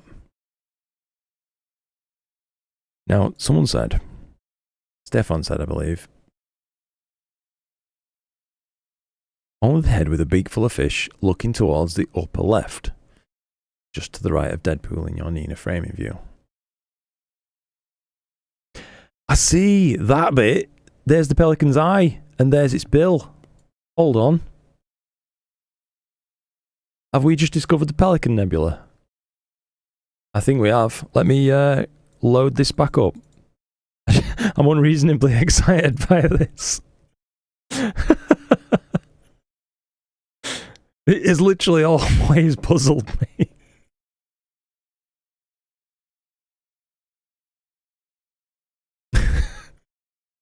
Right. Yes. Okay. Yeah, I get it now. Oh, fair enough. Well, yeah, its bill's open as well, isn't it? Like you say. Top part, the bottom part, its eye, its neck curved around. Yeah. Well, thanks. I'm genuinely glad you've pointed that out.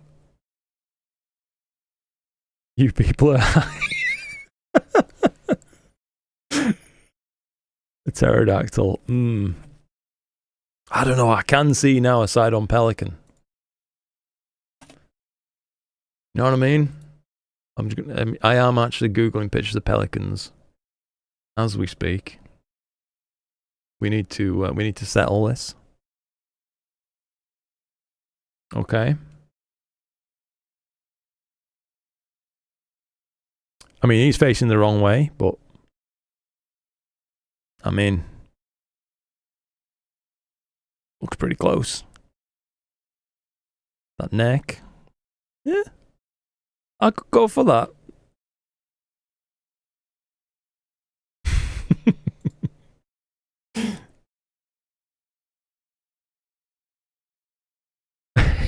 Yeah. Oh, crikey. Yeah, I'm glad it's been useful for some of you guys as well. We have all just finally witnessed the pelican in all its glory.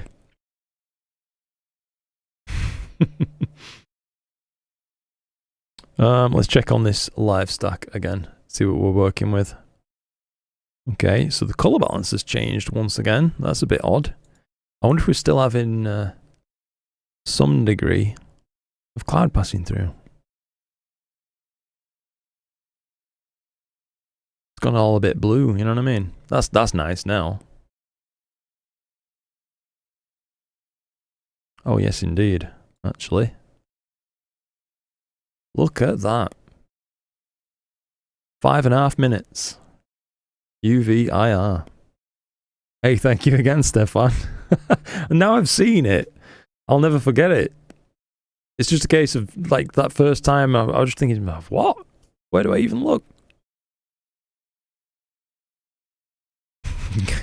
Goodness knows what the other person drew a line around, though. That was nowhere near. That's pretty cool.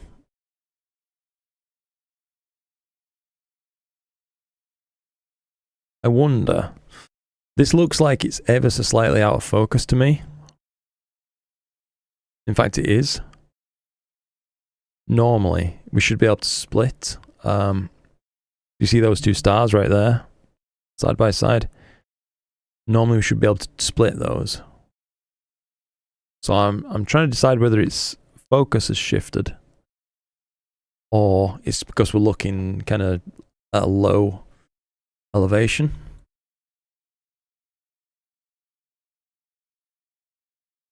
Part of me is tempted to go put that dual narrowband filter in a way.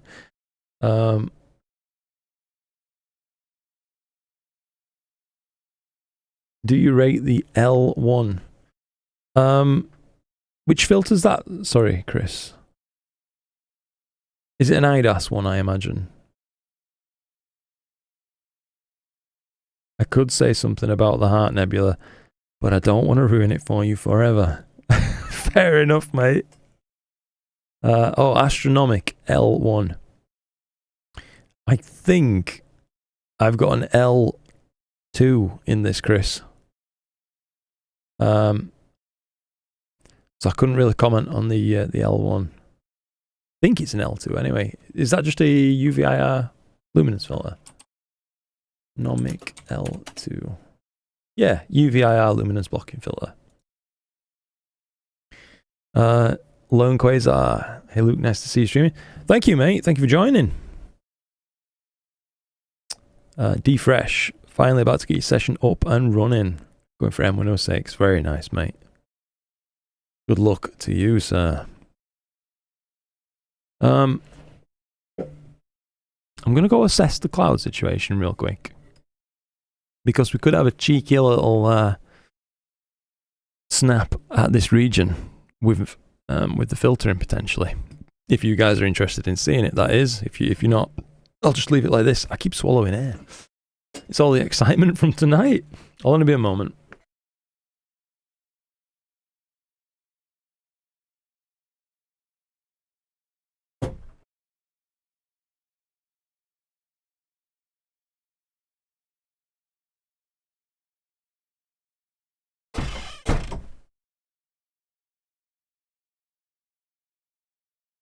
Yeah, looks reasonably good actually.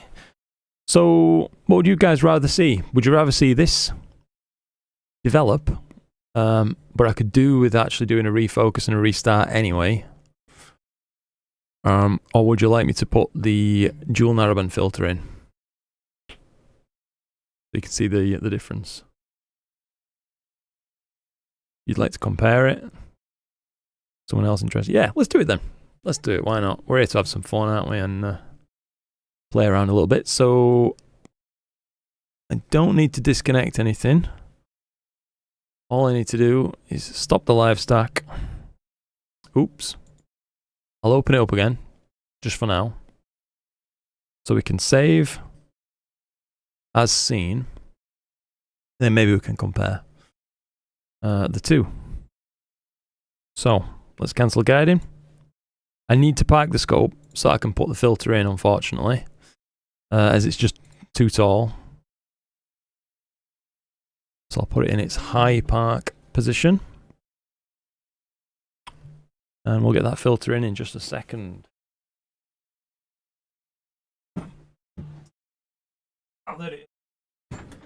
So we're going to be running with actually the Optilong L Extreme F2 V2 for this. So yeah, it sounds like it's parked. I'm going to go ahead and put that in for you now.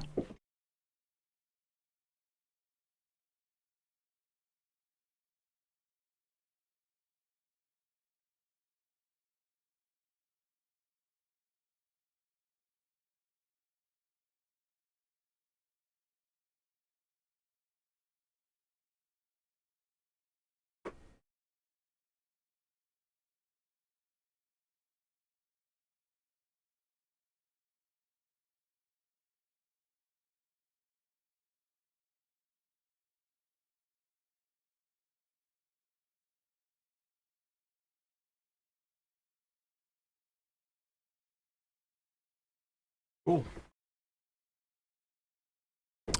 All right, there you have it. Let's unpark, get back on this target, and refocus, I guess.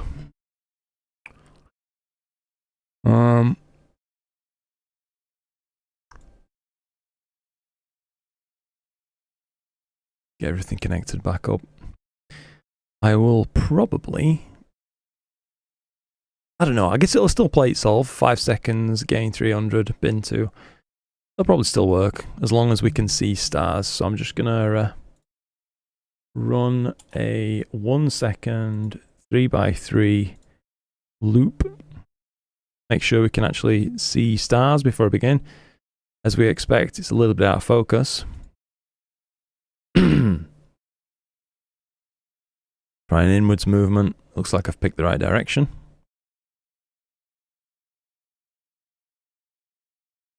And that will probably do it, I think.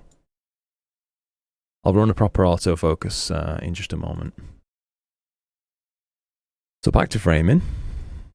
We had it somewhere like that so that we could see Deadpool's head.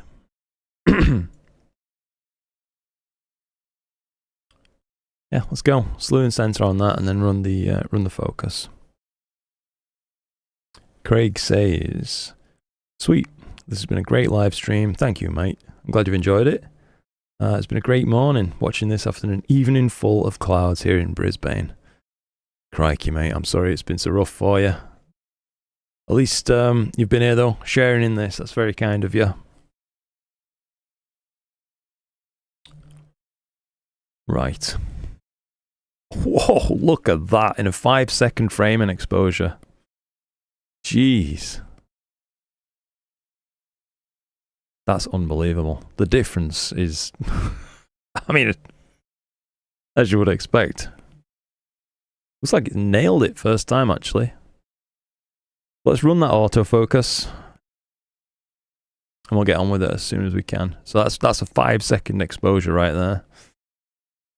These are 3-second autofocus exposures. You can see the whole shape of the nebula. Unreal. Jason says it's 7 PM here. Setting up to do some testing tonight. Got to get my EAF dialed in on my 8-inch Ritchie Grettian. Nice. Good luck, mate.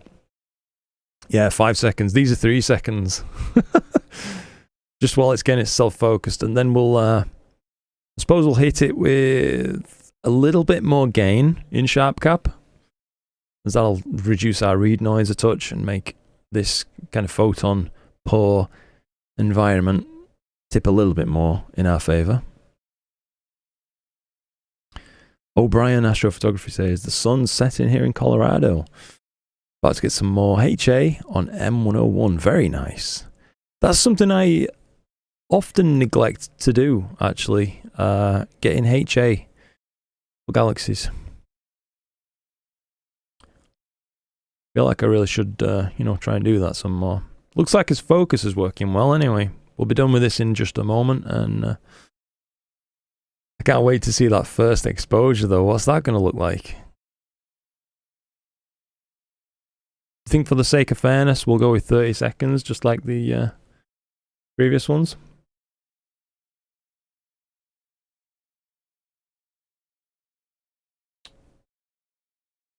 I think getting HA on galaxies is my favourite. I love seeing the before and after and seeing that HA leap off the screen. Very nice, mate.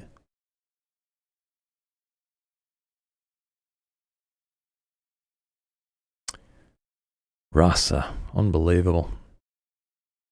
It'd be interesting to see after this filter change and refocus if we can indeed split those two stars that I mentioned down at the bottom as well. That'll be pretty interesting. Paul's hobby life. Nice, the pie's still going. Yeah, it is indeed, mate. Yeah. It looked a little bit sketchy at one point when we had some clouds, but glad to say, I think it's all good now. All right, so we're focused. Good to go. Let's disconnect the camera from here. Reconnect in sharp cap.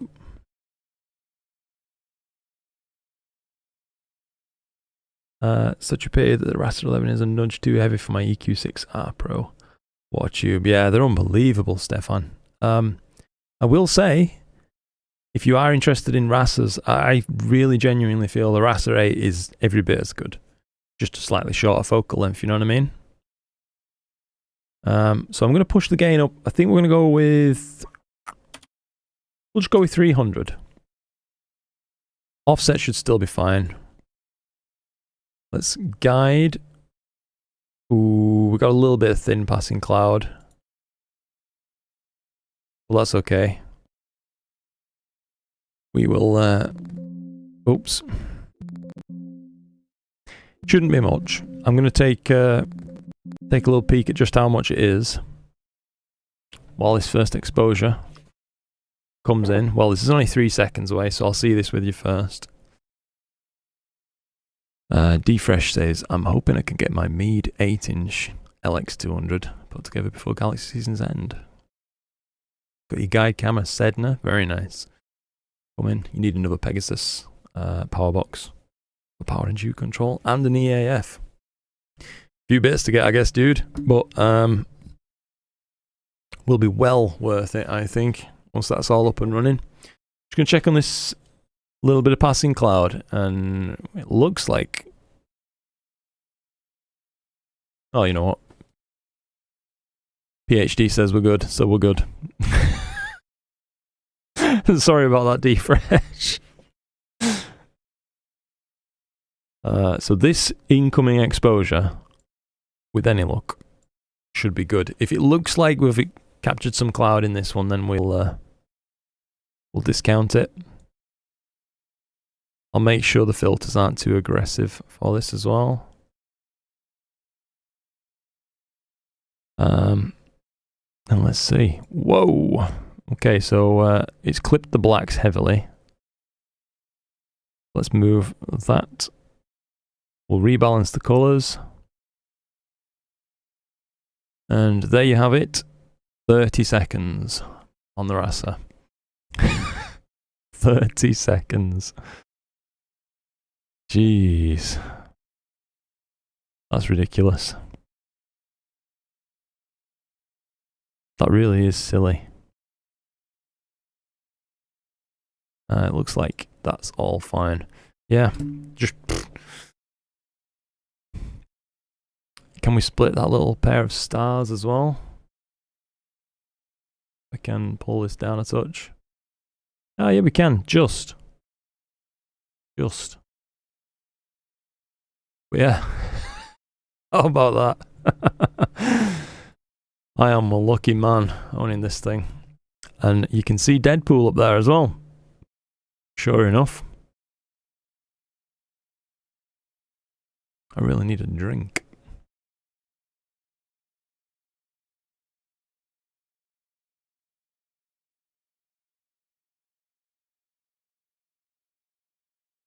Unbelievable. How deep in are we now? 90 seconds. About to be 2 minutes. Yeah. Jesus, Mary and Joseph. Yeah. So yeah, this is 2 minutes now, but I mean, if I just zoom in a little bit. I mean, that looks better than my first ever image of the wall by a mile. That's what having bloody tons of gear does for you, I guess. Like I say, I am one lucky man.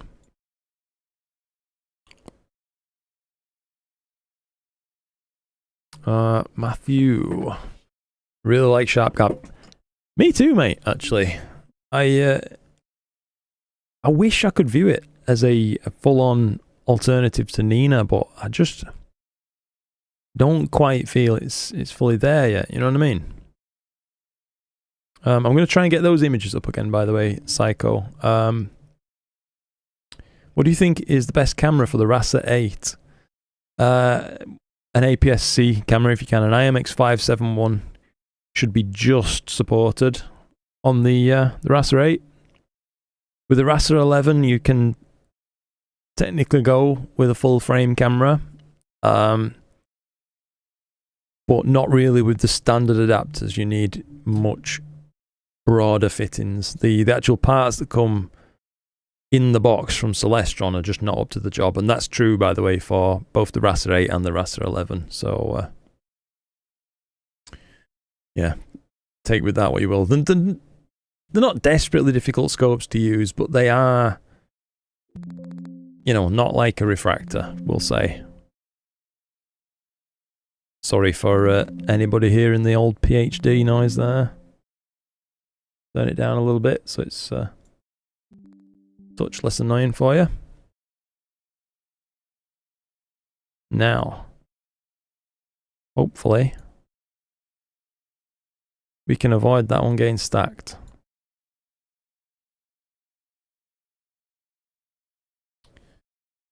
Imagine that short subs with full frame, loads of storage. Absolutely, mate. Yeah, that's one of the things that stood out the most to me when I was testing. Well, this camera right here, the Zeus. Don't actually currently have this on anything. Obviously, it's in my hand, isn't it? But the amount of storage you need for a night of imaging with that is phenomenal. It really is ridiculous. It makes you feel like taking 10-minute exposures or just not imaging.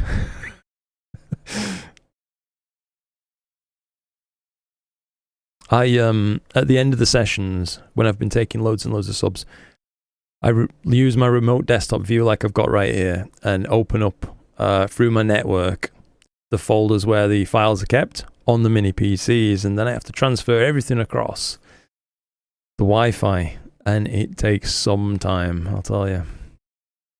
It's a little bit of a task.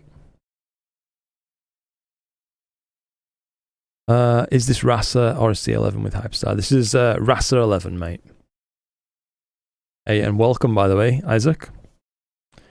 Yeah, this is RASA 11 with an IMX 571 camera and a dual narrowband filter.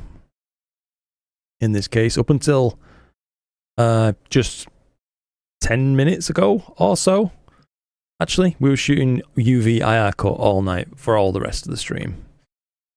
So if you've any interest in seeing any of that, this will go up once the stream is over as a video on demand once it's processed. And you'll hopefully get to see everything again, if you're interested. You can really see Deadpool now, I will say. There he is.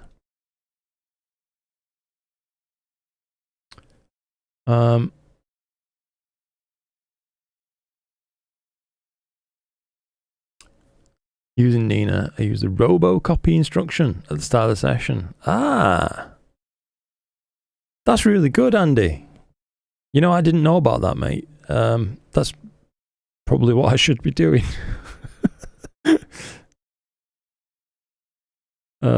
Gil. I mean, with modern day SSDs and PCI Express 4 transfer speeds, it's okay. If you have an old PC, good luck with an IMX 455. Yeah, agreed, mate. If it's, if it's a desperately large amount of files, sometimes I'll just take, like a thumb drive and copy it that way, rather than pulling it all across the network. But most times I'm just too lazy to bother, so I copy them across. O'Brien says, gonna hop off and start imaging myself. Great stream, Luke. Catch you next time. Hey, thank you so much indeed for joining in, mate. Really appreciate it and hope you have a good session. Now, why won't these pictures open?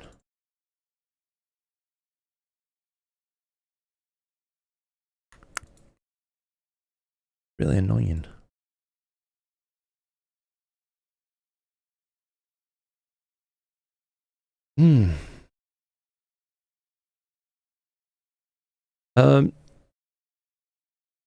Apologies to you, Psycho. But those images, mate, they just won't load out of my my inbox for some reason. I'm sorry about that, mate. I can see thumbnails and that's it, unfortunately. The Astro device is the best setup for a RASA 8 for APC. It has tilt and filter slider. Don't think my robocopy is set up in my sequence yet. So do you need to use advanced sequencer for that? Because that's probably why I've missed it. I tend to always just use the legacy basic sequencer.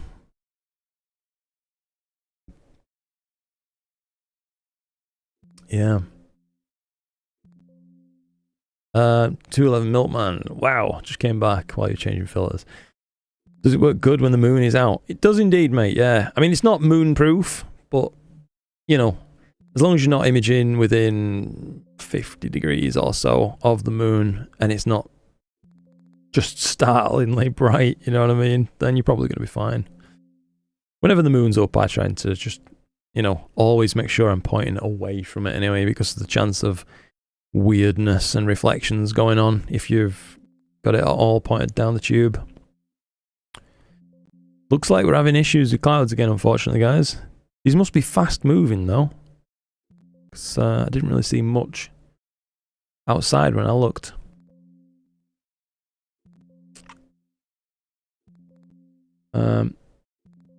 Make sure to also use robocopy stop at the end of your sequence, otherwise you can end up with multiple robocopy instances running. Interesting. Johnny, great to see you again. Look, I'm going to sign off, have a bourbon, and then call it a night. Good on you, mate. Hey, thank you very much for joining in, Johnny. It's been nice to catch up with you and chat a little bit again, mate. And it's an instruction in the advanced sequence. So thank you for confirming that, Andy. And D-Fresh as well. Cheers. So, Isaac P. What are the bandpasses for this filter? It's an Optolong L Extreme F2 V2. I call it a V2 because Optolong sent me what I would call a V1 very early on, and then I delivered feedback and they actually listened and improved it. So hats off to Optolong for that one. But as to band passes, let me have a look for you. F2.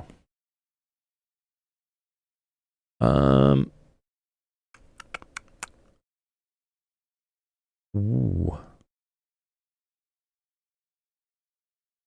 7 nanometers in both, mate. 7 nanometers each. You can't go massively narrower than about 7 at these extremely fast focal ratios. As you start to suffer from going off band and bandpass shift. Two Rivers says, are you going for a personal record for streaming? Think so, mate, yeah. I mean, I'm just looking across there. I've been alive for 4 hours and 40 minutes. And the support from you guys tonight, by the way, has been unbelievable. Just unbelievable. You have, I don't know if I should even say, you've sent over $800 in donations.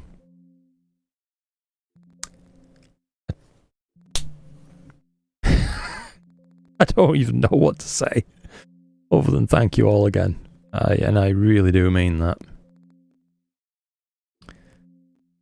Just unbelievable. Stefan says, the sun's rising soon. I need to catch some sleep before Sunday brunch. Thanks for a great stream. I hope the sky clears up a bit for the rest of your night. Hey, thank you again, Stefan. I really, really appreciate the support you gave, mate. It's absolutely incredible of you. Hope you have a fantastic rest of your week, buddy. D-Fresh says, wow, put it towards some awesome equipment to review for us. I already did. As it happens, I mentioned earlier on in the stream, I know you nipped off for a bit, but I purchased a new scope just recently. Well, new to me, it's a used telescope. And it's a Skywatcher SkyMax 180 Max Tov. So hopefully I can cover a little bit more lunar, planetary and things like that on the channel and have some fun with you guys that way. I think it could be cool. I'd like to also use it a little bit visually too. I think that'd be some fun. Isaac asked, cool, what did Optolong change when you asked? So the original one had issues with some halos. And I was rather annoyed by it. I mean, halos is a bit of a pet peeve of mine on images. I don't mind diffraction spikes and things like that. I know that they pull a lot of people off, but on images like this, seeing halos really bugs me. The original one had quite large halos, so I gave them the feedback and that, showed them as well as I possibly could with data that I'd captured and shared on this channel.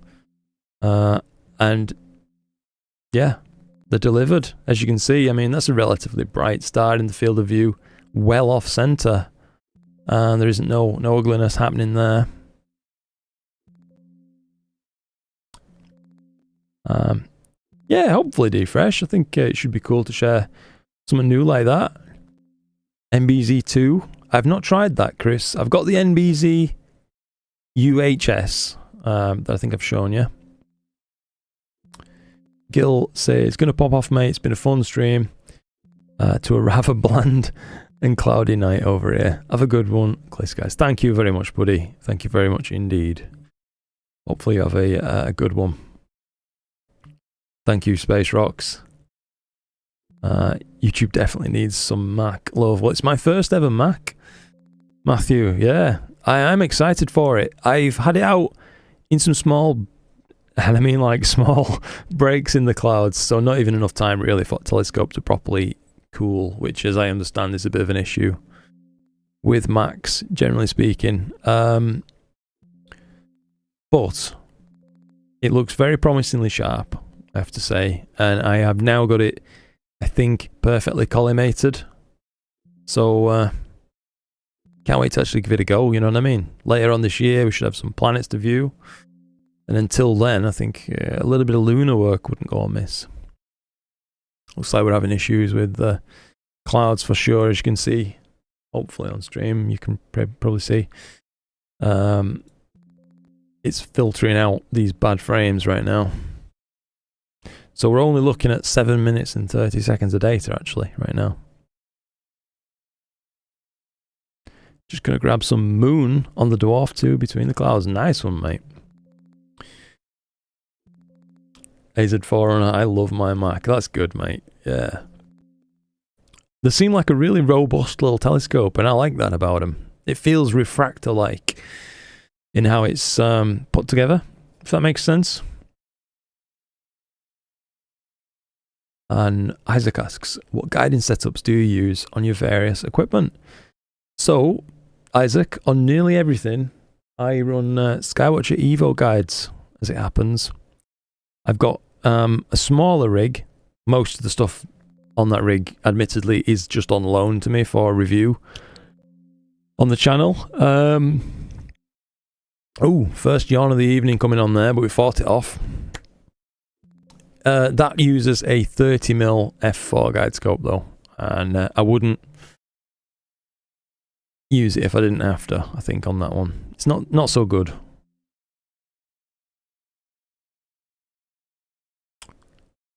We need them in the UK for the rain. I think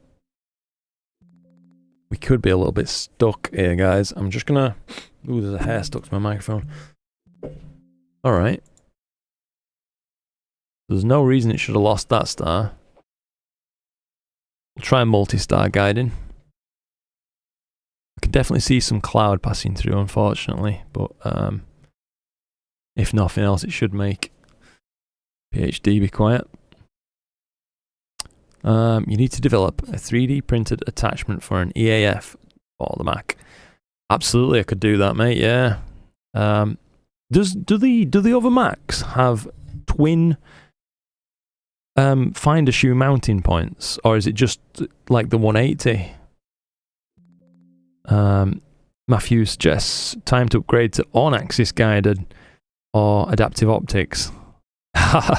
Both of those would be pretty cool options, mate, admittedly. I do have, rigs with off-axis guiders and stuff, such as, I've not got a guide camera in this one right here, but hopefully you can see an OAG on that one, which I don't mind. I do like the accuracy that an OAG can bring, but I've never found really dramatic improvements from off-axis guider compared to a reasonably long focal length guide scope with a modern small pixel guide camera, you know, something like a 290 mini, that kind of thing.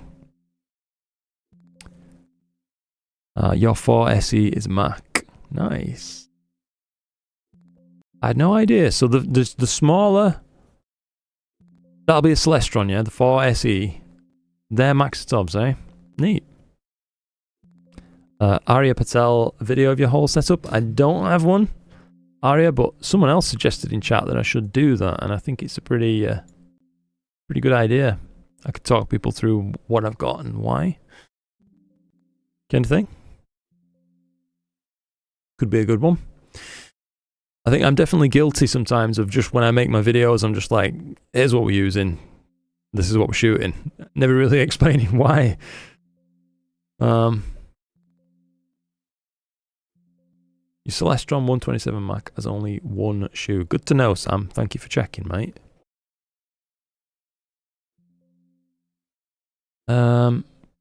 See astronomy. I miss imaging so much. Watching this live imaging really brings back some motivation. Ooh, that's good to hear, mate.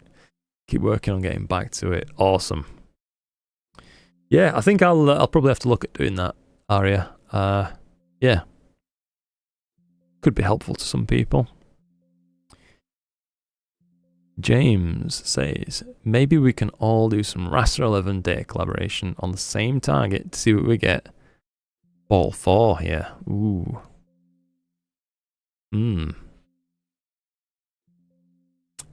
I have had ideas like that before, you know, where maybe we could announce a community target that we're all going to try and shoot.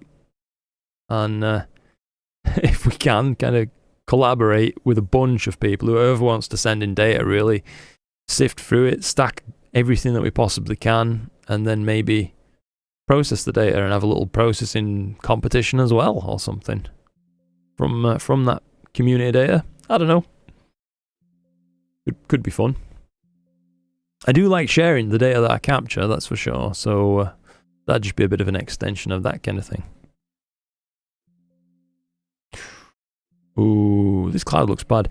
I'm just gonna check real quick, guys, and make sure I'm not in any danger of my gear getting rained on. Andy says, I think I'll call it a night, Luke. Hope the skies stay clear for the next couple of hours. Hey, thank you very much, Andy, and thank you for joining in, buddy. Really appreciate it. I'll just be back in 1 second, guys. Just going to check on these clouds.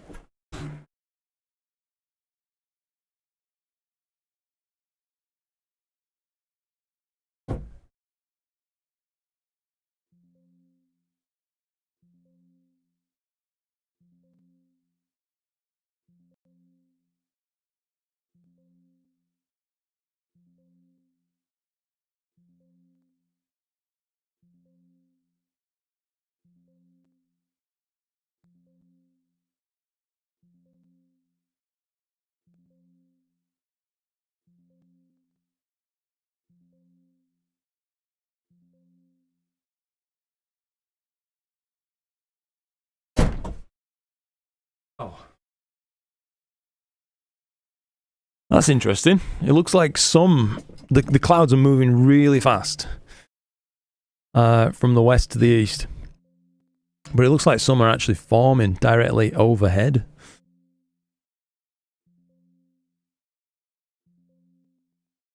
Would love to do a collab. Yeah, me too. Awesome. Max Stove cast grain. Secondary is glued to the front glass. Yes, indeed. Straight through and a diagonal at the back and one fine amount. Right. I had to make a special plate to attach my finder camera alongside the red dot finder. Matthew says, somebody needs to do a collab where the final image looks like a complete and total mess instead of a processed until the cows come home. It looks as perfect as possible. Yeah.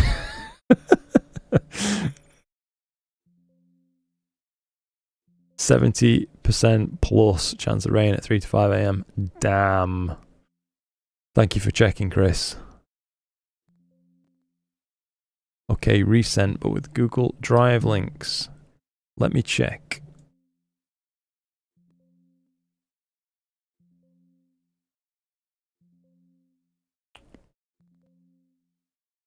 I assume they'll just take a moment to arrive.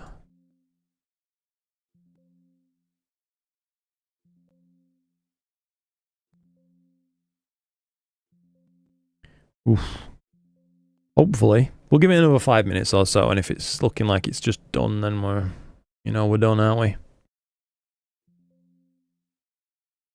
I can't take exposures much over 8 seconds before it starts to get star trails.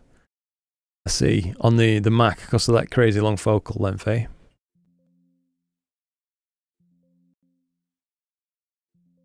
Setup and shooting. The one reason I like the dwarf, I'd sacrifice a little quality just to be able to get out and shoot between the clouds. Yeah, I mean, me too, mate. I think that's kind of where I'm at with smart telescopes. I don't really mind that the quality isn't as good as my main rig, because it's not going to be, is it? You know what I mean? But it's super portable, super quick to set up, and you can just enjoy. That's how I feel. Sorry if you're saying something and I'm missing it there, Ricky. I just I saw some messages get retracted before I read them, buddy. No clouds here until Sunday afternoon. Ooh. Wow, you're gonna have to pick a nice target then, I imagine. If you can image all those nights, mate, you could end up with a absolutely mammoth result from that. Casey says, next time you do a live stream like this, can you give advance notice so we could set up and see if we can match up like a group EAA? That's cool. Yeah. Absolutely, mate. I mean, like, this was an absolutely off the cuff kind of thing. I just 5 minutes before going live, I thought to myself, you know, shall I go live? Crikey, I'm glad I did. But yeah, hopefully next time I'll plan a little bit further ahead.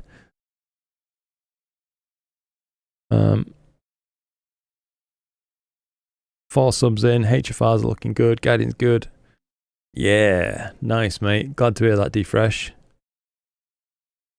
5 minute subs, I think you'll be fine, mate, on M106. It's a pretty faint target, all things considered, I'd say. It would be mosaics. Yeah, that's right. All the different focal lengths all combined. I don't really know how we'd do it. I suppose we'd have to ask that everybody stacks and calibrates their own data and then sends to one person a calibrated TIFF that we can stack all the TIFFs then. Perhaps. Apologies about coughing at you guys. Thinks I'm typing my name. Ah, I see, mate. Got ya.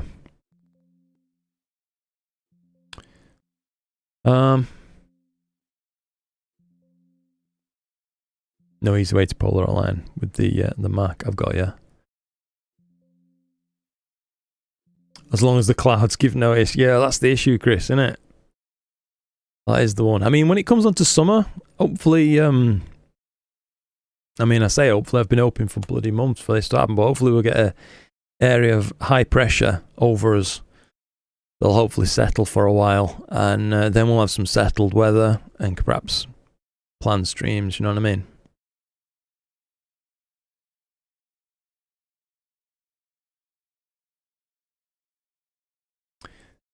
Pretty awesome for an off-the-cuff stream. Thank you, mate. That's kind of you to say. What part of the UK are you located in, if you want to share? Sure, mate. I'm from up the north of the UK. I'm in Yorkshire, near a place called Leeds, basically. Fred, welcome, Fred. Good evening to you too, mate.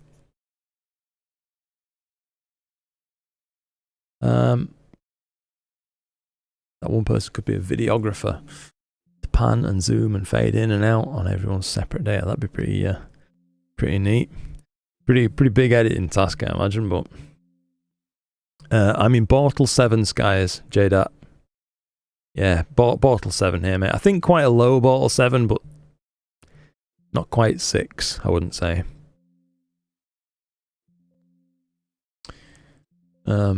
Ushi.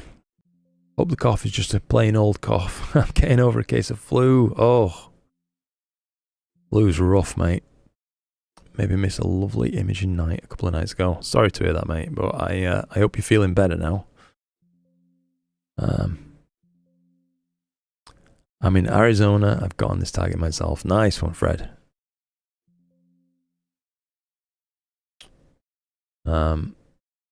Is you ready for Corona Borealis. I am not ready.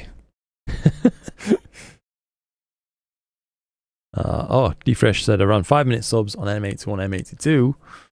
The car ended up getting blown out in processing. Do you have PixInsight Defresh? Because if you do, try generalized hyperbolic stretch. I don't know if Cyril or something like that has a similar option, but it probably does by now. But that should help you protect your cars when stretching.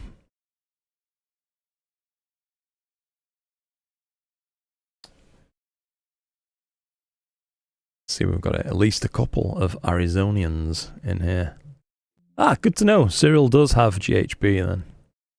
GHS, rather, should I say.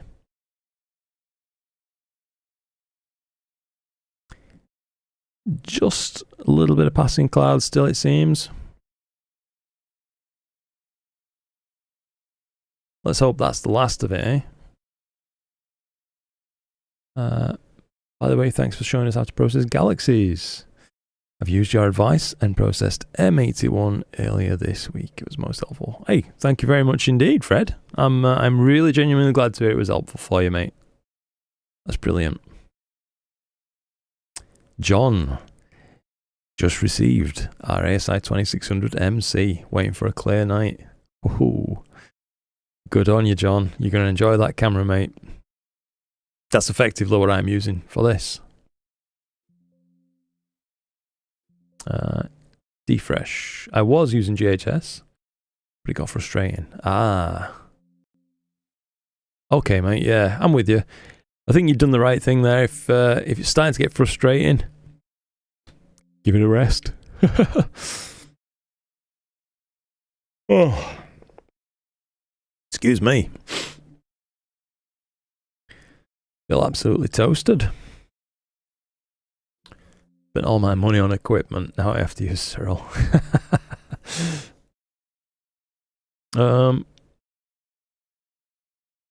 Cyril might be partying a little too hard. Casey asks, now how much data would you need to finish a target on average with the RASA? Good question. I mean, part of it depends on what you're looking for. If you're after a personal best image or something like that, then you're probably going to have to go at least as long or longer than whatever your last image was. So if you're used to shooting 5-hour projects, you're going to need to shoot, at least 5 hours maybe. Even though the RASA's faster, it's not complete magic, you know what I mean? Unless you're shooting with something quite slow beforehand, in which case you might beat it a lot sooner, but just in general, for me, I'm usually happy with an image by about 3 hours with the RASA, and I usually shoot a lot longer exposures than this too, which gets you even deeper.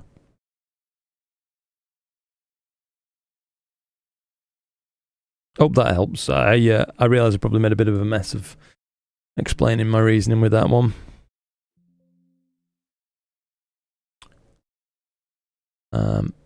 Chris suggests 1 to 4 hours. Yeah, I'd go for that, mate. Certainly a brighter target can sometimes just knock your socks off with a single hour, you know what I mean? The RASAs are such a potent instrument, but they're also such a big pain in the neck if things aren't going to plan with them. Can you play with the stretch a little bit? Of course, mate, yeah. I'll just reset so you can see what the whole thing... So this is what it looks like. Linear, unstretched, uncolor calibrated, if you will. So I'll just use its automatic color align tool, and you can see all the histogram points have aligned themselves. I'm going to pull up the black level now till, since this is EAA and not a proper Astro image, I'm going to allow it to just clip into the blacks a little bit down there. Stretch the mids until we're satisfied with what we see. So, how does a little bit more black level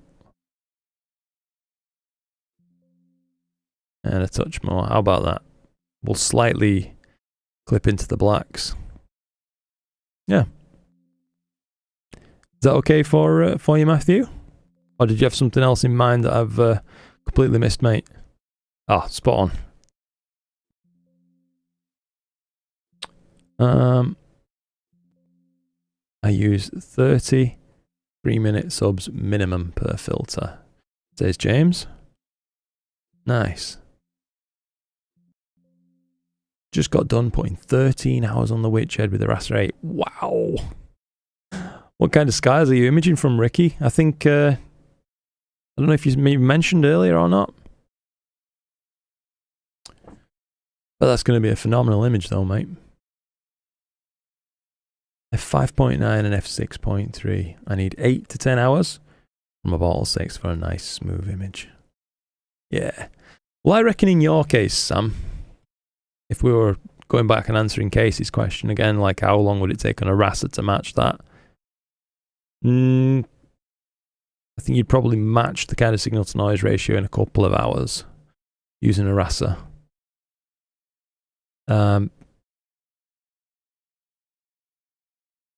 When you're doing LRGB imaging, what % luminance do you do? Tim asks.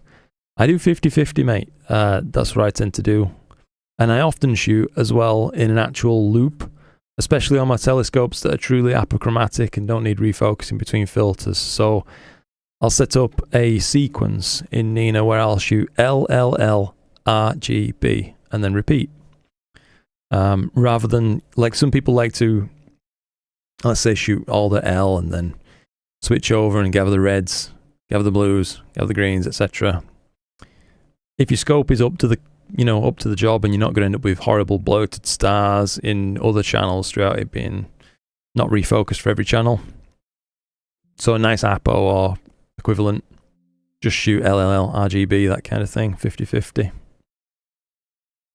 I've tried other combinations and yeah, there's a little bit of wiggle room, I think. There's no true one-size-fits-all answer. See if you can flip the image as well, like said earlier on stream. Ah, yes, you're right. Wants to be flipped vertically? Will it do it this far into a live stack, I wonder?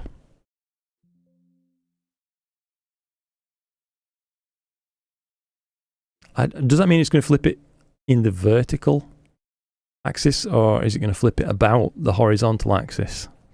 I've got myself confused. So it doesn't look like it's going to do it. I'll let it apply this next frame, which is coming in 2 seconds.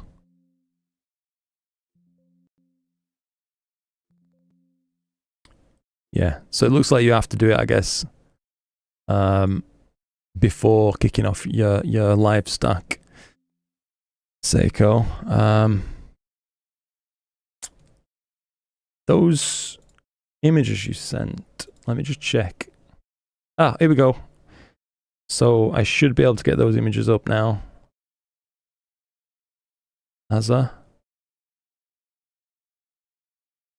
You need access, so I'll have to just send you an access request.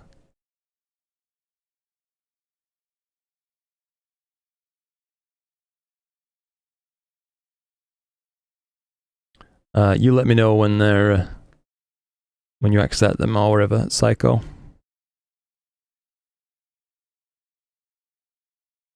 I'll just up this stretch a little bit. It looked just a touch too gloomy, I think. That looks a little bit better. Ricky, you're shooting from ball 3. Wow, that witch's head is going to be really nice then, mate. I need to get a sky quality meter. I'd love to know just how dark my scars are when I'm shooting. Huh.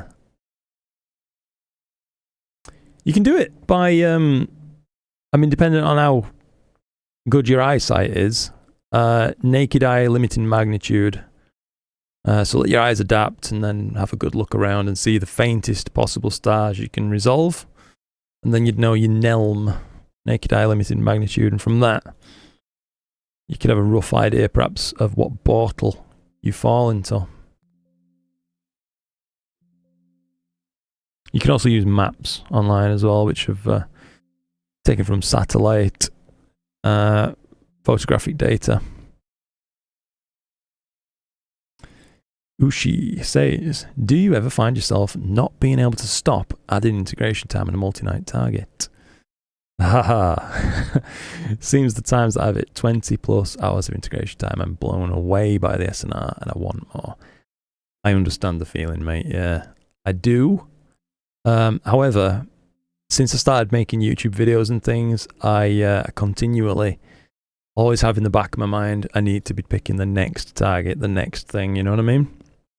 So I can't ever dwell too long on one kind of target because I want to put out frequent content. So 20 hours for me might be, I mean, it certainly is right now, more than I'd get in an entire month. But yeah, I know what you feel.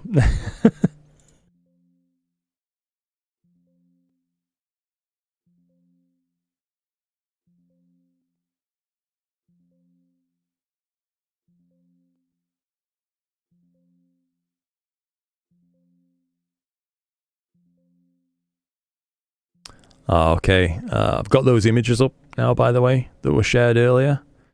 So these were just taken with a smartphone. Samsung Galaxy. So that's what it's like in Portal 2 skies, eh, mate? I can see Andromeda there. Crikey. That must be phenomenal.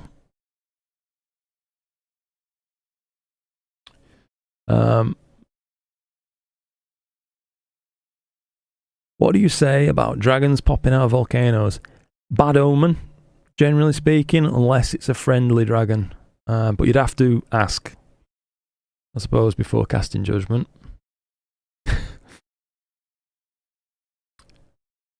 Cleared out sky outside app tells you your bottle zone. That's good.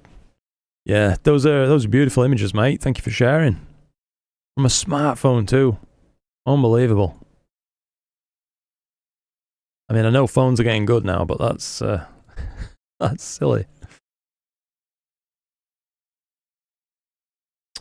Your all sky camera hasn't updated in days. Ooh. That's not good. Don't know if I'd trust my eyes for that, Luke. Light pollution maps put you in a bottle 4. Okay. I'd probably trust the maps. I mean, myself. You might be, I mean, you might have exceptional eyes, or you might have average eyes, or below average eyes, which would, of course, throw off your personal measurement, won't it, with the naked eye limit in magnitude. Time to put some beef on the barbie. Oh, I'm so jealous, mate. Smaug. Yeah.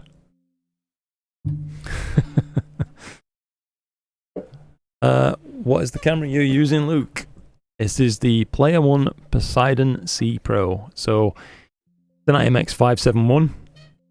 And the reason I like the Player One version, especially for my usage case on a RASA, is the rearward facing tilt adapter that comes with it as standard.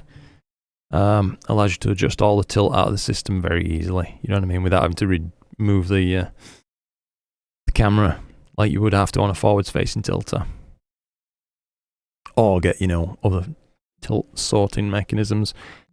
I think, guys, I've been hearing PhD bong away for quite a while now. That could be just about all she wrote. I'm just going to double check real quick and make sure we're not getting any chance of rain, as I don't want wet gear. But yeah, I'll be back in literally 30 seconds.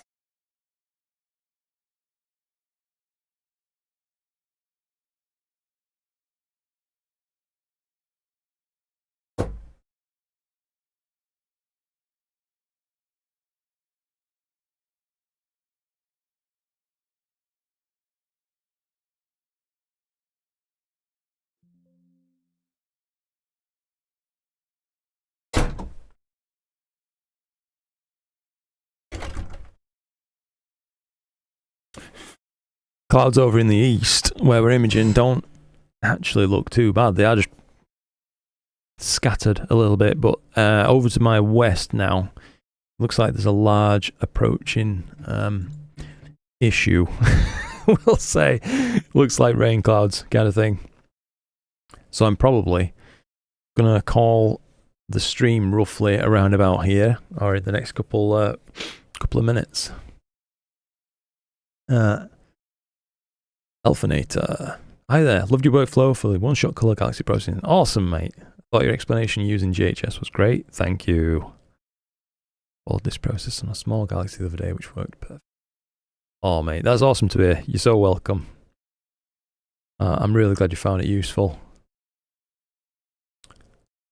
Matthew's in the same situation. Light pollution maps say you're in a bottle 3, but you know it's darker than that. That's fair.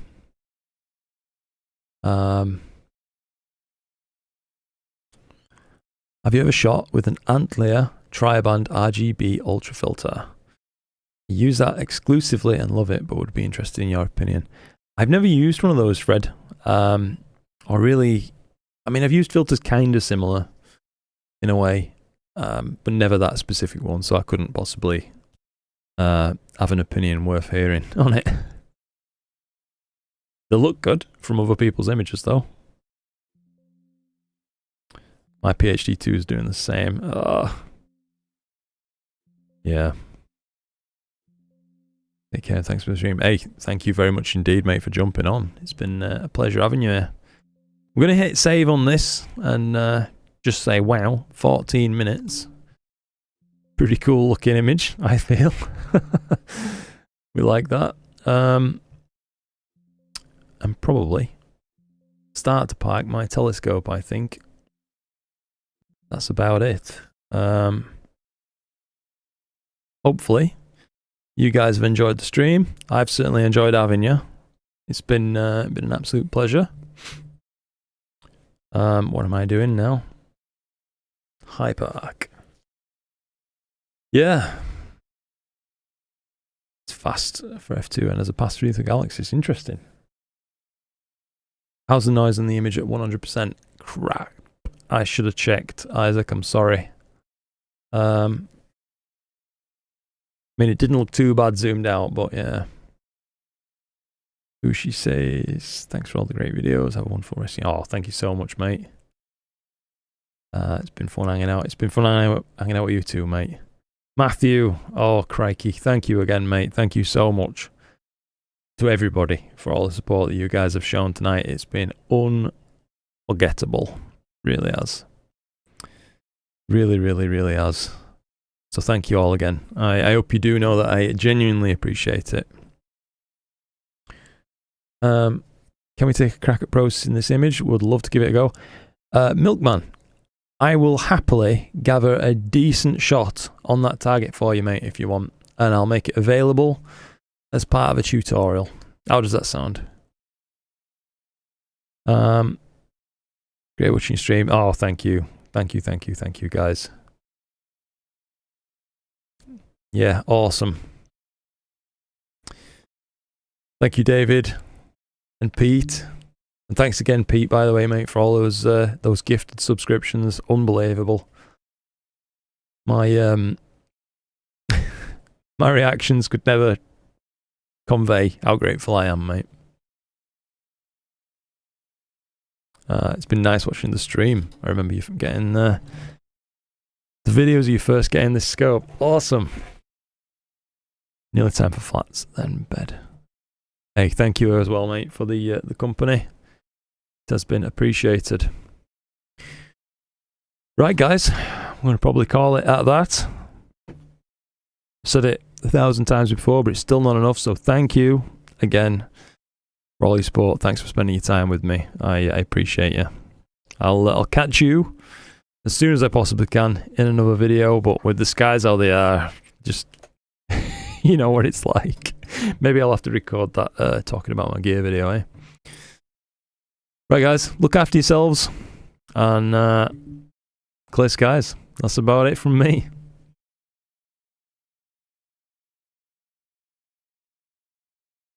Cheers.